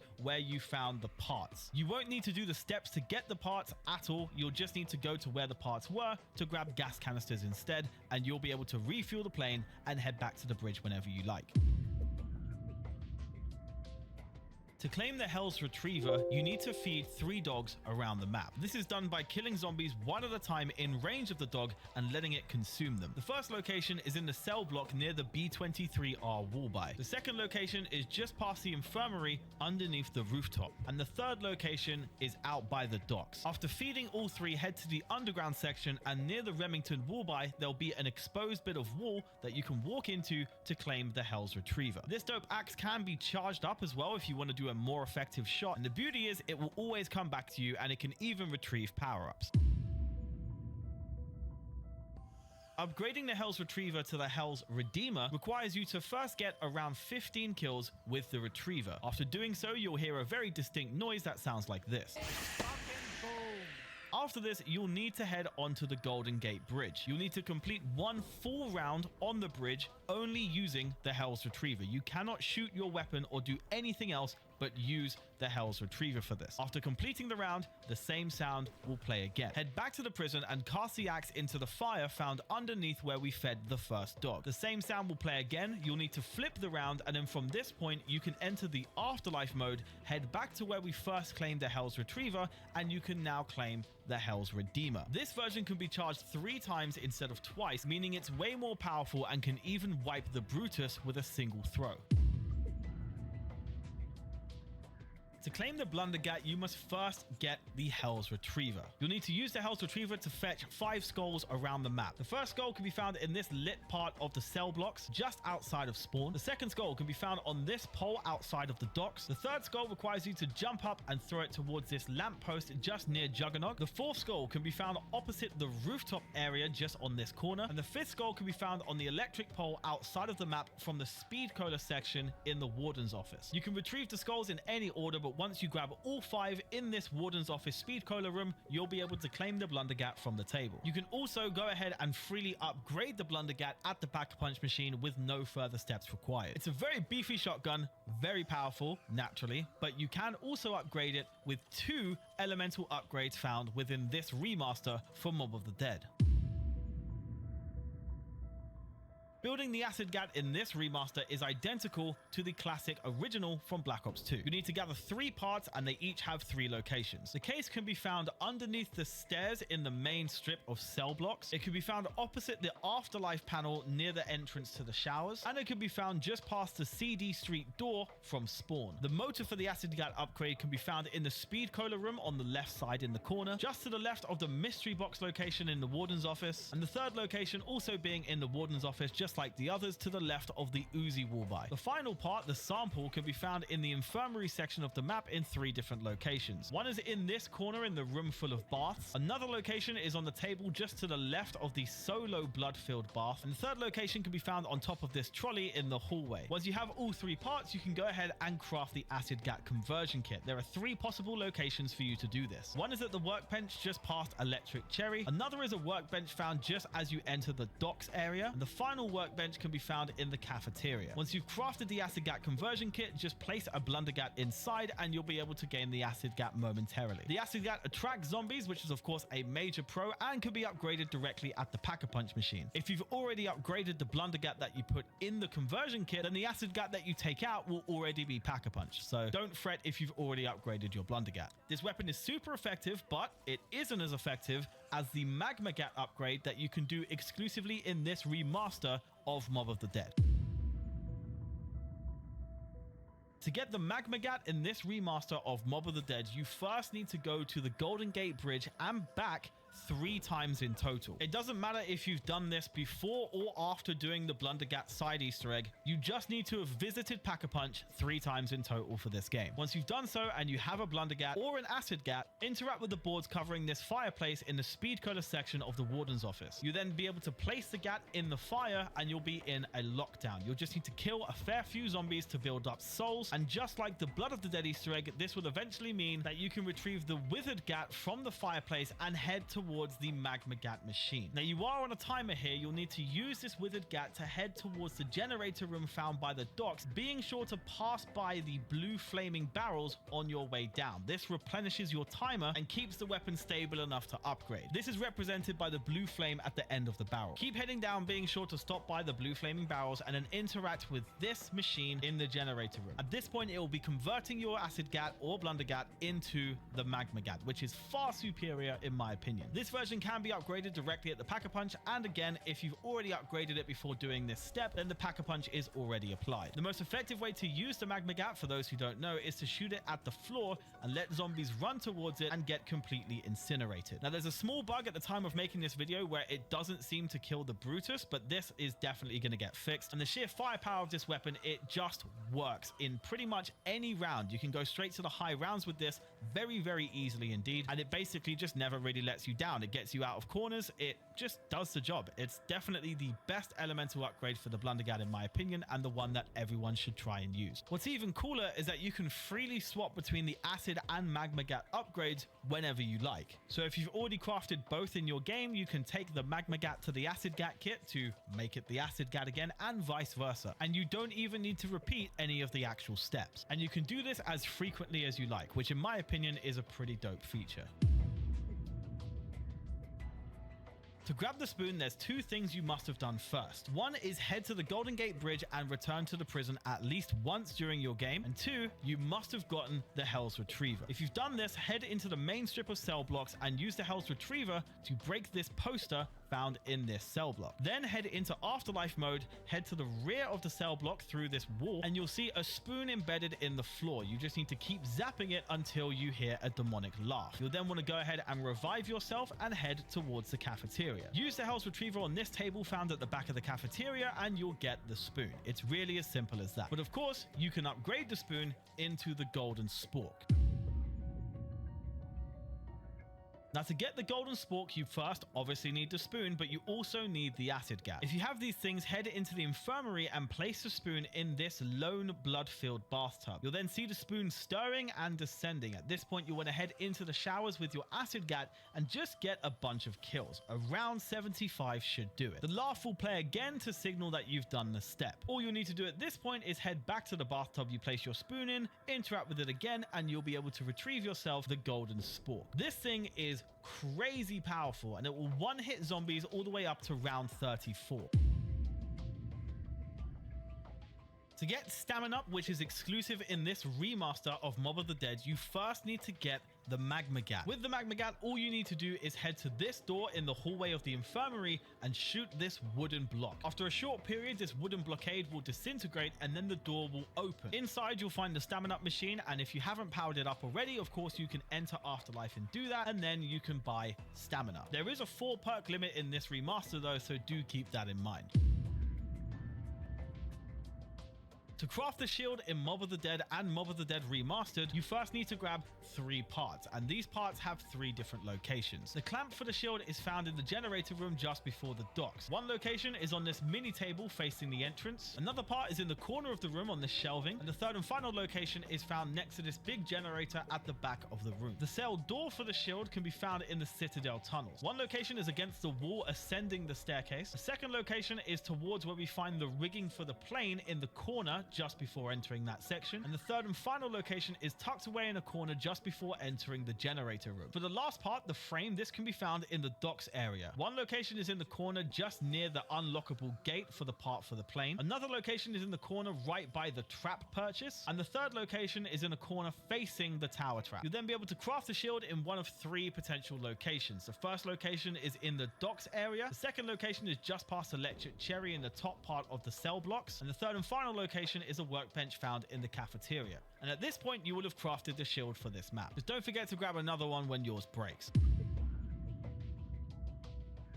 For this section, we'll go over some tips with using Afterlife. For those who are completely new to Mob of the Dead, powering up perk machines might seem a little confusing, but all you need to do is enter Afterlife and zap the electric panel found right next to the machine itself, and you'll then be able to come back out of Afterlife mode and drink the perk. You can also use Afterlife to power up the gondola found in the dock section to easily traverse between the main prison and the dock area at any time. Lastly, there are 3 power drops that are hidden behind different cell blocks around the map that you can use Afterlife to unlock and access whenever you need them. These drops do not disappear, so they're great to strategize with. The first power-up cell block can be unlocked just near Broadway by zapping this electrical panel just to the right of the cell itself. The second location is in the main strip of cell blocks, and you can find the electric panel to shock just to the right of the block itself again. And the third and final one is found in the spawn room. Being in Afterlife reveals this hole in the wall that you can go through to shock this electric panel, revealing another block in the spawn room holding a power drop. At any time, you can walk into these cell blocks to claim these drops when you need them.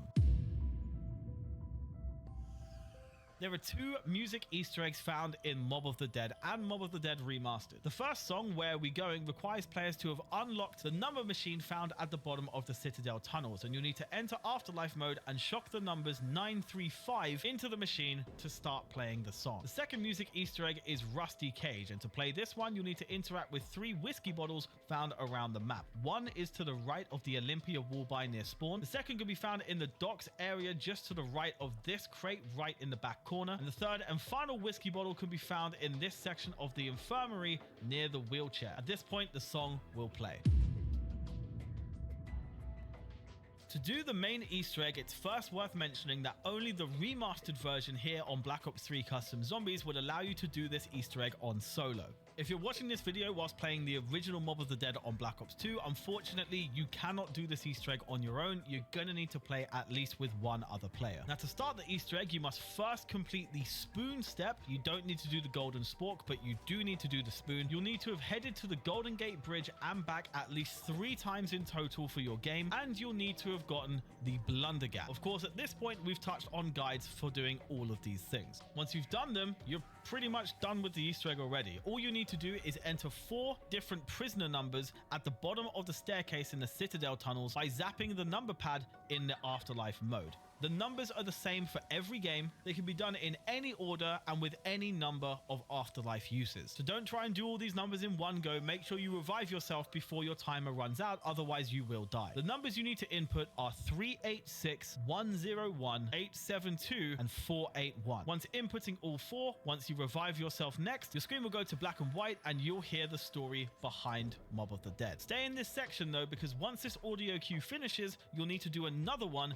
by picking up the audio power drop found on the staircase back up through the Citadel tunnels. And then gradually you'll follow a series of audio logs heading your way slowly to the roof where the last audio log is positioned. There'll be 5 drops of audio logs to pick up on your way to this point. Once you've grabbed the final audio log on the staircase right to the roof, all you need to do from here is enter Afterlife mode. You don't need to have refueled the plane at this point. You just enter Afterlife mode and board the plane as soon as possible. Once you're on the plane in Afterlife mode, you'll head to the Golden Gate Bridge and you'll be greeted to yourself on the electric chair. Once you revive yourself from the electric chair, the final boss fight, if you want to call that, is going to take place. And at this point, you can get one of 2 possible endings to this Easter egg. If you're playing solo in the remaster, a bot will spawn and you'll be faced off against them. If you're playing cooperatively, you'll be faced off against your friend. The outcome of the Easter egg is dictated by whether or not Weasel lives or dies. If Weasel kills everyone else, then the cycle is broken. If Weasel is the one who dies, then the cycle continues. No matter which ending you get, the game will end and you'll have completed the Mob of the Dead Easter egg. And that concludes the complete map guide for the Mob of the Dead remaster for Black Ops 3 Custom Zombies. If you want to go ahead and download this map, you can do so with the link in the description. And a major thanks and shout out to Cop for that for developing this true masterpiece. Much love to everybody watching. If you enjoyed the video, please leave a like, subscribe if you're new,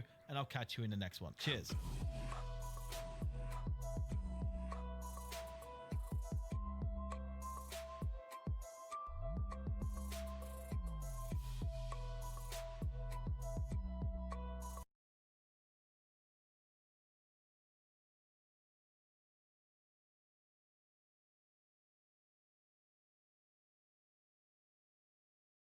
This is the complete map breakdown for the Die Rise remake by Zila and Dobby. Forget what you know about the original Die Rise, because this remake adds several improvements, tweaks, and changes to the original steps, as well as adding a ton of new side Easter eggs and new features to the map itself. And of course, it's my job to show you how to do them. If you want to navigate to specific Easter eggs or steps in this video, you can do so with the chapters on the timeline. Like the video if you enjoy, subscribe if you're new, and let's dive in to the essentials.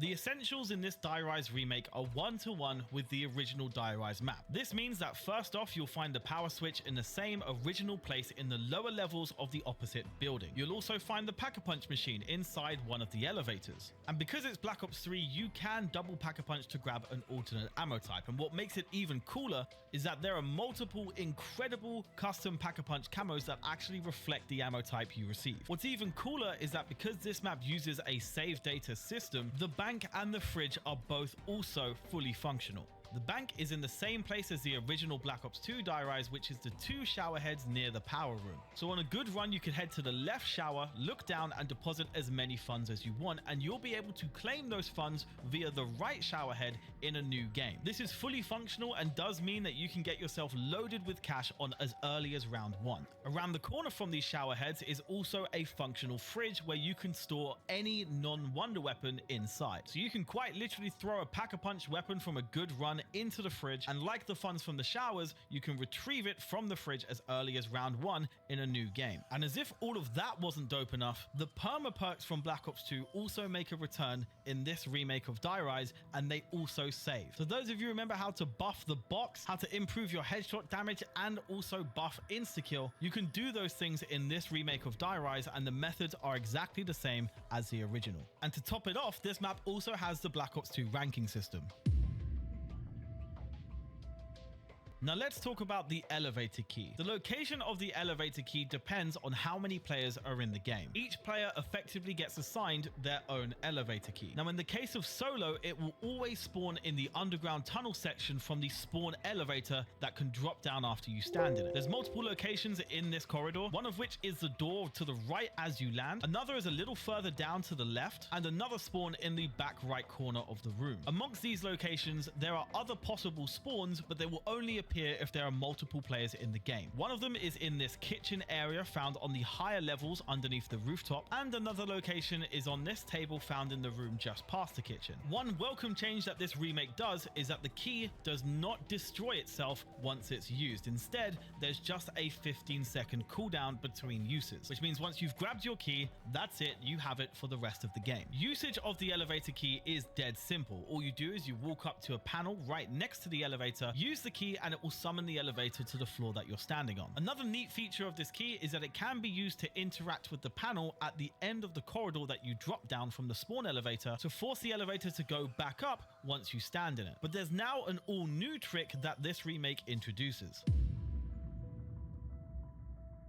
Now you can upgrade the elevator key, and it has several very useful features. Now to upgrade the key, all you'll need to do is use it on all 8 shafts found in the map. The first elevator shaft can be found just behind where you build the trample steam. The second elevator shaft can be found right next to where you build the trample steam. The third elevator shaft can be found near the SVU wall by. The fourth elevator shaft acts as the one you drop down from spawn, where you'll need to interact with the control panel at the end of the corridor to ride it back up again. The fifth elevator shaft is the left back corner of the power room. The sixth elevator shaft is the other one found in the back corner of the power room. The seventh can be found just down this slope from the rooftop to this isolated elevator here. And the eighth and final elevator shaft can be found alone here in the back corner of the rooftop area. And do bear in mind that you can do these elevators in any order. After using the key on all 8 shafts, you'll then hear a very distinct noise, and on the HUD, you'll be able to see that the elevator key is now golden. Now, what this first allows you to do is you can call elevators with absolutely no cooldown whatsoever. But what's even better is that you can now lock an elevator in place. So if, for example, you like to stay on the rooftop and you see that there's a pack-a-punch available in one of the elevators here, you can lock the pack-a-punch in place so it never leaves the rooftop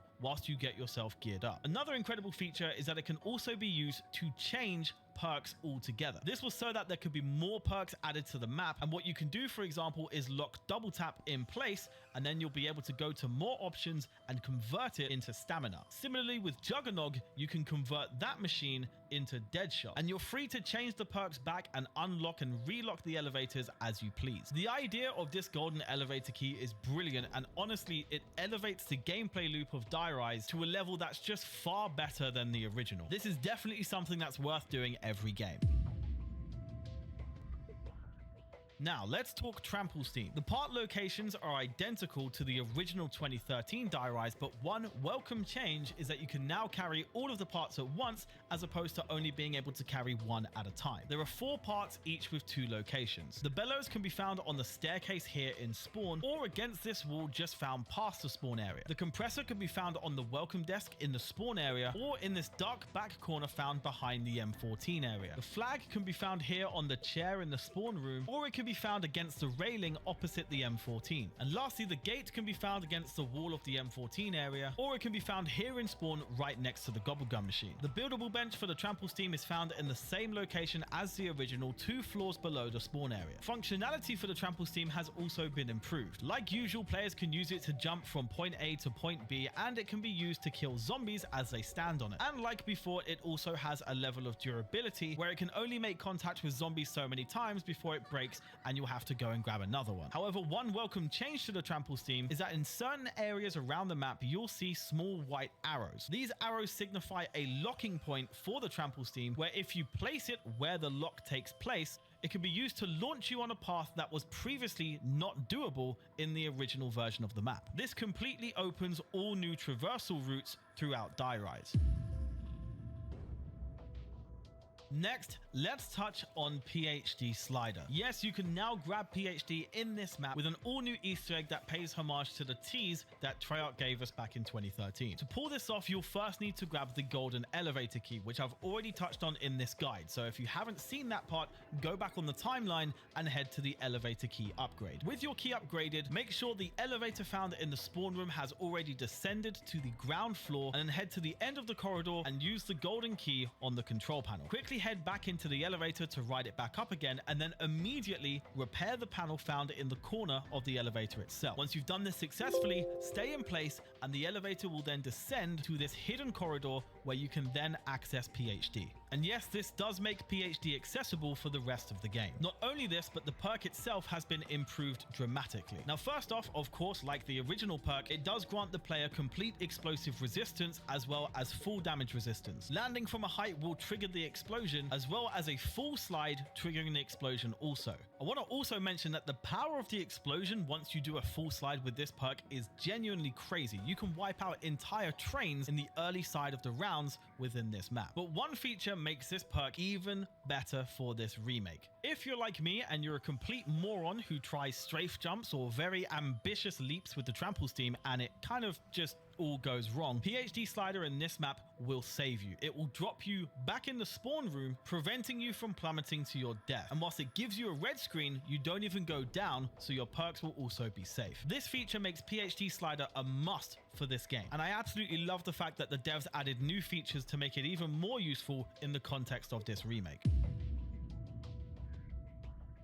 Moving on to an all-new side Easter egg, we're going to be talking about the Bowie knife upgrade. Now, each attempt at this upgrade is going to cost a lot of points, so you're going to want to make sure you get this right. The first thing you'll need to do is buy Galvanuckles. Once you have them, head over to the power room. Now, what you want to do is look at the elevator shaft in the left back corner of the room and see if you can hop on it. If so, go ahead and melee the power switch with the Galvanuckles and jump on the elevator as quickly as possible. If you miss the elevator like I did here, you'll want to head back to the power switch and periodically melee it again. Effectively, this electrical charge on the power switch caused by your Galvanuckles represents a 90-second timer, and you only have these 90 seconds to complete the upgrade step. Meleeing the power switch again resets the timer, so you want to keep it running until the elevator is back in the right position. Quickly throw another melee on the power switch to reset the 90-second timer, hop on the elevator and ride it up and buy the Bowie knife. With the Bowie knife in hand now, you want to quickly make your way back down to the power room. You can see on the screen the route that I personally take. You can kind of take any route you want. You can gamble with the elevators, however you want to do it, but you need to make sure that you get back to the power switch before that 90-second timer runs out. And to remind you, that 90 seconds is started from the last hit of the Galvanuckles, not when you buy the Bowie knife. So you want to make good use of time, get back to the power switch, and then melee it with the Bowie knife. Provided that the power switch was still lit up, you'll then see that the Bowie knife is now imbued with electrical power. If for whatever reason you don't make it back in time and the electrical charge has disappeared from the power switch, the only way to restart the step is to grab the Galvanuckles again to retry it. So you can kind of see why I said that this side Easter egg is very expensive if you get it wrong. But the reward is worth it. This electrical Bowie knife is a one hit until round 35, and it basically acts as a one-to-one representation of the golden spork from Mob of the Dead. It's a very effective weapon and of course very good for points as well. Now, if you're playing co-op, there's a few things to mention here. Firstly, this is an individual Easter egg, meaning if one person does it, it doesn't mean that everyone can go ahead and claim an electric Bowie knife. Everyone has to do this Easter egg for themselves in order to obtain the reward. But if a player completes this Easter egg, they'll notice that the power switch will remain lit the entire time. That means that if they bleed out, all they have to do is buy the Bowie knife again, head back to the power switch and just melee it once to reclaim its power. So thankfully, if you do bleed out, you don't need to do the 90-second run all over again. But now let's slide on in with this free perk slot and free perk that you can claim in this remake of Die Rise with one very, very simple trick. Effectively, on any jumping jack round, that's the round where you have the Nova Crawlers that leap around the place, all you need to do is maintain 100% accuracy and you'll be given a free perk which also expands the perk limit. A trick to guarantee 100% accuracy is to basically use melee only and or the trample steam as well. By using melees and trample steams, you guarantee 100% accuracy every time and you can basically just